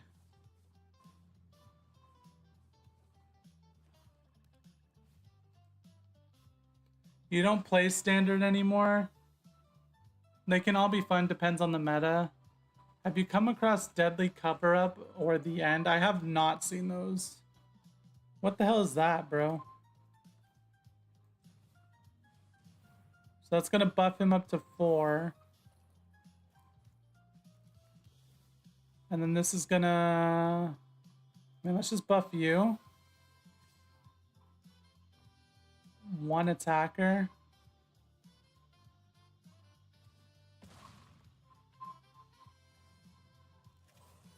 Haven't had much of a chance to play EDH. Like, just because you prefer to play it physical, or...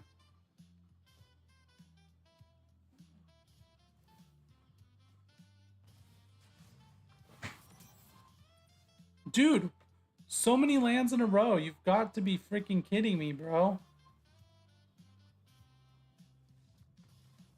GG.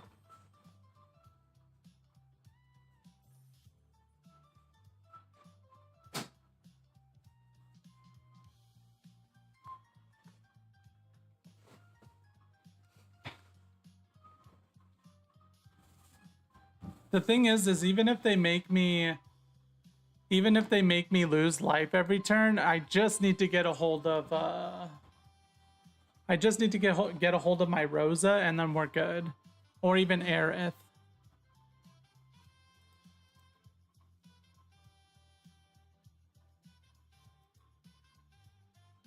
You mostly play online, time is limited. Yeah, I mean that makes sense. Deadly Cover-Up is a sweeper that you can choose to remove copies of something from their deck. Oh, I've seen effects like that in like Hearthstone and everything. It's pretty strong sometimes. Like imagine you go up against somebody with a fucking that ooze deck or like a full artificer deck or something.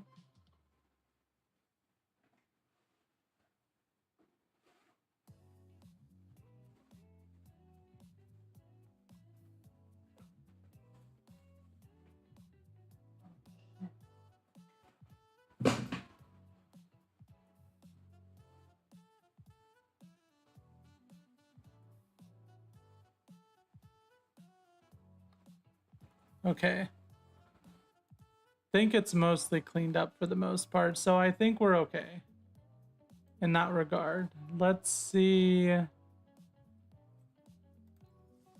This is the only deck I've like truly built that I'm really happy with. This one's fine. It's just like a standard Brawl though, so the 60 card Brawl. And then my Chocobos is legitimately just like I did just all the Chocobo cards and then like Aven Interrupter and Mockingbird. I have like Dazzling, I have these 3 for like removal and stuff. Like that's why I don't really say I built this deck. Like I'm kind of stubbornly making sure it stays to being just Chocobos as much as possible. So but this deck, the man's best friend, this I built on my own. I mean, people gave me recommendations. It was Annie Joins Up was a recommendation, which freaking phenomenal card. Boosted the viability of the deck so much. Somebody recommended this, which again, should have figured from playing the structure decks that this would be really good in here. That was actually the main cards people recommended.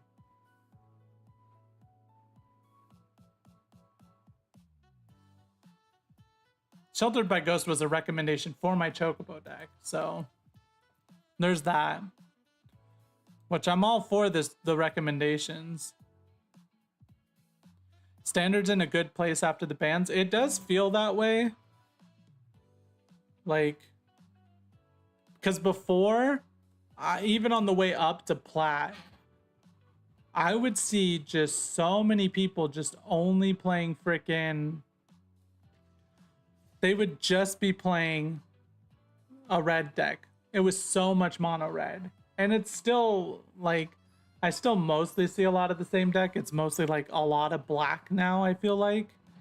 But every now and then, I feel like it's more often to run across, like, somebody playing some random fun nonsense. Or if it's not random fun nonsense, it's at least, like, just, you know, I don't know. It's like tier 1, tier 2. It's a strong deck. It's just not like... I don't even know what would be argued to be the best deck right now.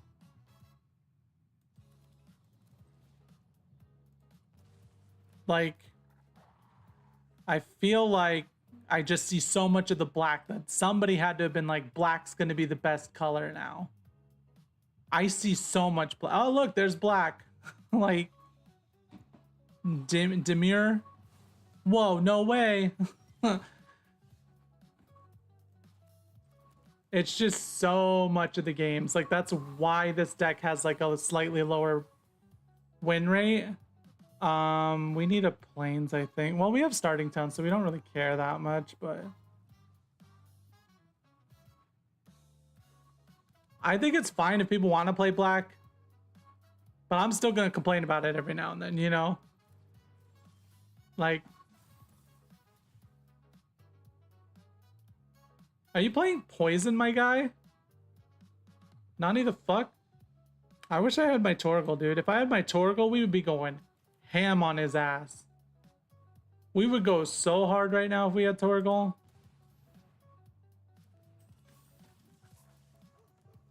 Yeah, I saw that the Tifa deck. The Tifa deck's been doing pretty well, it seems like. Which it seems Tifa seems good. I just don't... I like Tifa as a character a whole lot. So trust me, I do kind of want to play Tifa at some point. But there's also a level of like...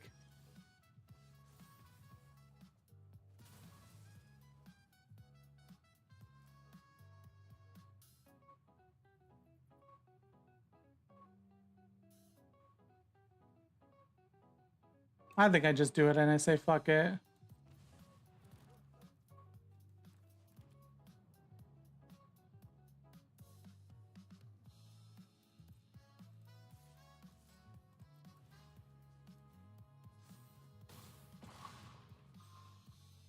Okay, I'm convinced I'm keeping this card in here now. Okay, I was saying there's a chance I get rid of this, but I'm not getting rid of it. I like it too much. There's instances where it's kind of like, ah, shit. But it gives me instances of having 4 blockers. It gives me so much buffing from Renoa. It gives me so much buffing from Torgal. It does plenty. It's just there's select instances where I'm like, ah, shit. No, he killed Angelo. I mean...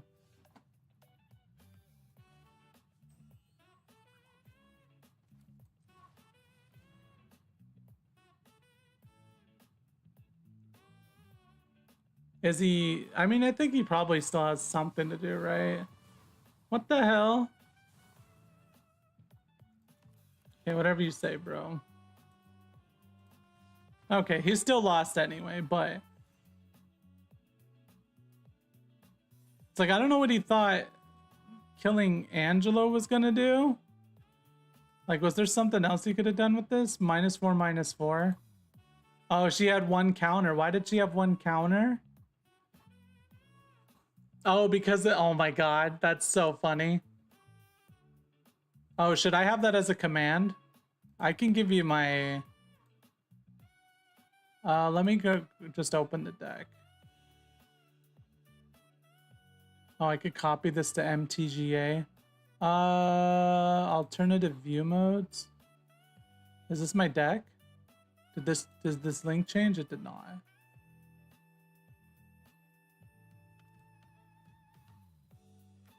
It's like a 48% win rate.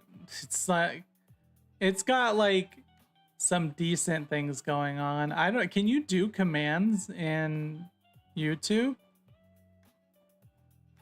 I could share the list if you wanted.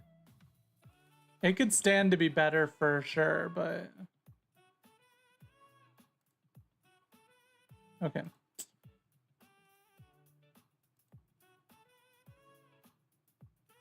Links to a deck list. Okay, how do you, let me Google that since you're mentioning it. How to set up a deck command. I imagine deck builder template for the new era. I don't care. To create an exclamation point deck command, you'll need to configure a chat bot. Can Stream Elements access my YouTube? I know a little bit more about Twitch than I do YouTube. But you're right. That is something. Oh, wait, here's chatbot. Chat commands.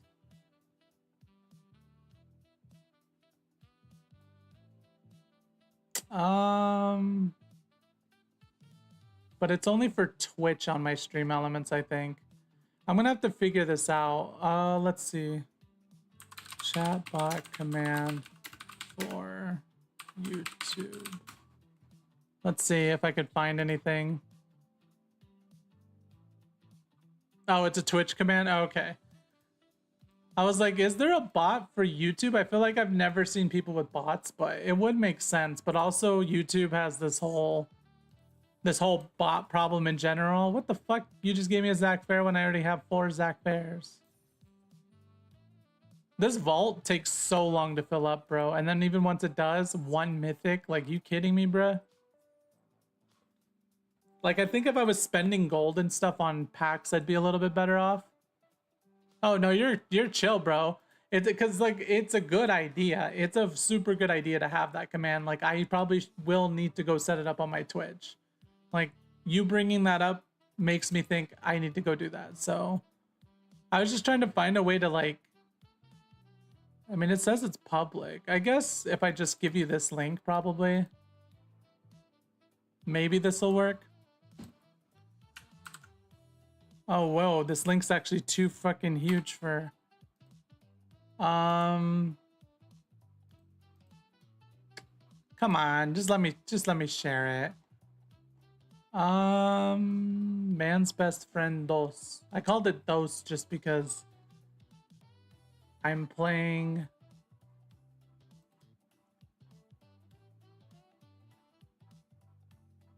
What the hell does copy to MTGA do? I have untapped, so I have untapped, so that's why I was trying to, that's why when you brought it up I was like, oh, a command for that would be a pretty good idea. Because I have seen it in people's chats. Just trying to see if there's a way to just share. It doesn't look like there is. I could probably get the picture and share the picture. I could also just go open up the deck for a moment. It's fun. It's like you're gonna, it struggles. Like I showed the win rate earlier on it. It's got pretty good win rates against several color types, but basically as soon as there's black and like to a lesser extent blue and white, there's a chance you struggle, but it's been going okay enough. Like it does well enough. It's at 40.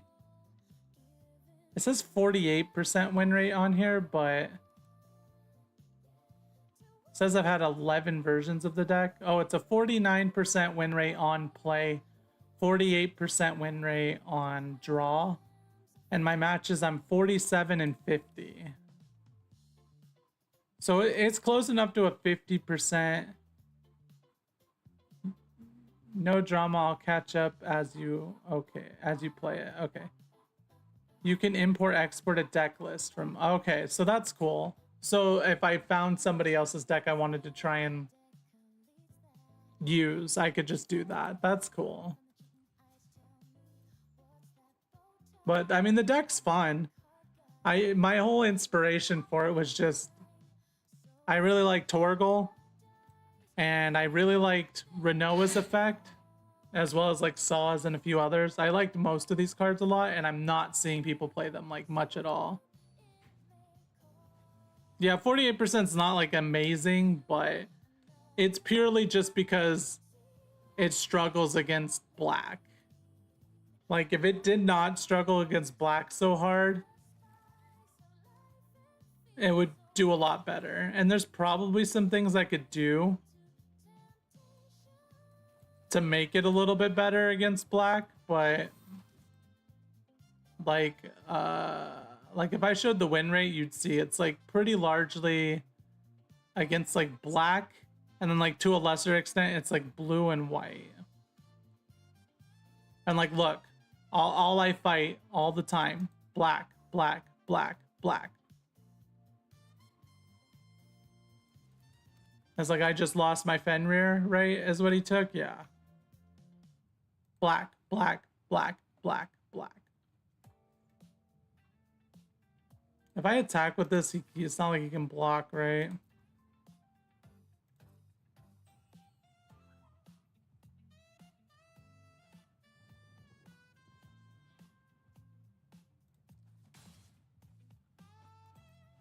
Like, it's just so much of what I fight. It's just black constantly. And it has moments where it can squeak out against black, but it has to be a very specific set of things going on. Whoa, no way. Like,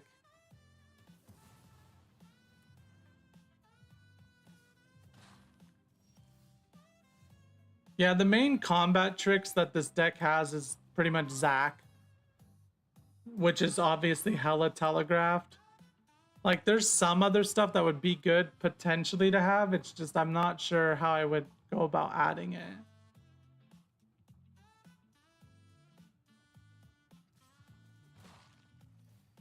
Yeah, like, removal is the biggest problem. That's why it's like, it's always black that I'm like losing to.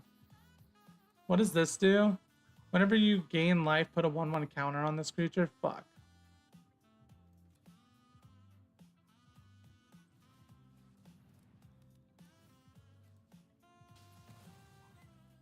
Because I would almost like to just play that on that just to get the Fenrir back, but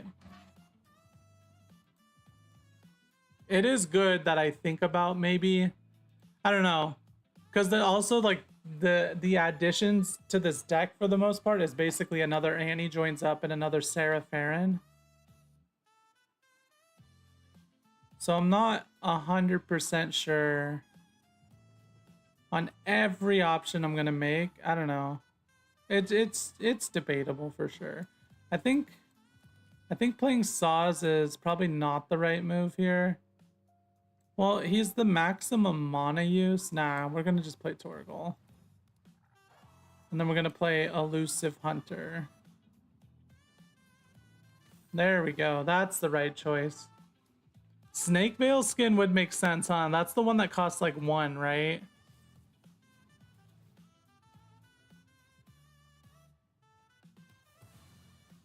They always get so scared of Torgal, dude.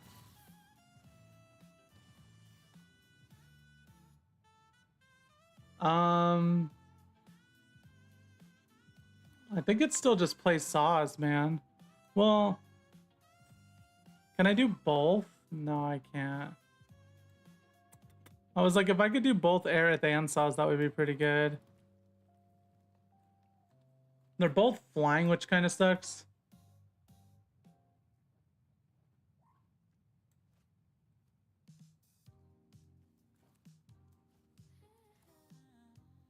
Oh my god, it's so difficult.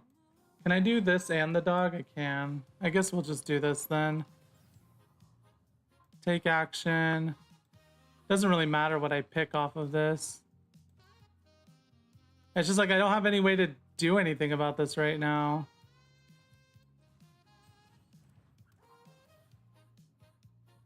Oh,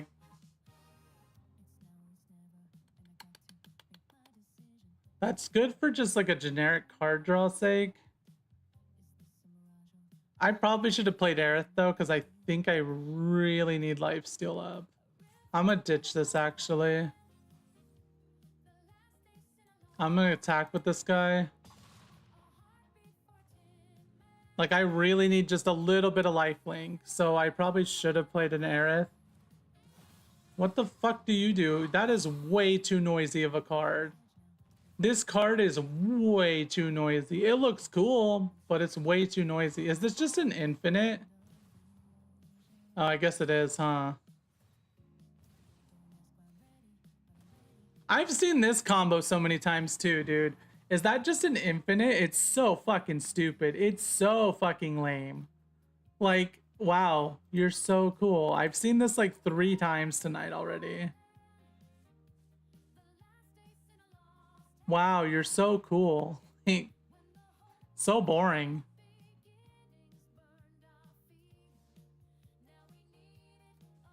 Like, I have removals in this deck. It's just they never show up on the few freaking matchups where I really freaking need them. And it's like I have 2 versions of reach. I have a few people that can reach. It's just they don't fucking reach the top of my deck. Like, I had Snake Veil in here for a little bit, but I think I removed it at one point.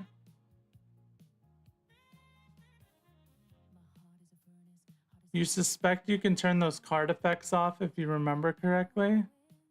What do you mean, like the pinging or whatever? Like them going back and forth like that? It's just like, I like this deck so much the way it is, man. It's just like, it's gonna be hard to fit anything else in it. Like, if I'm gonna add another Sarah and add another Annie joins up, I already don't know what I'm removing for those 2. Like, part of me wants to just remove lands, to be honest. But then I'm like, I'm probably skimping too much on land at that point. Because another Annie joins up is almost like integral. Oh, the fancy card art. Yeah, you can like right click them. Like, it doesn't let me do it here, but you can like right click a card and then you click view simplified or something like that.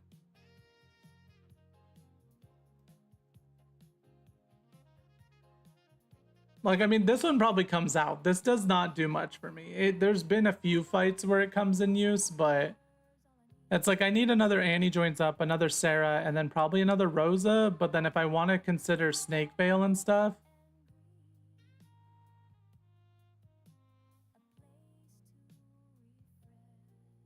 no.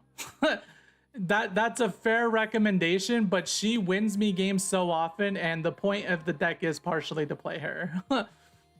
If I remove her, it's remove her, and then it's remove Torgal, and then it's remove Wary Watchdog, and then Botanist, and then it's a whole different deck, you know? Like, it is fair, but this is probably the #1 deck where she can actually get a use, and so I want to use her.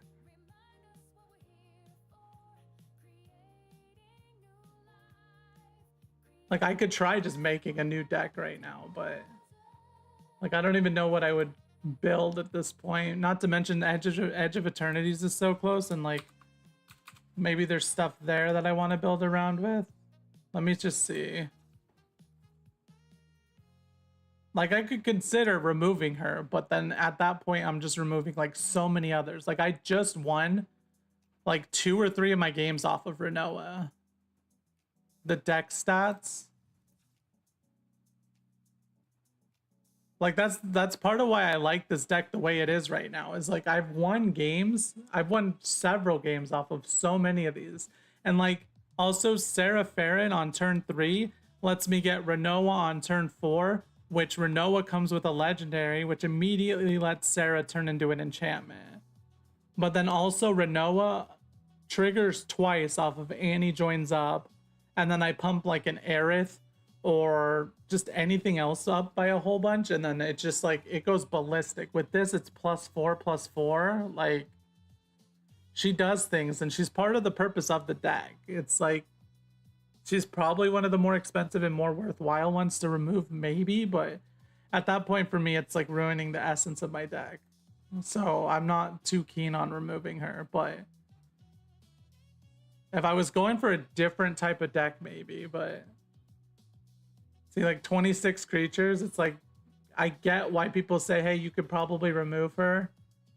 Because it's like, I just don't have enough spells in the deck, probably, but it's like, I know Zach, Aerith, Venat, kind of. Venat probably could be removed. She does some things for me. She helps a little bit sometimes. Like, Venat carried me in a game against Arden so fucking hard. But it's mostly like Zach, Torgal, Sarah, Saz, and then Rosa and Helena to a lesser extent. Those are like the main, like, 5-ish cards, and then Annie joins up is important.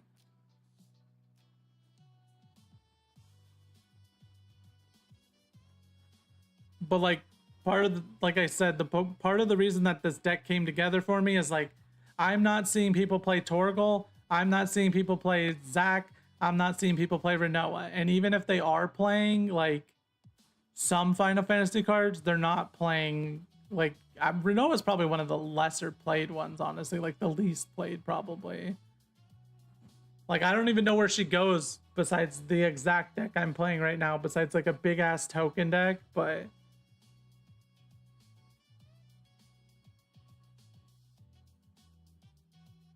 it's like I already took Rufus out of here, and that felt good. Rufus needed to come out because he was black, but because he was a black white, which just didn't fit that well. But like this guy does things too. See, that's the thing. Everything in this deck does things. So I just like, this is the main thing right now that's not doing much. And it's more for a token deck, obviously, but this with Release the Dogs just won me like 2 games recently, so yeah, Annie is like the whole point of the deck. It doesn't make a shit ton of tokens. It's mostly just about like the little gains, but the thing with this is it's 2 legendary creatures that then immediately procs Sarah Farron if she pops up. But also the dog counts for Torgal. And then Torgal is like how I'm getting the counters started on pretty much everybody else. Elspeth has won me a lot of games too, and its removal. It's not like a shit ton of tokens, but I'm not aiming for her first effect. It's, if they're generating a bunch of shit, I have Elspeth down, I give my fucking 48 Aerith flying, and then what are you doing? What are you doing about it, you know? I give my 48 Aerith flying while she has trample. Like, what are they doing about that? It's not really about the tokens. The tokens are nice for blocking's sake. And sometimes I'll put Elspeth down, and then I get Release the Dogs down while I already have a Torgal, and then I summon something, and it goes up to like fucking 15. So it's like, I do get it. There's a lot of little combos in the deck that are like, here's what you could get rid of, but it's difficult for me because I like where the essence of the deck is right now. So it's difficult for me to 100% be like, oh yeah, I'll cut her. Like, it's a fair argument. If I was trying very hard to get to Mythic, like, yeah, it's cut Hard Tilly, possibly Elspeth. It's cut these 2 dogs probably. Maybe don't even play around with Torgal. Like, it's just a whole different deck at that point. You know? But I just, like, as soon as I hit platinum, I don't really... It would be nice, and I am trying to win, but I don't, like, super need to make it to Mythic, you know? I'd rather be playing a deck I'm having fun with than, like, a deck where I'm like, this is so optimal, but I'm playing the same thing everybody else is doing, so...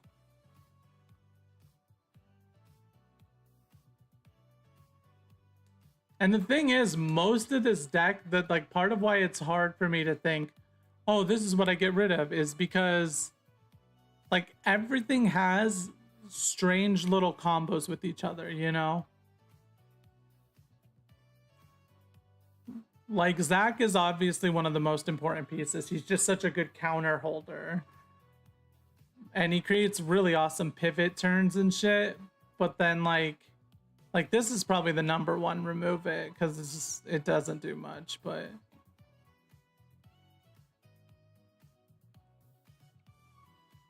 like it can be inefficient, but it's like tonight especially, it's won a lot of games. Like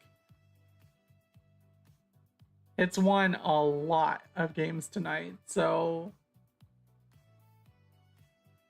I don't know. Like I was even saying before the last handful of games happened, oh, this is probably the one I cut, even though I'm not too keen on it. And then I swapped my mind over to think about, oh, play it in anticipation for a next turn off of Torgal or Renoa or something.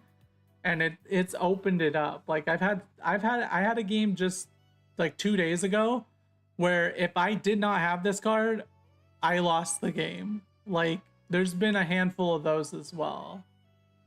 And like the main thing with this is it's not just 4/1/1s, it's 4/1/1s that provide counters for everybody, and they also provide buffs from Renoa for everybody. So you're right, it's like not worth it, but it's like, and it's probably like one of the main ones I would get rid of. But then I'm getting rid of that for what? Snake Veil? Like, what is combat menu? This? Why did it change to direct game again? It's for standard, bro. Yeah, you've only seen a fair game, so it's like it's not 100% like you know exactly what should be cut. And I do agree. Like I was even just saying that earlier. The 4/1/1 dog one is probably like one of the highest up there to cut.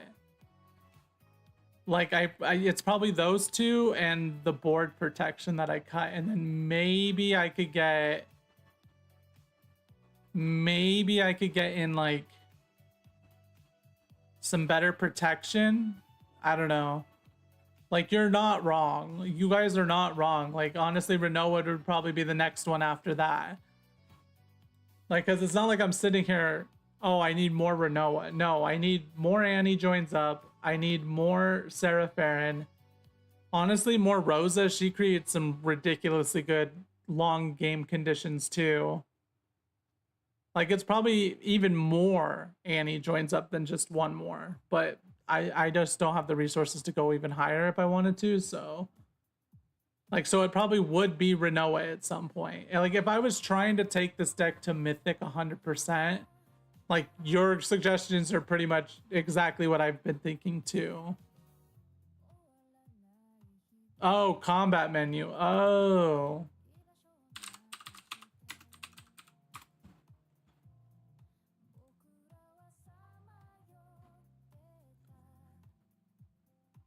Target creature gets +0/+4. Target creature.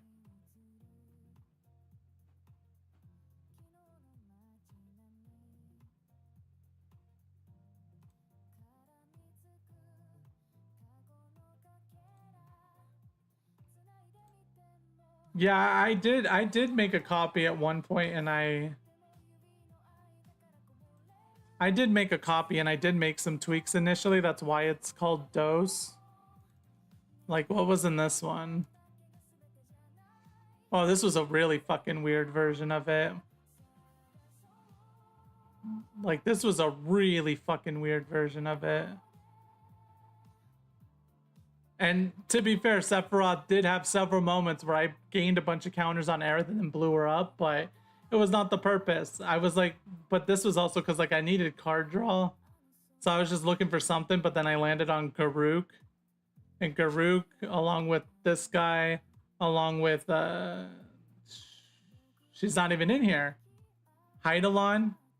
Like I've already tweaked the fuck out of it, you know? Like I've already tweaked the fuck out of it and like consolidated it. I got rid of the stupid little landfall package. I removed this because it was like okay, but I like this card in some decks. This deck, it just wasn't doing nearly enough. I put in another Sheltered by Ghost. I took out one of the Duty Beyond Death. I took out Make a Stand because it's just like they weren't doing nearly enough. Make a Stand would probably be better than Duty Beyond Death, though. I took out Earth Crystal because it was just too expensive. It was not. I was already doing enough with counters anyway. I got another Sauce to put in here. Got rid of Reach the Horizon. Like, I've already tweaked the fuck out of the original deck that I built, you know? Here was one of my removals. Way too fucking expensive, man. Like, so, yeah, I could make a third version of it. Why is your deck so many different cards? Because I don't have 4 copies of a lot of cards, and then I don't know, I think it just works fine.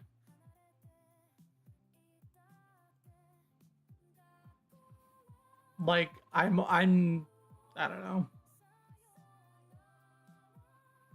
It's also not like so many different cards.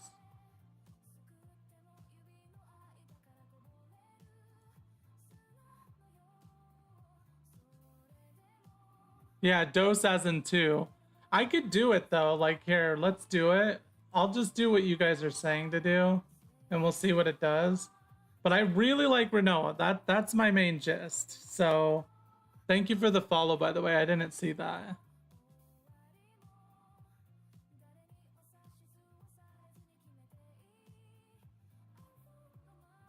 Oh, clone. It does make the deck less consistent, arguably, but honestly, like the consistency has been fine enough for me.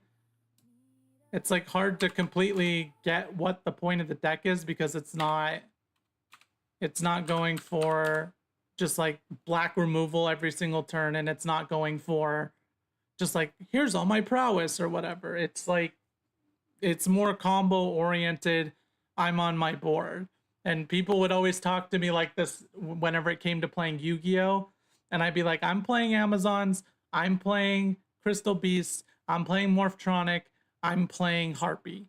And what do? They all want to get on the board, they want to build off of each other. That's their game plan. That's my deck style. And what does that deck style lose to? It loses to removal. So I kind of just have to accept it usually, you know? And I also just like playing cards that other people are not playing. How many people are you fighting that are playing Renoa? Right? How many people are you playing that are playing like fucking Sarah? Like it's not many.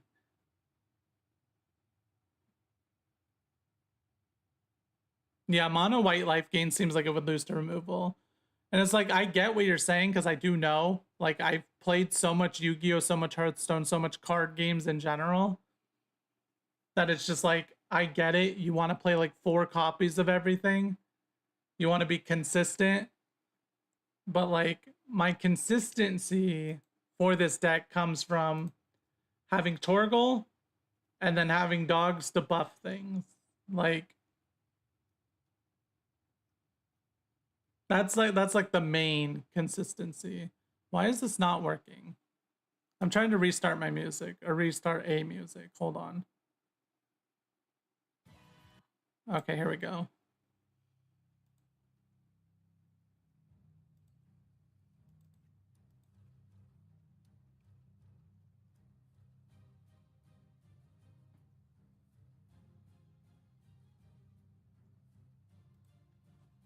It's just like there's I don't know.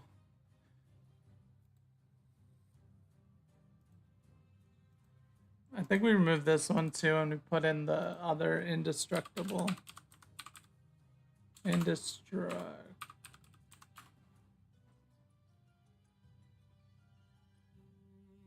This one.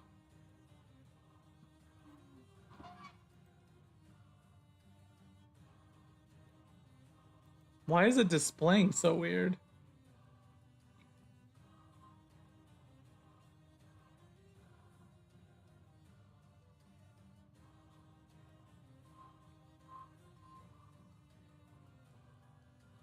It's like hard to completely explain this deck. It's just like it's not built off of 100%.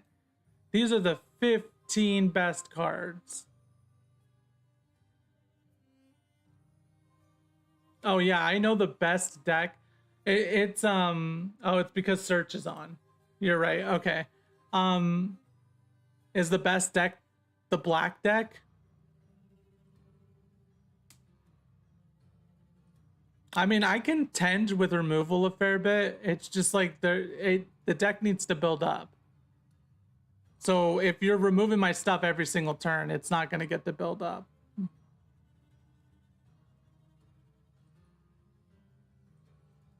So it's not a matter of like, oh, I'm just blaming removal. It is what causes the issues. If they don't remove me, Dino Zombify is the best. I mean, yeah, I guess that's one of them, right? I don't know that I've seen that very much, but the main one I see all the fucking time, everybody's just playing it, is just stupid black shit. They're just playing discard, discard, discard, removal, discard, removal, removal, removal, discard, removal. And it's just doing those stupid little pings all the time.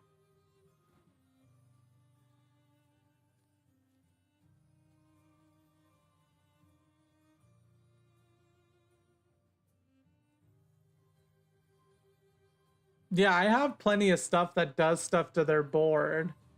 I have 3 of this, I have 2 of this. I think I had another one I thought, but like the other one would probably be like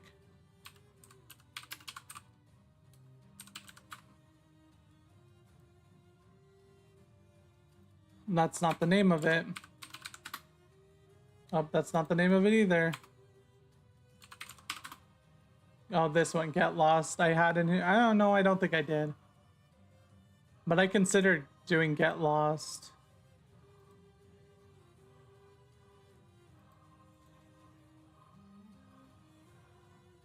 Like, this is also removal. So there are things in here that are removal.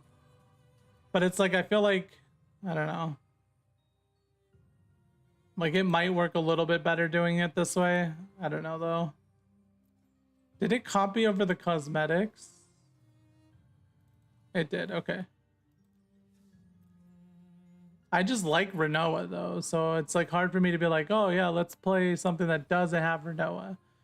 Because, like, the best token deck that I've seen, I think, is, like, just mono white, which means you're not going to play Renoa in it, right?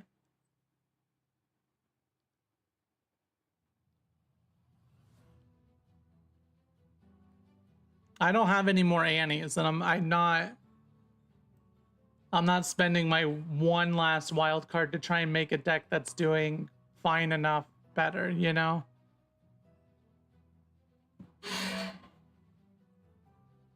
Like, I've debated it. It would be my next purchase if I were to.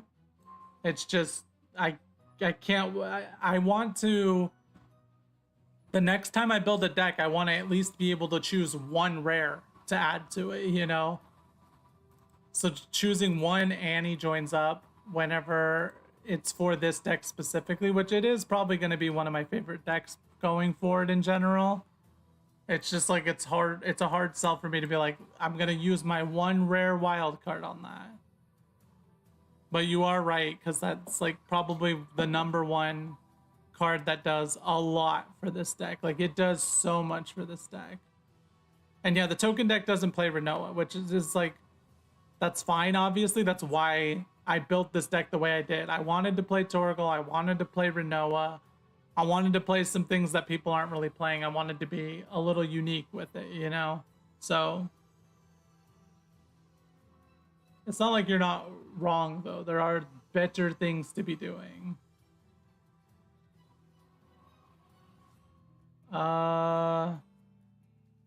I think this is fair, right? Because I can play Botanist. I can play out this, and I can almost play out that. I'm just gonna keep it. I don't even care.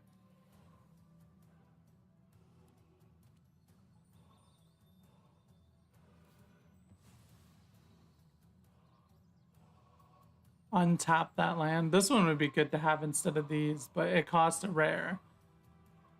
I just don't have the resources. You're saying to take out this to put in another Annie, which I mean does make sense because Annie is removal in and of itself. This thing comes in handy though sometimes whenever they're playing like way too much fucking enchants that lock my shit up. I mean this has some uses sometimes.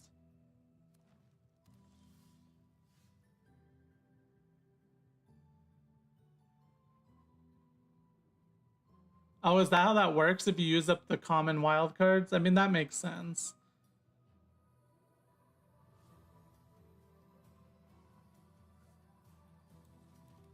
I guess I'll do that then. I don't know.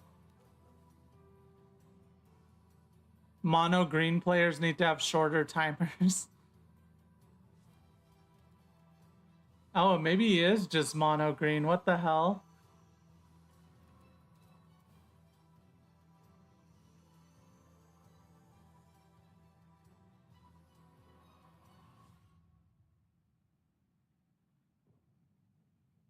You're just gonna call that off of 2 greens?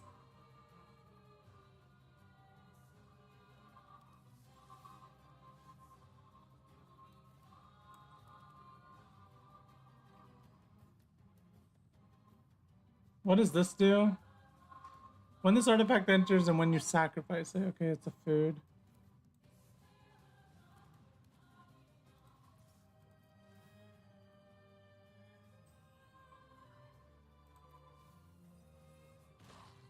I don't need more than 1 Garuk. Oh, it's the Tifa deck? Oh, okay.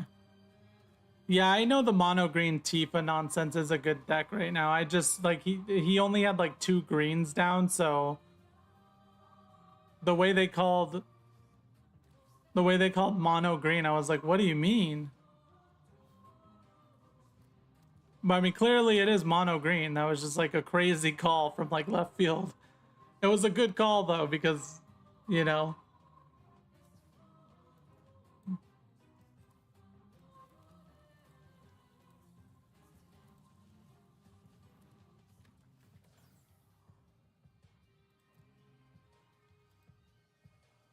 I guess I should have grabbed a planes actually. Yeah, I should have grabbed a planes. Fuck. Yeah, that sucks. Whatever. It's fine. Take action. I don't need it.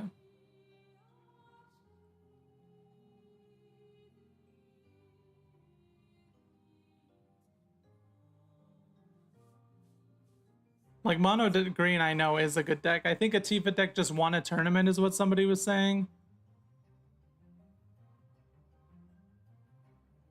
Like, what is he thinking so hard about, bro? Like, are you gonna block it? Are you gonna kill it? Or are you just gonna sit there, bro? Like, just do something. Just choose, man. And at the end of the day, you're probably not gonna block it. You're probably gonna leave both of them up. They probably play mono green because they're playing on like McDonald's Wi-Fi, so they need the deck to just be able to multiple one.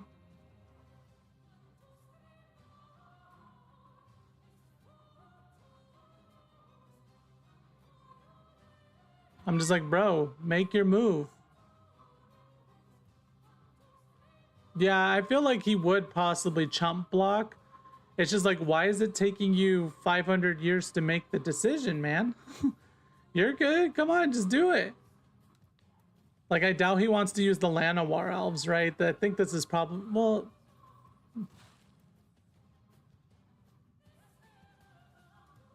I accidentally do this to people because I play while I work. Well, I think it's fair if it happens. It's just if it's going to be that long while you work, that's kind of crazy.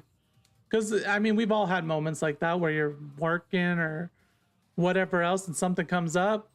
I just spilt my water and I had to clean up my water in order to...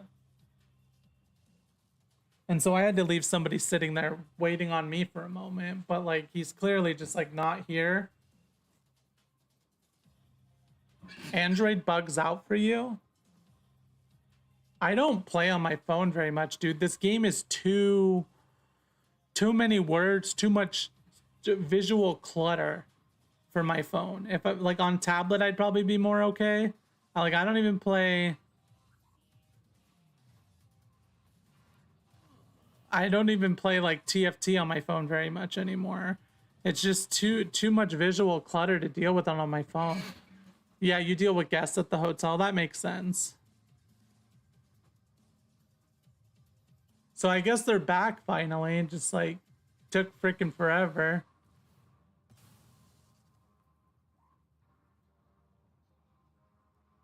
Oh, I haven't had that happen with the game freezing yet, but that makes sense. Like I know Hearthstone has had some issues like that too, so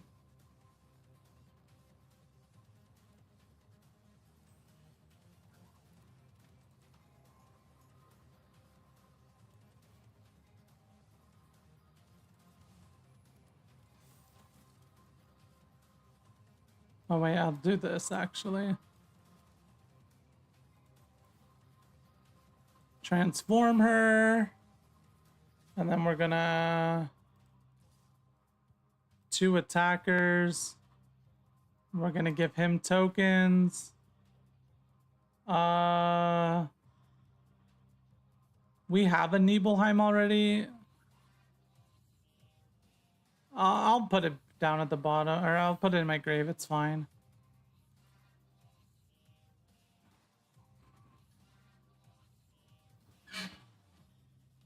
Yeah, that's why I'm not touching it on mobile devices very much. I would need a tablet, and it would need to be a good tablet to run it. Like it runs fine on my phone. I have the S23. It's just the screen feels too small for me, man. Oh shit, I should have sacrificed Zach probably. It's fine.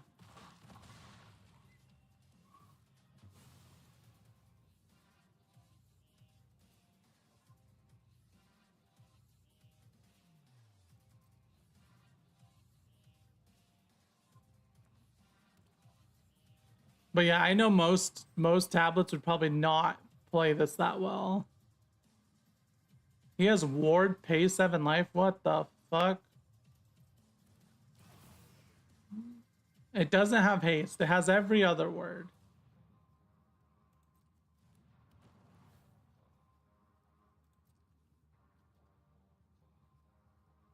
It has a lot of fucking words though, dude.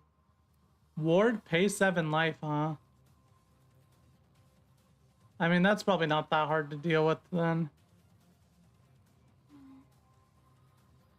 Your phone is 100% fine pretty much? That's crazy.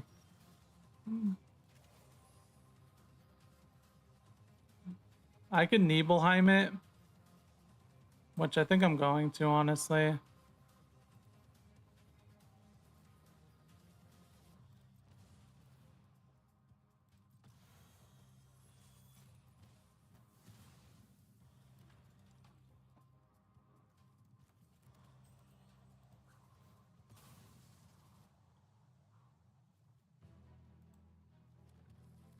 I needed to choose a planes.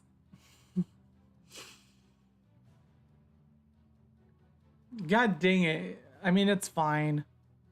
It's just we don't even have Torgal. That's why Elspeth is just sitting in the hand right now. God dang it.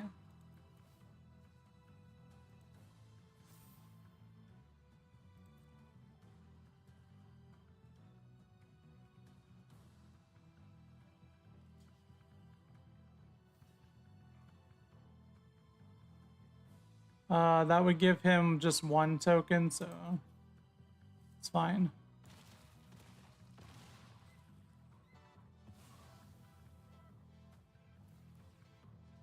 You're right, paying the 7 life might not have been worth, but it was like the cleanest way to get. I could have sacrificed Zach for him, and that could have possibly been a whole thing, but I don't know. It's fine, man.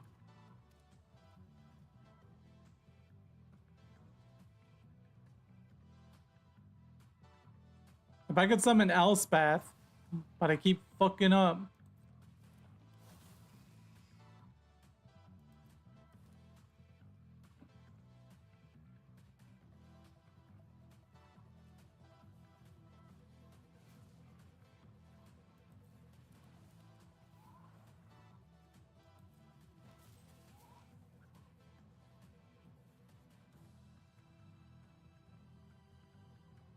Is it all ogre now?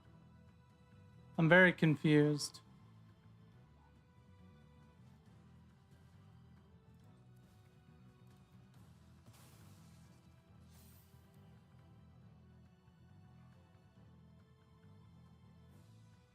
Is it all ogre? I'm confused.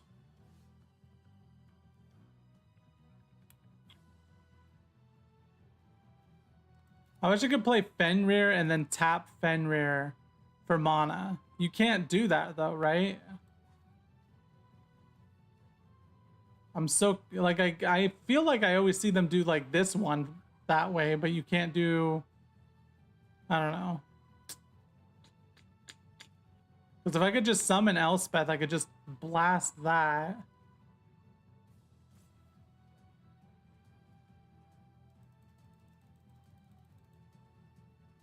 I mean, I think it's probably just summon Torgal.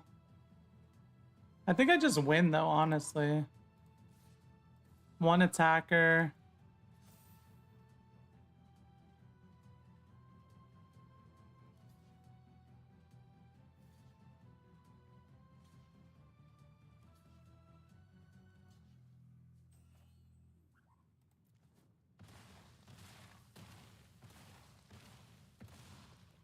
Woo! There were people that talk shit about me putting Garuks in here. Wrong. Wrong. Because I build up just big creatures. This deck just builds up big creatures, man.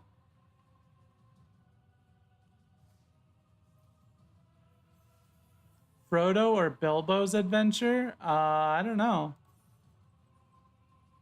Frodo's, I don't know. I don't think I know much about Bilbo's adventure.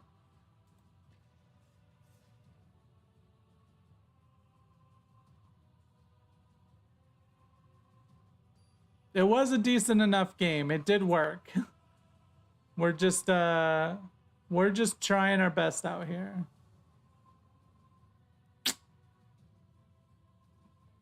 This is like, I might craft another Annie joins up because sometimes it's like, just really want you to give me the Annie joins up, man. What the fuck, bro?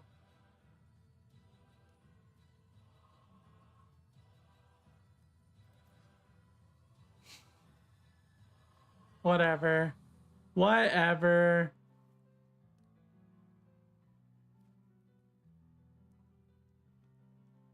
If I mulligan again, I'm just like, fucked, I think. I'm just gonna fucking do this. I don't even care. If I lose, I lose. It's fine. Like, fuck it.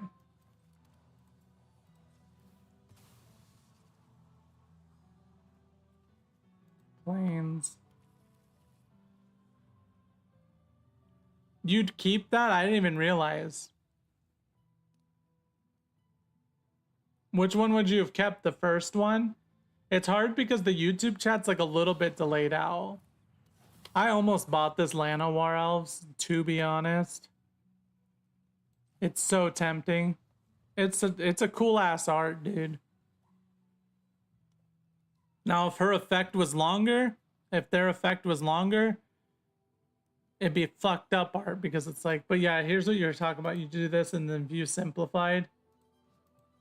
I don't know if there's a way to keep view simplified on, but... Oh no, not this shit. Where's this artwork from, dude? What the fuck? This artwork makes it look actually cool. The first hand? Okay, yeah. I debated keeping it, but I wasn't really sure, to be honest.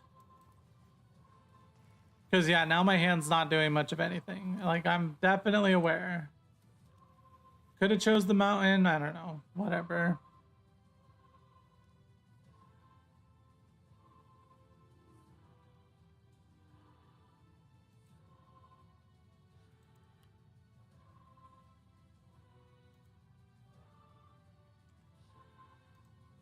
Like, I wish I could get the YouTube chat to have a little bit more parity with where I'm at, but... Until end of turn, you may cast creature spells from your graveyard by foraging in addition to paying their other costs. feel like he has too much going on. I probably just lose. Do I ever Sheltered by Ghost that?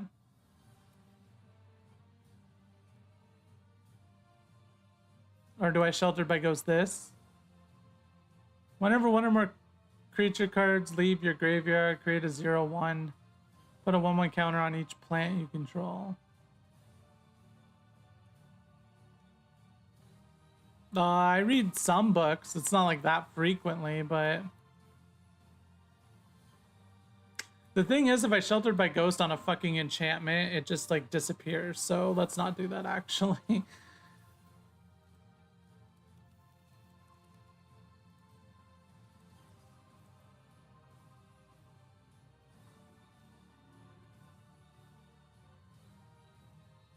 I forgot the enchantment's gonna die, so Sheltered is not good. I need a real creature to put Sheltered on. But yeah, Roots is always the main threat with this deck from what I've heard anyway.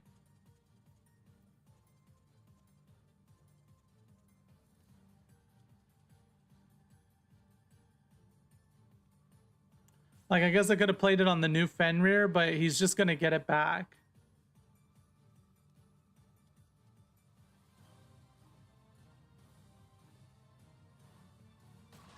There's not that much to think about, bro. Like, your life is so fine.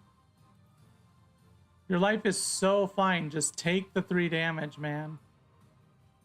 Like, I'll probably lose this because we're just, like, not in that great of a spot. Our 2 creatures were enchantment creatures. And he has a higher attack now, so I don't even get to draw off of him.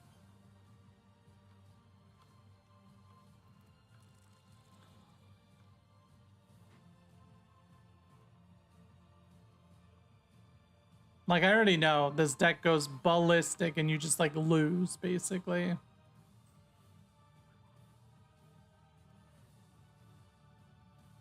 Whoops, my camera is shaking too much, my bad.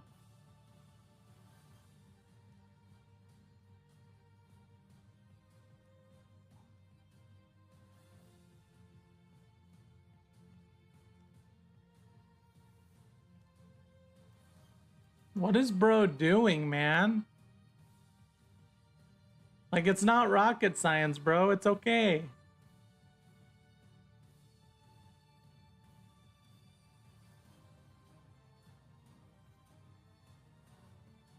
He's tapped for mana of any color? That's crazy. Does this card rotate out at some point? Just go away. I don't think it does, though, right? This is like one of the other decks I do see fairly often. This is my thing about net decking too. It's like sometimes I feel like people just they load up the best deck and then they don't even know exactly what they're doing. Like, bro, you're fine. Like, trust me, you're probably like 100% fine. Like, there's not much that I can do about you right now.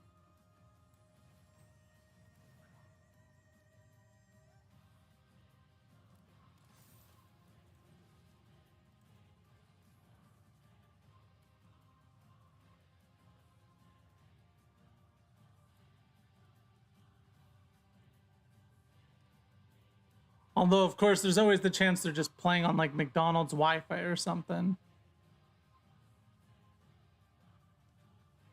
Yeah, I get it. It is fair. It does happen. It's fair, you know?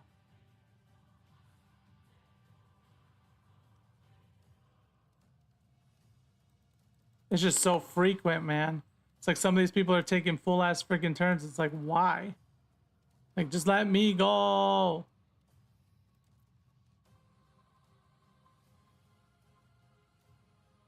It used to be fairly cheap and had a decent run. I mean, that makes sense. I think I saw it like once or twice before the bans, and then after the bans, it's like one of the main decks I'm seeing, besides like just solo black.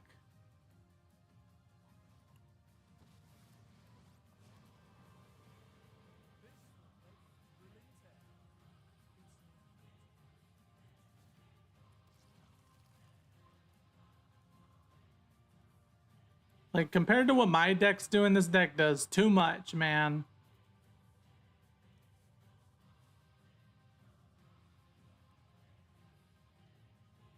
Compared to what my deck is doing, he's doing too much.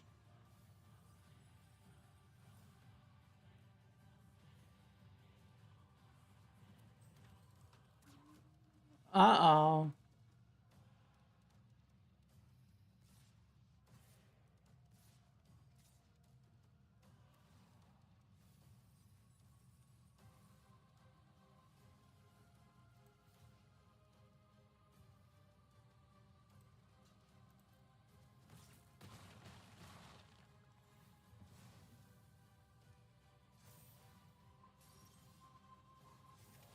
Whoa, we got Zach Fair. Whoa. We also got Rosa. Whoa. No freaking way, man. If we do this as well, yeah, we can do both. Okay. Is there ever a world where we just attack with our Aerith right now? It was mostly uncommons a while ago. That makes sense.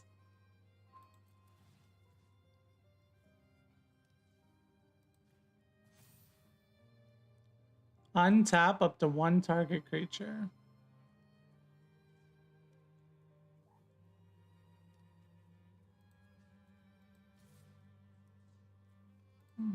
What does this do? -2, mill 3 cards.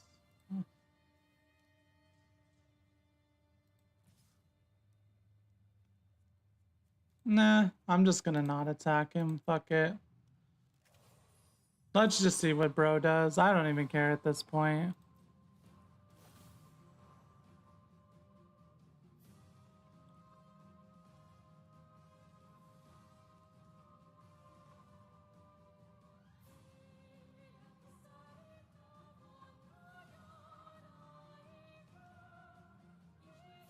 You usually concede if it takes too long. It's just a game. Yeah, that's my shtick too about them taking 50,000 years to make a turn, man. It's like if you have something super important going on, like you should probably just move on, you know?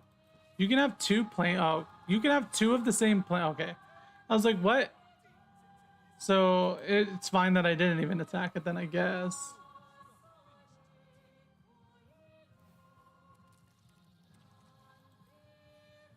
He can't even tap these for mana at the moment because I have the roots underneath Aerith.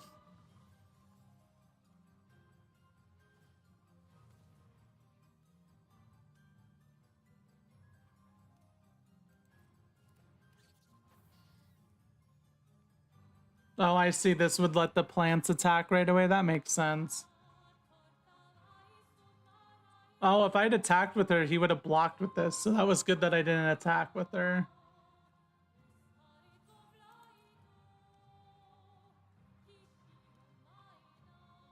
He probably chooses not to attack here.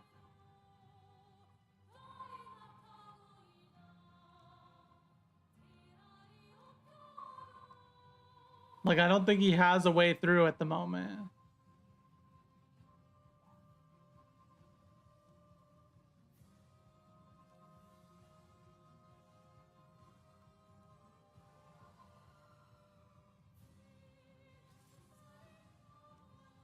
Oh, she'll die to that. Damn it.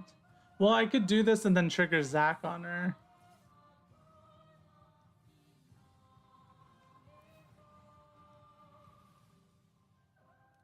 Oh, wait, can't be blocked? No? Oh, you can't tap them for mana if they have summoning sickness. Gotcha.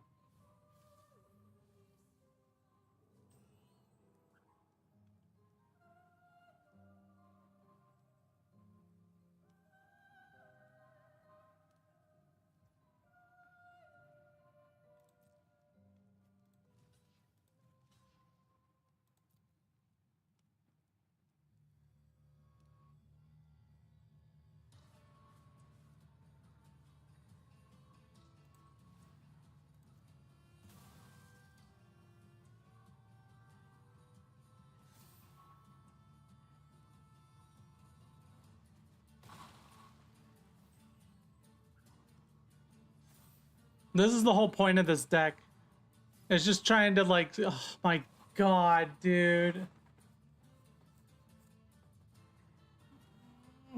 Fuck.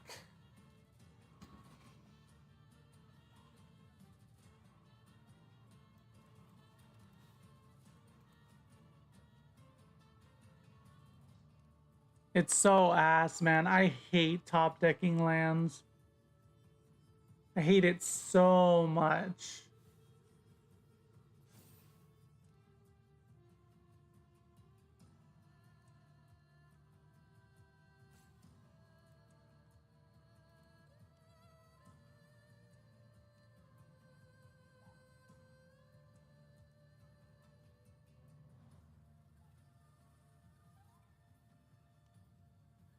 Yeah, the main thing right now is I exiled his. I have his insidious roots behind me, so I mean he's gonna remove this at some point. It's almost like assured, right? But that's what's slowed him down throughout this game is grabbing the insidious roots with the sheltered by ghosts. It's definitely made it like a slower game for him. Oh, there it is. Told you.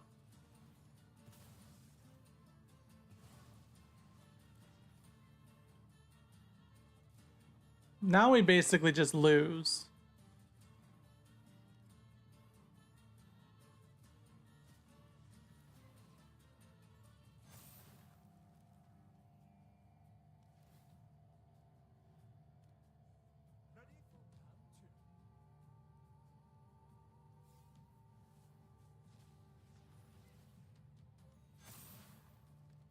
Exile a card from your graveyard, add 1 mana of any color.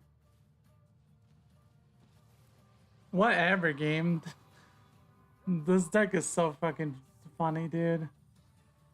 That's gold, that's uncommon, uncommon, gold. Common, oh, obviously tokens, gold, gold.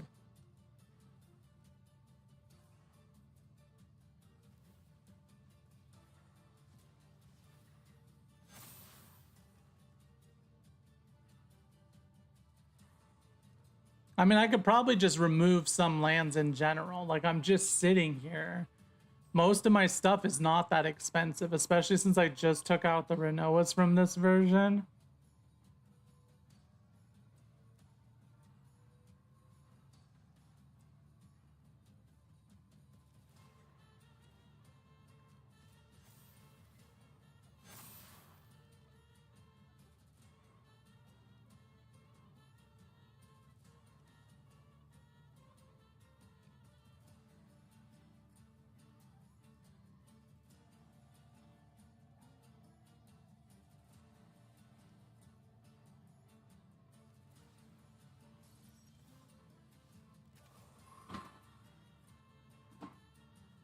Like, right here, a board wipe would be good, probably, because it just would reset everything and he'd be fucked. Whatever, man. I don't know how many. It's some number somebody probably said was a good number to have.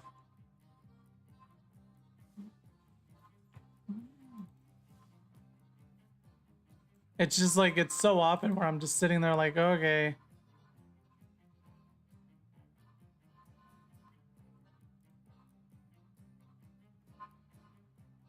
$22 lands right now.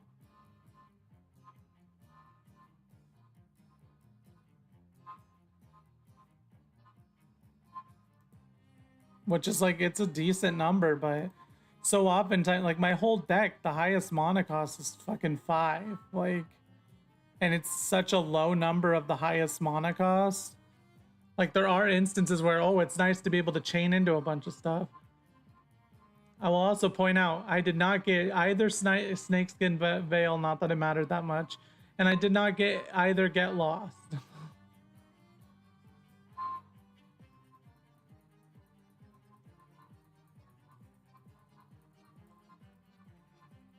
It's like I had somebody recommend a board wipe. Like if I had board wipes, it would be good. Probably just for those exact situations.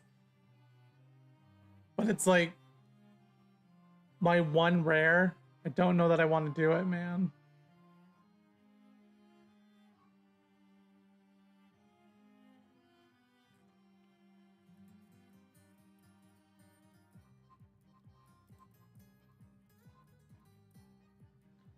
I had some other board wipe in here.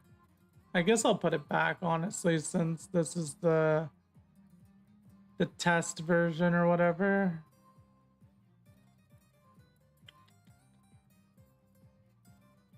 It's like something that like blows up. Turn off crafting. It looks like an explosion in space. I can't remember what it's called.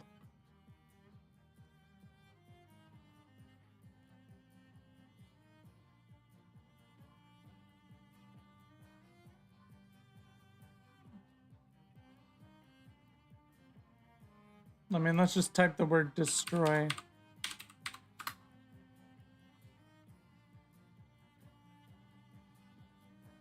Ultima. Okay, where the fuck did it go? Or maybe it was exile. Oh no, here it is.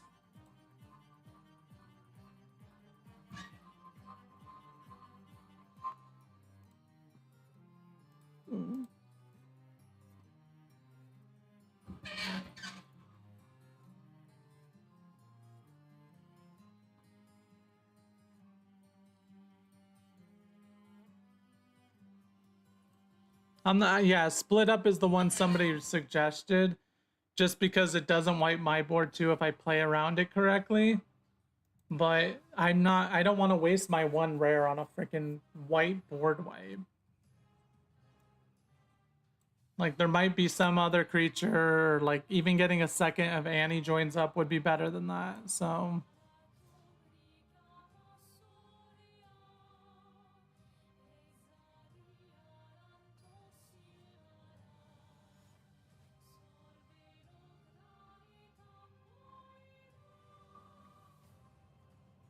this is fine. It's like not amazing, but it's fine.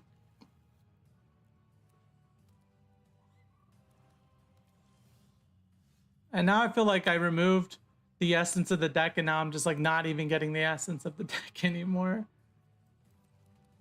Like have I seen Torgal like maybe once or twice?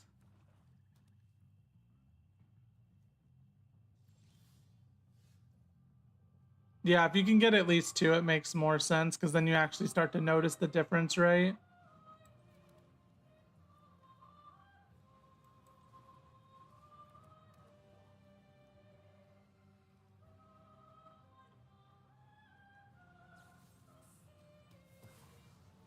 Whoa, it's the black deck again. Whoa. If a card would be put into an opponent's graveyard from anywhere, exile it instead. What the hell? That's crazy. So I'm just gonna lose all my... Well, I guess I don't play with the graveyard, so it doesn't matter to me. Death Touch, Lifelink, Flying.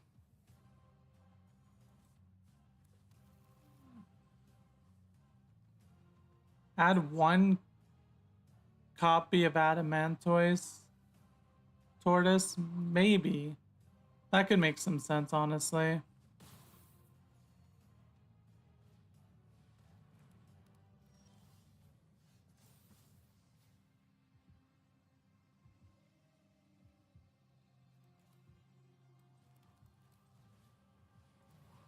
Like, see what I'm talking about with the fucking lands, though, dude?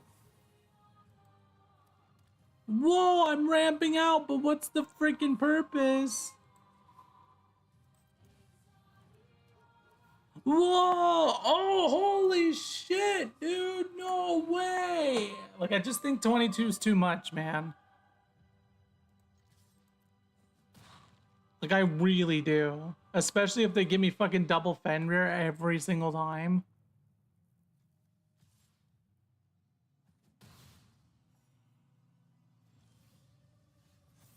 Whoa, I got Aerith! Do I actually get the draw off of Fenrir? Whoa, holy shit, we got another one! I think I'm gonna cut it to fucking like 20 or some shit, dude. I swear to God. This game, like, plays this stupid game with me all the fucking time. Where I'm like, what is bro doing right now? Why are you giving me fucking 5 of my 6 cards were fucking lands, dude? But don't those enter tapped? I don't really want lands that enter tapped either that much. What the hell? Okay, whatever, bro. Search your library for a basic land card. What did he target? I don't understand. Whatever. What does that do for you? I'm so confused. But yeah, Scry and Surveil is nice to have. That's part of why the dogs are nice. They work out pretty well, but... Like, where the fuck is Torgal, dude? Where the fuck is Torgal? Where the fuck is Rosa? Where the fuck is anything, man? Anything at all.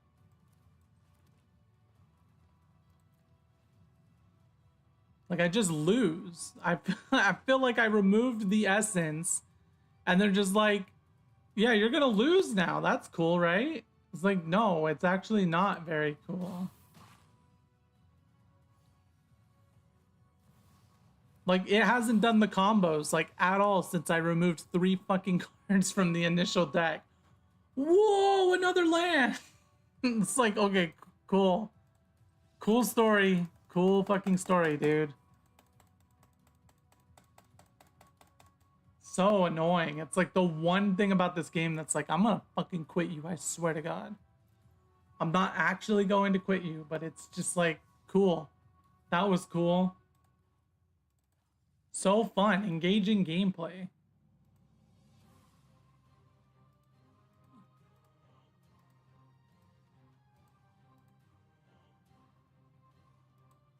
It's like, I feel like if I do that though, there's a fucking, the very next game is gonna fucking screw me over, dude.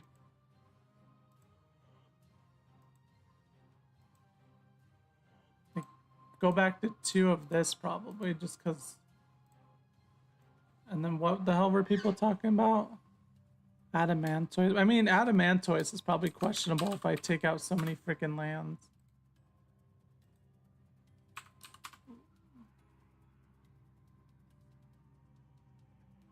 Yeah, it's fucking 8. It's probably questionable.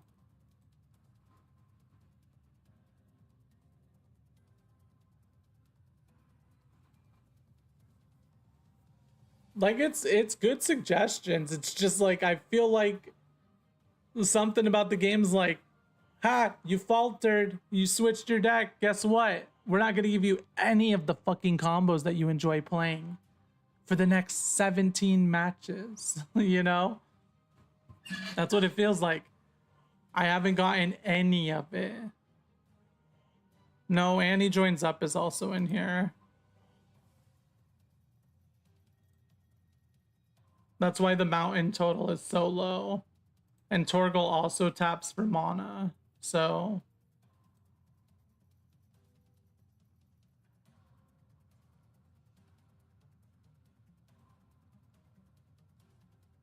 Overlord's a mythic, isn't he? Whoa, I got this one.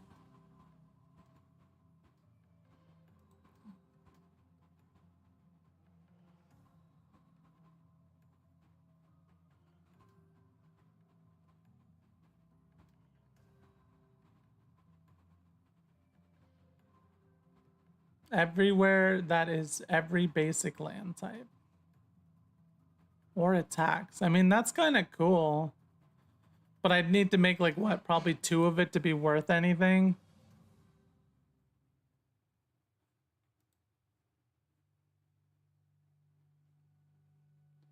Impending. If you impend it, it still gives you 1 land, right?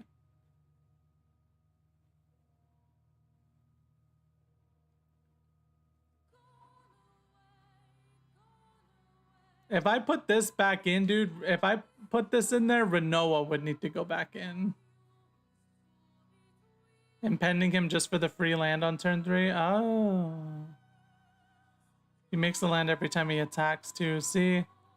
Like, if I do something like that, it makes reducing the number of lands a little bit better.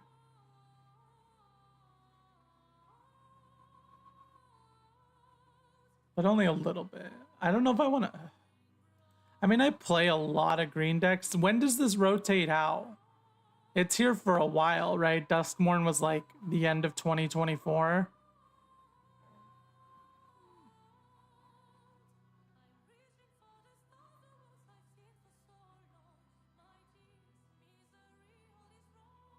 I just don't want to make a card that's going to rotate out soon. How are you doing, Gavelhead? Hopefully all is well. 3 years, so it'll be here till 2027. Okay.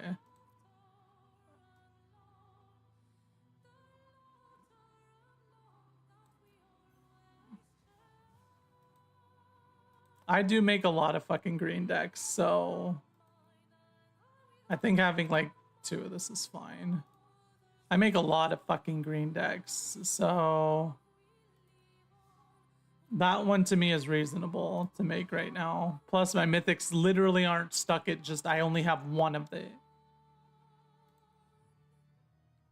So we will try that out. I do need to probably stop soon, maybe take a nap before I go to work, but like I could probably add those to the Chocobo deck too, even though the Chocobo deck probably doesn't need it because it tends to do land pretty well for the most part.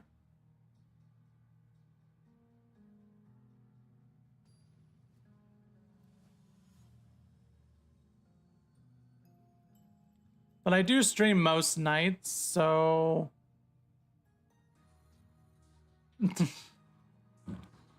whoa. And then suddenly the hand is no lands.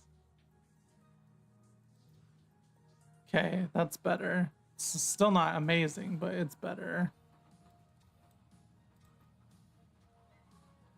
Yeah, I've heard all the overlords are pretty good, and I see everybody playing all of them. I see the black one get played. I've seen the white one, I think, the least. The red ones I see get played quite a bit too, so definitely see all of them get played a fair bit. So I'm assuming they're all good. Like maybe I'll make some of the red one too, because honestly, I think I want to do a mono red deck whenever the next expansion comes out, with that guy that lets you warp in red creatures and shit. But we'll see.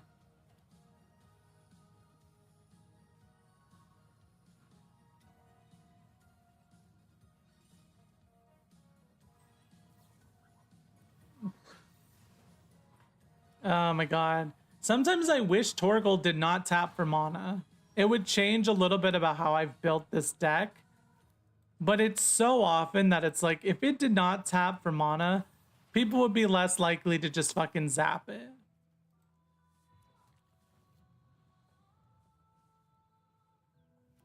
Yeah, that's what I'm saying. I've seen people play the white ones, like the white one occasionally, but then it's not nearly as often as the other ones, as the other overlords.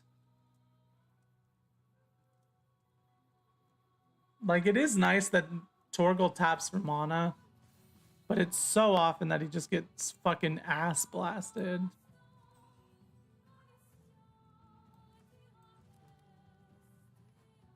What is impending if you cast this spell for its impending cost? Can I just cast this for... Oh, I can just cast this for full, huh? But I think I want to do this. Yeah, I'm going to do this. And then I'm going to summon Zach. And then he's going to give Zach haste and tokens.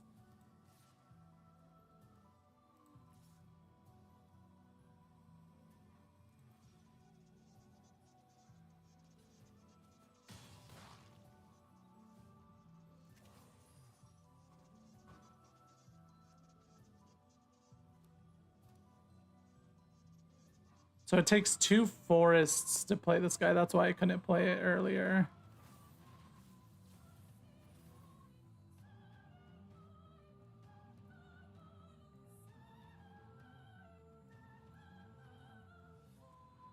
You remove the counters and then it comes into play. Gotcha. So it just sits off like on the side until eventually you can summon it, I guess. Oh shit. Wait, oh, it's an enchantment. I was like, is this a legendary creature? Imagine.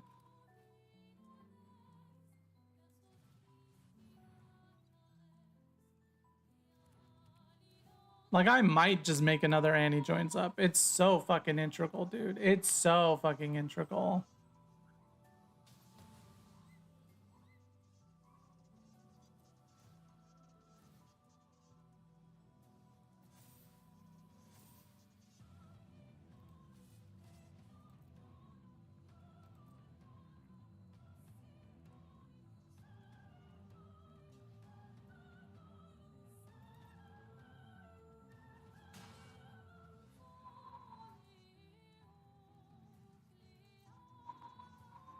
Oh, wait, does he have something? Okay. You can have 4 of the same Overlord at once. It's so nice they aren't legendary. I mean, it is nice they aren't legendary, but I was like, imagine if Annie joins up could cause them to double up. That would be insane.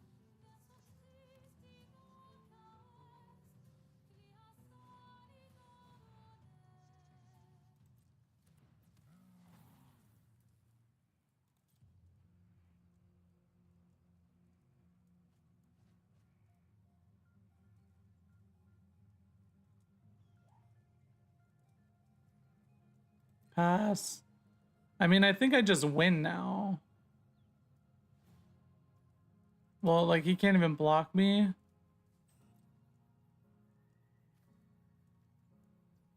Well, I guess I don't. No, I win. I just, yeah. I was like, I just win. Because this goes 3-3. This becomes 16.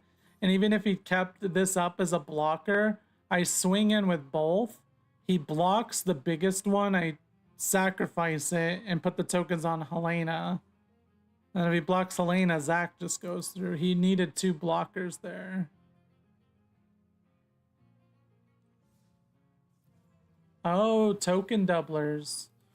I mean, I have Elspeth.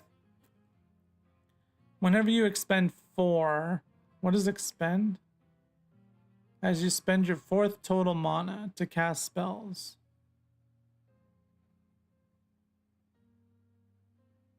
What the fuck? Oh, it's a creature.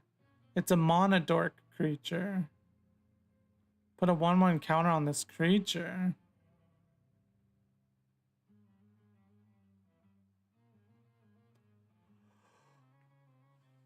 I feel like that could be reasonable in the deck, honestly, to some extent.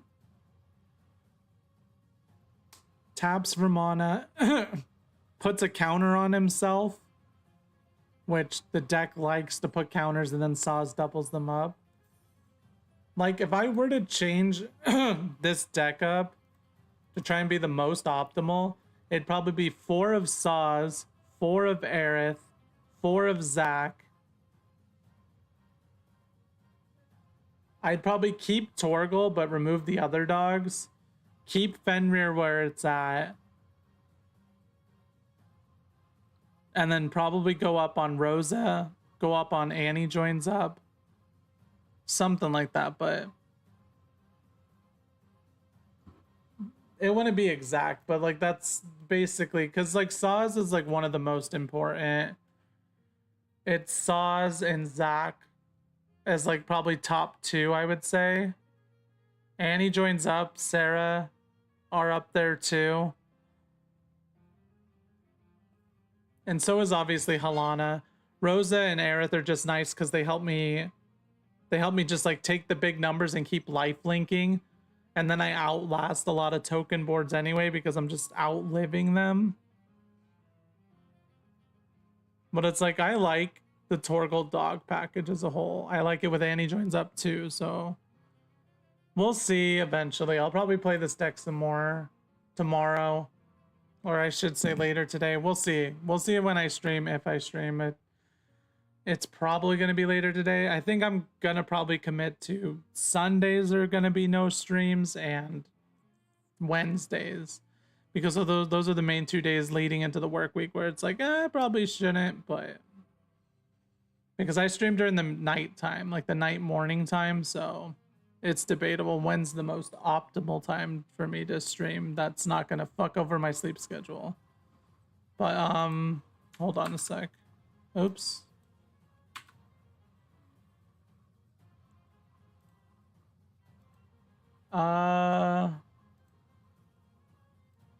If anybody wants to join the Discord, it's a pretty good place to just like deck build, talk with people, whatever, all that jazz.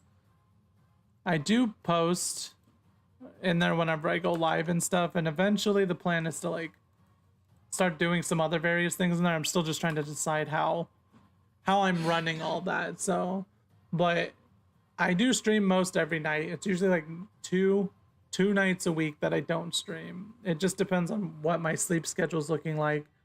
When I'm opting to go to bed earlier to try and do like a 12-hour sleep day or some extended hour sleep day. So, but, and I do appreciate the recommendations on cards to add or change around. Like, I'm aiming to have fun more so than to just always be winning. So that's sometimes why I'll fight back a little bit, but because like my whole shtick is like, as long as I get to Plat, you get the 2 card styles, you get 1,000 gold, which is the same everywhere, and then you get 3 packs. Chilling on that. Do I personally feel a need to like freak out and like grind my hardest to try and get 2 extra packs? No. Like 2 extra packs, what is that? Like $2? Just kidding, it's probably a little bit more than that. 750 gems. Like 750 gems is $5. So it's like $5. It's like whatever. Don't need to fucking harp on it, you know? It's cool for people that want to go up that high. It's cool to have things to chase after like that, but my goal with card games generally is always just to like play the stuff I want to play and have some fun. I can get into the competitive side. It's just, I don't know. I've always been a bit of a like mid to low tier type of person. Whenever possible. It depends on the character, depends on the build. Like if this deck somehow became like the #1 deck thing to do, I'd still probably be playing it. And then I'd be like, this kind of sucks. That my favorite deck is just the best thing to be doing. But so that's why I don't fault people for just playing. That's why I don't fault people for just playing what they want to play. Are you Asamir? I don't know that you joined, but it's okay. It's not a big deal. I was trying to... I don't think you're Asamir, but I do sometimes achievement hunt on certain games and stuff. I know there's achievements on here too, so that's something that I would consider just trying to do, is get these done. I think my invite link on my Discord, like somebody joined, but some people are just like not able to join and it weirds me out. I need to see how to like, this is the first time I've done a Discord server, so I'm still trying to get used to it, but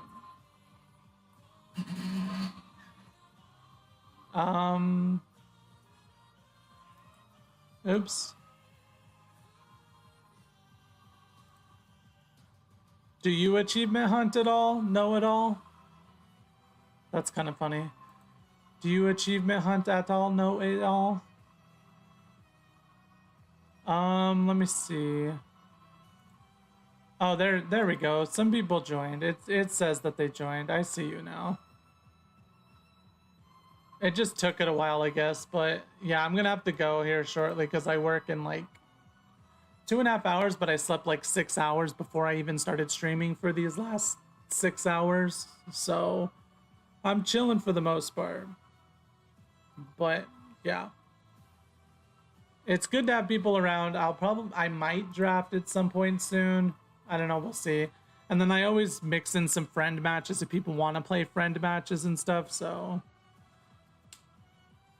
And just like talking with people about shooting the shit or whatever, like music, anything whatsoever. Like, we're here to hang out as much as we are to just play Magic, you know?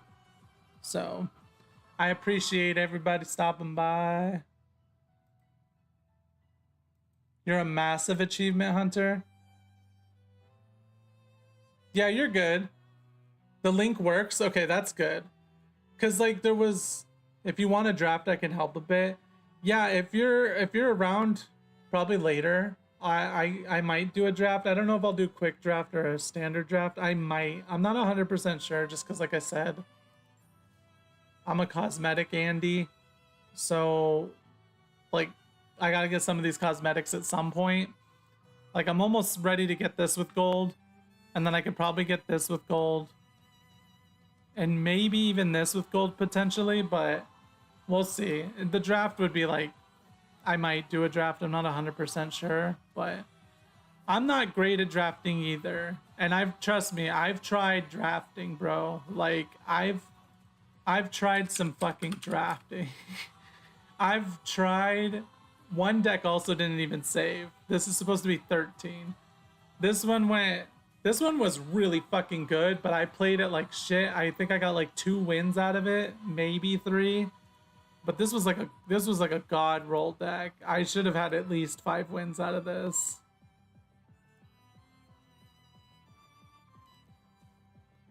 And then this one was like fucking 0 wins. 0 wins on this one.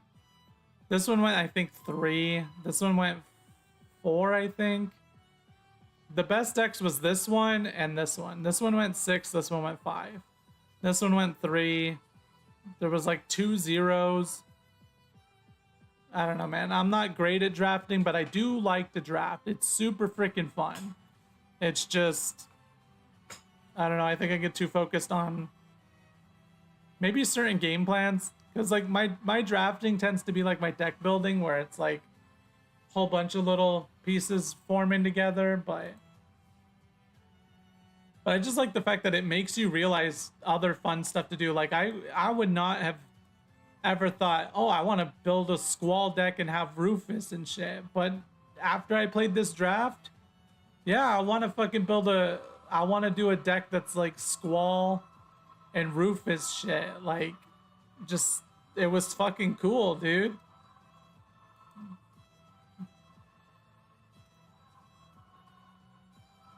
This one seemed cool enough too, but it just didn't quite get there. It was like very lackluster. But you are right. Drafting is like definitely an art form. There are YouTubers that help show the best way to draft for each set. I think I've seen, like, I know Moist Critical's channel does it. I think Meat Canyon's Magic channel does it. I'm sure there's like MTG Goldfish and stuff like that have stuff on it too. I haven't delved super hardcore into that.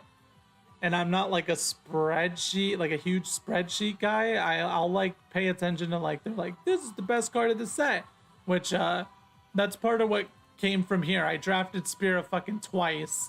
And then people also say this is fucking really good for drafting. And I drafted Spear like twice. And then like, it did some things, but it just didn't do enough things. It's just like, eh.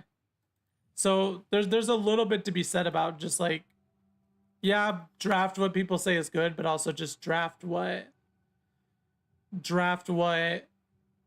feels right to you, you know?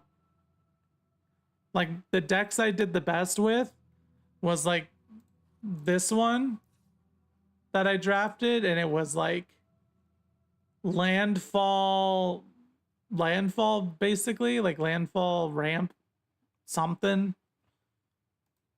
And then the other one was like token black. What is this called? Orzhov. Token black Orzhov mill fucking weird burn thing. And it was cool.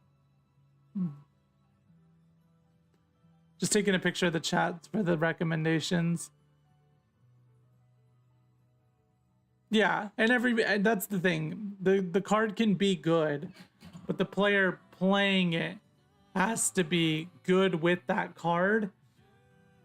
And that's why there's so many different archetypes in trading card games, is because every player has a different set of cards that they are going to be good on. Like, so it just depends. But you know, obviously there's cards that are so generically good that they're just, you're gonna, whoever plays them are gonna do really well. But anyway, I gotta go, so I will catch you guys next time. I'll be in the Discord here and there, and yeah, that's about it. Peace out, stay hydrated, good luck with all your magic, and I will catch you guys next time, probably tomorrow. Well, later today, because it's like 5:30 a.m. right now, so